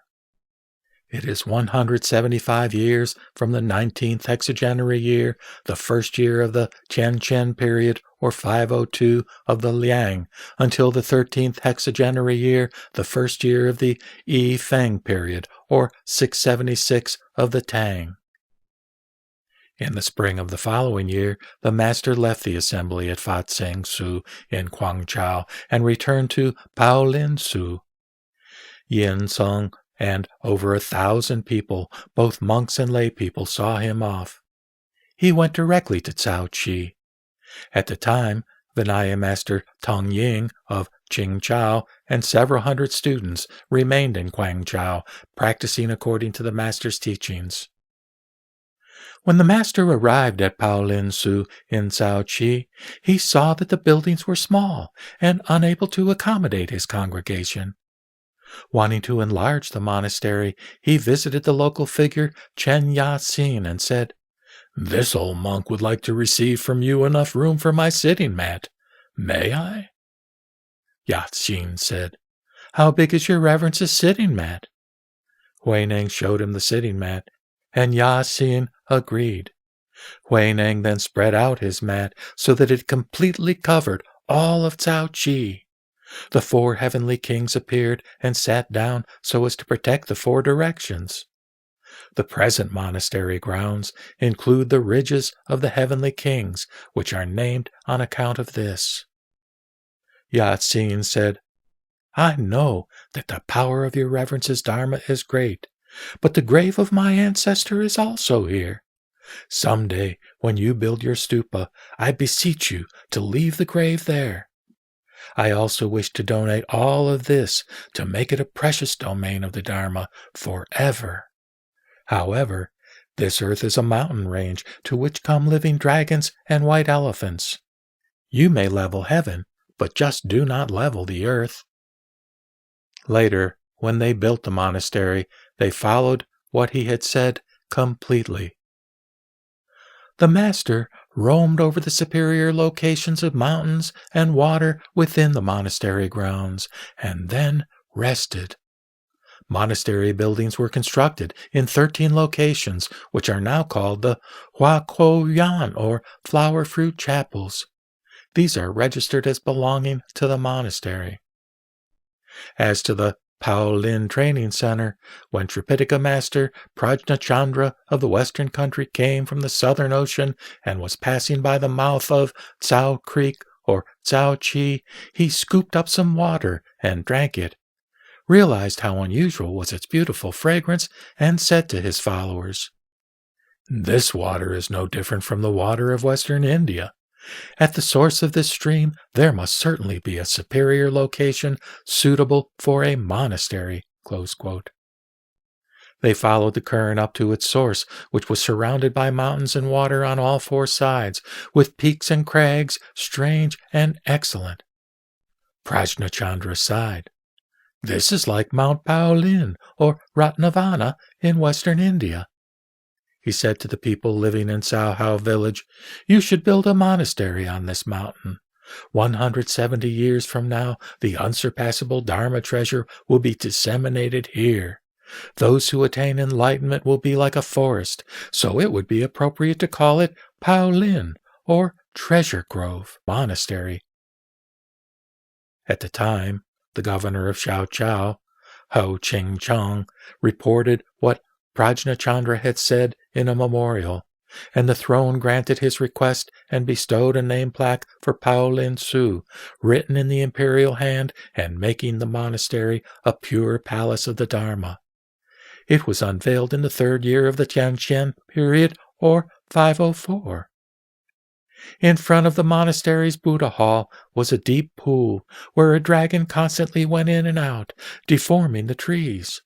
One day he manifested a form that was extremely large, roiling up waves and obscuring the sky with clouds and mists. Huineng's followers were all afraid, but the master scolded the dragon. "You're only able to manifest a large body. You can't manifest a small body. If you were a divine dragon, your abilities at transformation would include the manifestation of the large with the small, and the manifestation of the small with the large." The dragon suddenly disappeared, and then instantly reappeared in a small body, jumping around the surface of the pool. The master held out his bowl, testing the dragon by saying, "But I'll bet you don't dare enter this old monk's bowl." The dragon then swam up in front of him, and the master scooped him up in the bowl. The dragon could not move. The master carried the bowl to the monk's hall and preached the Dharma for the dragon, who then shed his skeleton and went away. His skeleton is about 7 inches long and was complete with head and tail, horns and feet. It is kept at the monastery. The master later had the pool filled up with earth and rocks. The iron stupa that now exists in front of the hall on the left side guards the location. The rock that the master dropped from his hips when he went to Hongzhen's chambers to receive the transmission is inscribed with 8 characters that read, quote, "Recorded for layman Lu on the first year of the Lung Shuo period, or 661, close quote. This stone now exists at Tongchansu in Huangmei. In addition, Assistant Director of the Right Wang Wei composed a record of the Patriarch on behalf of the Great Master Shen Hui, which says, quote, "The Master hid among workers for 16 years. When he encountered Yin Sung's lecturing on the Nirvana Sutra, Yin Sung therefore performed the tonsure for him." Close quote. Also, Governor Liu Zhongwan composed an epitaph on the Patriarch's posthumous title, which says, quote, "The Master received the implement of authentication and hid himself in Nanhai for 16 years. When the time was right for him to undertake the salvation of sentient beings, he took up residence in Cao Qi and became the teacher of humans." Close quote. Furthermore, Grand Counselor Chang Shangying composed a record of the 5th Patriarch, which says, quote, "The 5th Patriarch taught at Tongchanhuan in Huangmei County, which was convenient to his support of his mother. In the first year of Lung Shuo, after bestowing the robe and dharma on the 6th Patriarch, he dispersed his following and entered a hut on East Mountain. There was a layman named Ping Mao who gave the mountain to the master, that is, Hongzhen, for a training center. In consideration of this evidence, we must conclude, then, that the master's journey to Huangmei and reception of the 5th Patriarch's robe and dharma was in fact in the 58th hexagenary year, the first year of the Lung Shuo period, or 661. From this year to the 12th hexagenary year of Yi Huang, or 676, when the master first went to Fa Tsingsu and shaved his hair, is 16 years. Other texts may say that the master went to Huangmei in the Xianyang, or Universal Penetration period, 670 to 674, but I fear this is incorrect. Details of Accolades through the Dynasties. Emperor Xianzheng, 805 to 820, of the Tang, bestowed on Great Master the posthumous title Chan Master Great Mirror. Emperor Taizong, 976 to 997, of the Sung, supplemented this posthumous title to Chan Master Great Mirror of True Emptiness, and by edict reconstructed the master's stupa and named it Stupa of Great Peace and Benefit of the Country. Emperor Renzong, 1022 to 1063 of the Song, in the 10th year of the Jianxiang, or Heavenly Sage period, 1032, welcomed the master's body, robe, and bowl into the palace for offerings.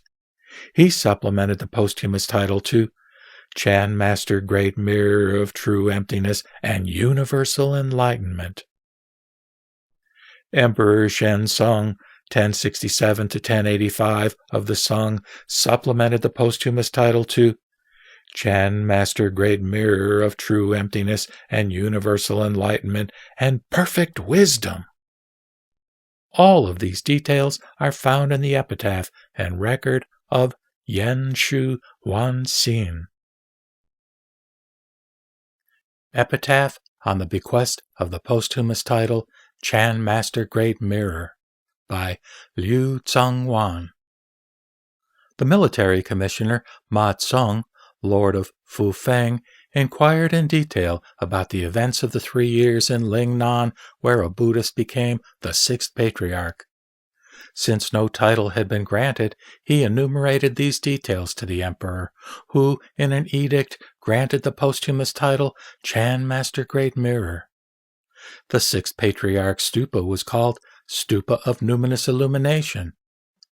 On the 13th day of the 10th month of the 10th year of the Wan Ho, or Original Harmony period, 815, the tally, promulgated from the Bureau of Sacrifices of the Department of State Affairs, was received by the military commissioner, who then commanded that sub-official functionaries from the Bureau receive a report on the welcoming of the tally from the city's clerks to be forwarded to the Bureau of Sacrifices.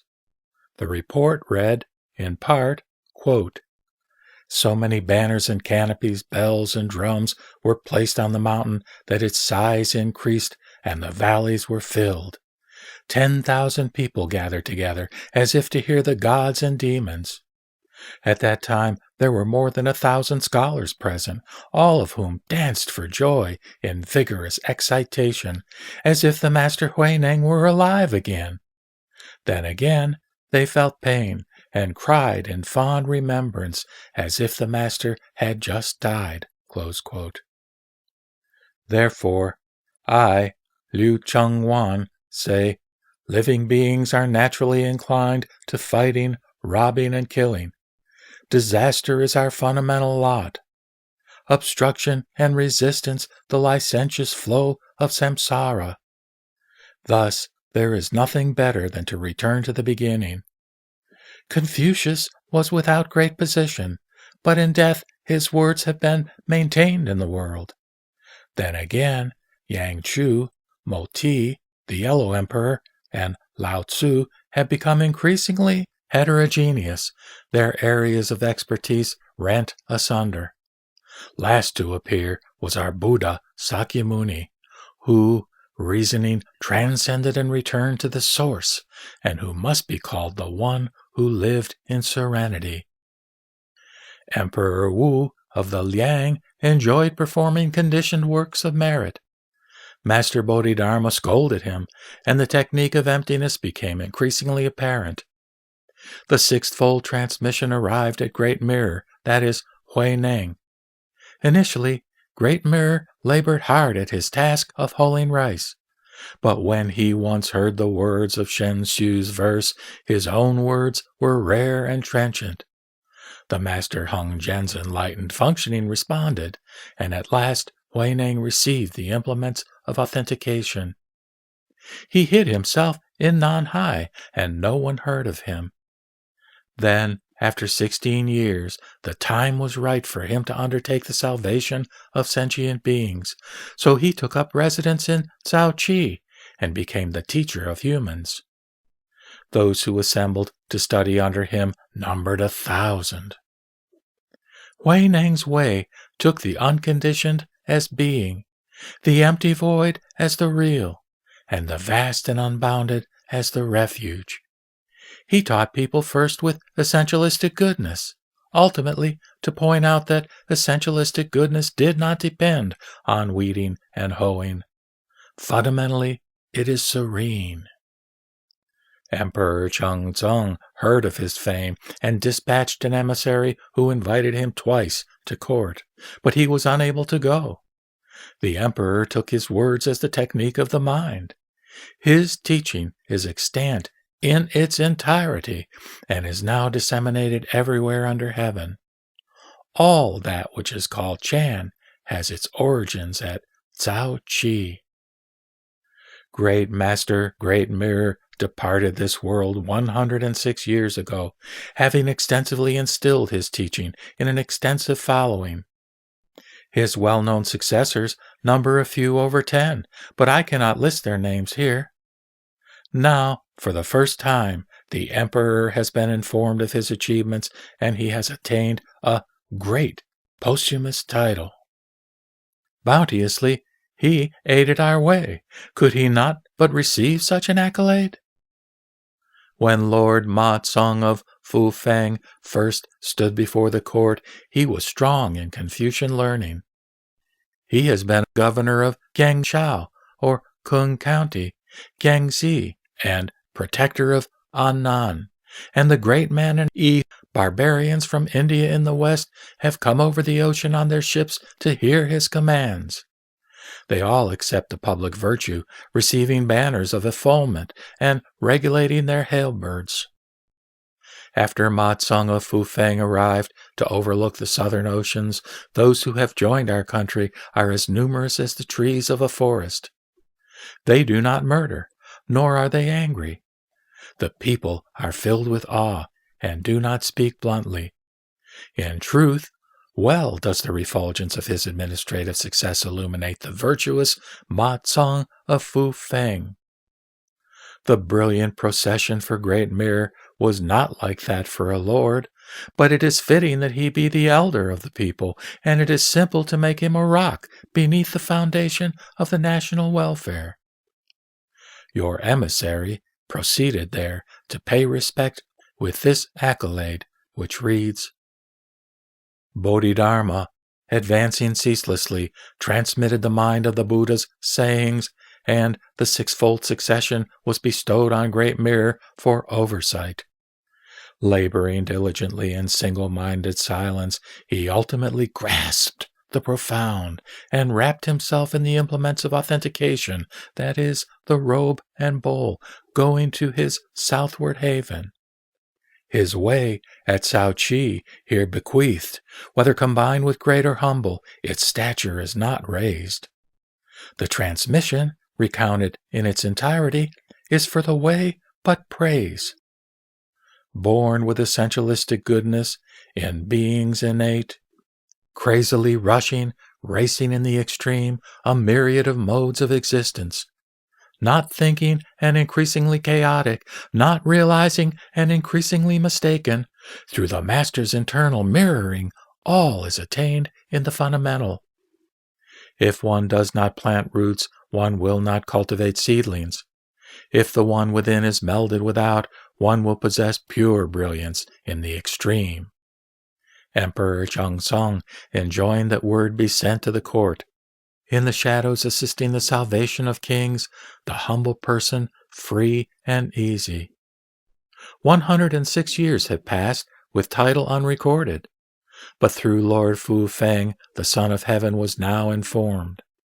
From the Secretariat was returned the practice of the Great Title, which eulogized his brilliance across the southern lands, rejuvenating his Dharma. His followers were 10,000, 100 million, despondent together, elated together. One thinks the extent of the Master's teaching derives from Lord Fu Feng, who has offered all of his experiences to the Son of Heaven. The Son of Heaven, in repose, has ordered, and the excellent Lord has virtue beauteous. Overflowing the oceans are the barbarians, overlooked by the Buddha.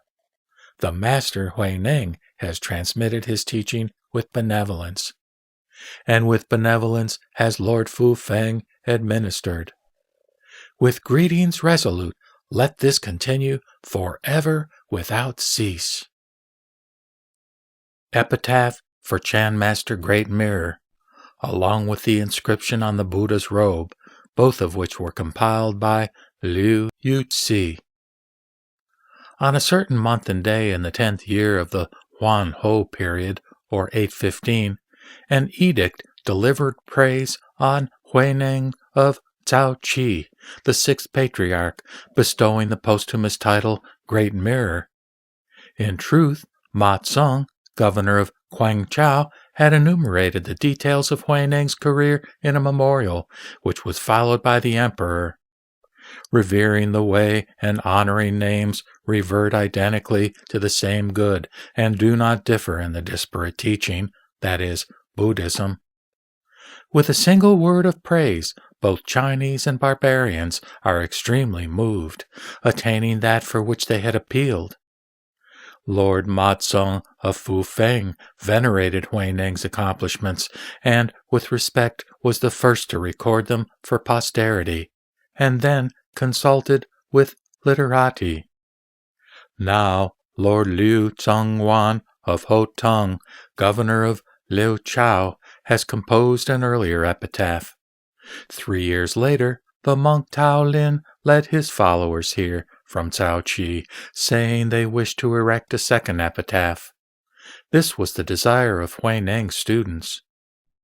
During the middle 500 years after the Tathagata's nirvana, Kasyapa, Matanga, and Chu Falan brought sutras to China, and people first heard his words.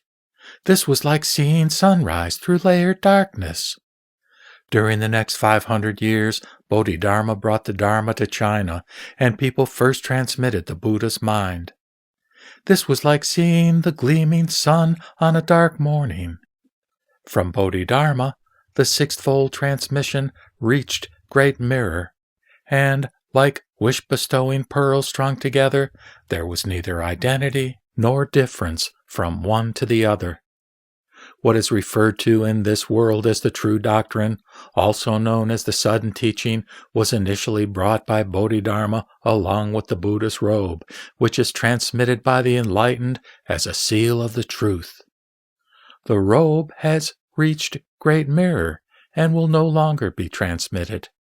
How could it possibly be like the fish and rabbit traps, or the straw dog that are discarded after the game is caught or the ritual finished? Is it not that people simply had no choice but to do something with it and decided to let it stay at Cao Qi? I am without spiritual attainment, but have come to know the following. On the basis of Tao Lin's testimony, Chan Master Great Mirror was born in Xin Chao, left home at 34, and died at age 74.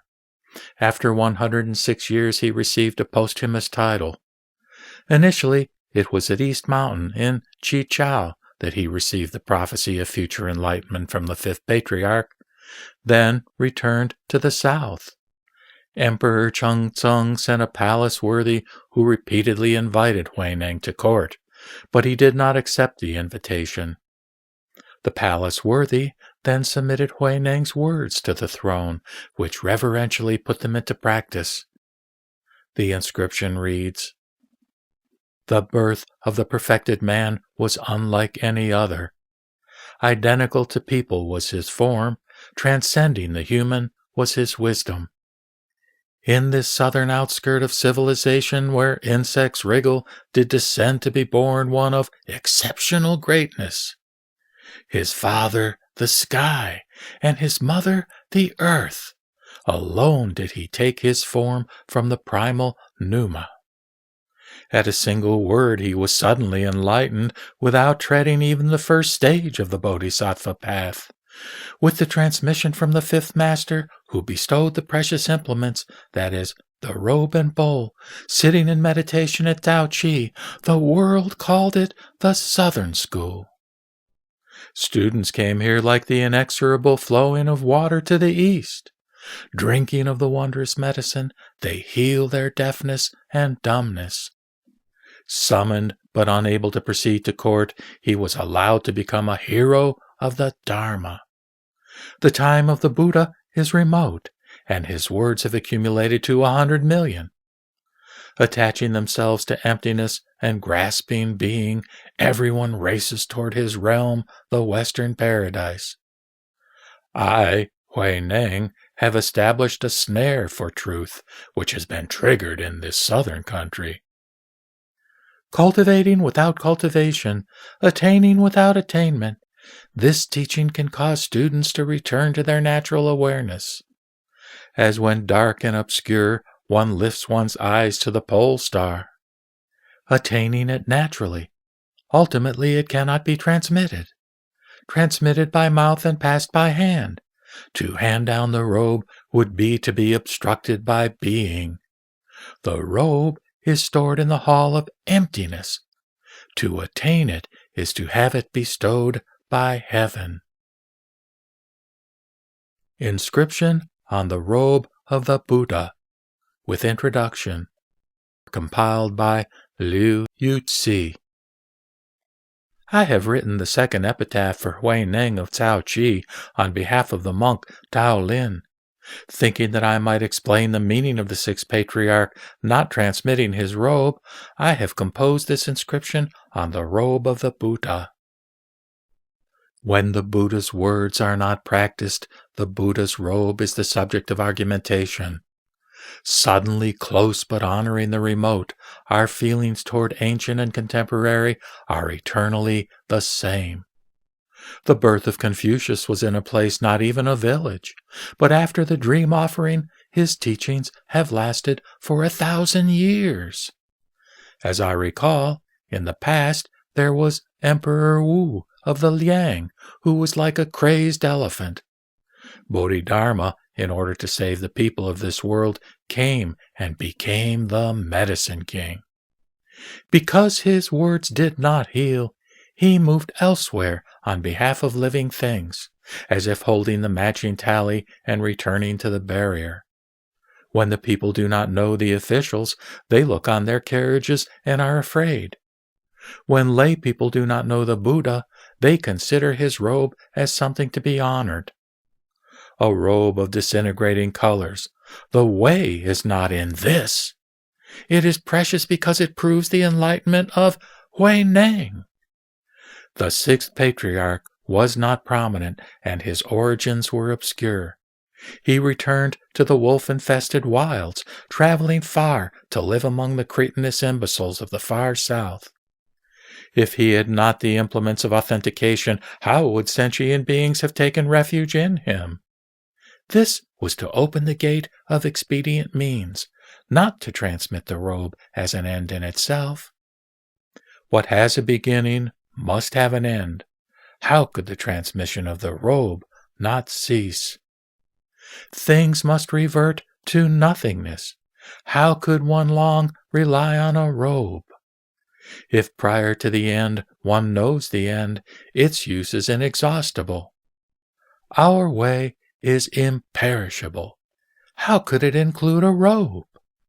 When its use has been told, who would not consider it a straw dog to be cast aside when no longer needed? It was after the master's body was placed in the stupa on the 3rd day of the 59th hexagenary year, the 10th year of the Kaiwan period, or 722. Suddenly in the middle of the night there was heard a sound like the dragging of an iron chain. The monks arose in surprise and saw a person in mourning clothes running out of the stupa. Upon inspection, they saw a wound on the master's neck. They reported the entire affair at the county and prefectural headquarters to Magistrate Yang Kan and Governor Lu Wu Tian, and obtained a warrant for the urgent apprehension of the assailant. After 5 days, the bandit was captured in Shichu village and sent to Shaochao. Under interrogation, he identified himself as Chang Chin Man from Liang County in Ruzhou, Linru County, Hunan. While at the Kaiwan Su, or Opening Origin Monastery in Hongqiao, he had received 2,000 cash from the Sila monk Kim Dai-pi, Jin Taipei in Chinese, for taking the head of the 6th Patriarch, Great Master Huineng, to be returned to Haidong, that is, Korea, to become the object of offerings. Governor Liu, hearing the report of the interrogation, went himself to Chaoqi prior to sentencing. He asked the master's chief disciple, Ling Tao, "How should we deal with this?" Ling Tao said, "According to civil law, he should obviously be executed, but according to the Buddhist principle of compassion, both enemy and friend are treated equally. How much more the case since they wanted Huineng's head in order to make offerings to it. This transgression should be overlooked." Governor Liu sighed and said, "For the first time, I understand the grandeur of Buddhism." He then pardoned the criminal. In the 1st year of the Shang Yuan, or Uplifting the Origin period, 760, Emperor Su Tseng sent an emissary to request that the master's robe and bowl be returned to the palace for offerings. On the 5th day of the 5th month of the 1st year of the Yong Tai, or Eternal Peace period, 765, Emperor Taizong dreamed that the 6th Patriarch, the Great Master, requested the return of the robe and bowl. On the 7th day, an edict was sent to Governor Yang Chen, which said, "We have dreamed that Chan Master Huineng has requested that his robe of transmission, his kasaya, be returned to Cao Qi. We now dispatch Great Defender General of the State Liu Chongqing to receive and return it reverentially. We state that it is a national treasure. Our servant should return it to its original monastery and emplace it according to the Dharma. We adamantly command the monks who have personally received the teachings of Huineng to guard it carefully and not allow his body to be defiled." Afterward, there were those who snuck in to steal Huineng's remains, but they were always captured before they got far away. Such events happened 3 or 4 times. Emperor Shenzhong bestowed the posthumous title Chan Master Great Mirror, and the stupa name Numinous Illumination of the Original Harmony. The remaining details are recorded in the epitaphs by Minister Wang Wei, Governor Liu Zongyuan, and Governor Liu Yuxi, all of the Tang. Recorded by the Shramanera Ling Tao, who guards the stupa. Epilogue. The Dharma always preached in the past by the 6th Patriarch, the Great Master, was entirely the perfect and sudden teaching of the Mahayana. Therefore, it is called a sutra. Its words use what is close to point to what is remote. Its phrases are straightforward, level, and its meanings clear. Whoever recites it will receive benefit thereby. Ming Chao Chi Sung has constantly praised it, saying, quote, "Those whose natural abilities are sharp will attain it profoundly. Those whose natural abilities are dull will attain it shallowly." Close quote. How true these words! When I first entered the way to become a monk, I was very moved by this scripture. Eventually, I saw that the 3 texts available were not uniform. Each has strengths and weaknesses, and the printing blocks were becoming obliterated. Therefore, I have made a comparative edition of the text, correcting their errors and elucidating their abbreviations. I have also added the requests for instruction and encounters between Huineng and his students. I hope that students will be able to attain the teaching of Cao Qi in its entirety through this text. For example, the governor Yuan Kung Long is profoundly versed in this way. One day, he passed by my room in the monastery, perused my edition, and said, quote, "You have achieved a grand consummation of the Platform Sutra." Close quote. Lamenting the text's unavailability, he commanded workers to carve the catalpa tree into printing blocks solely in order that the text would circulate and keep the school of Cao Qi from ever coming to an end. Someone said, quote, "Bodhidharma did not posit words, pointed directly at the human mind, and taught seeing the nature and the achievement of Buddhahood. Why should the correct transmission to Patriarch Lu in the 6th generation, that is Huineng, utilize words?" Close quote. I said, "This sutra is not words, but the direct pointing of the unilineal transmission from Bodhidharma. Nan Yue, Huai Rong, Qing Yuan, Xing Su, and the various great elders illuminated their minds through this pointing. Furthermore, they used it to illuminate the mind of Matsu Tao Yi, Shu Tou, Su Chen, and the various masters. The Chan school, which now is disseminated throughout the world, has always depended on this pointing. From now on, how could it not rely on this pointing and still illuminate the mind for the seeing of the nature?" The questioner acknowledged this, bowed again, and said in gratitude, "I have been feeble-minded in asking this. Please include this exchange at the end of the sutra in order to inform those to come."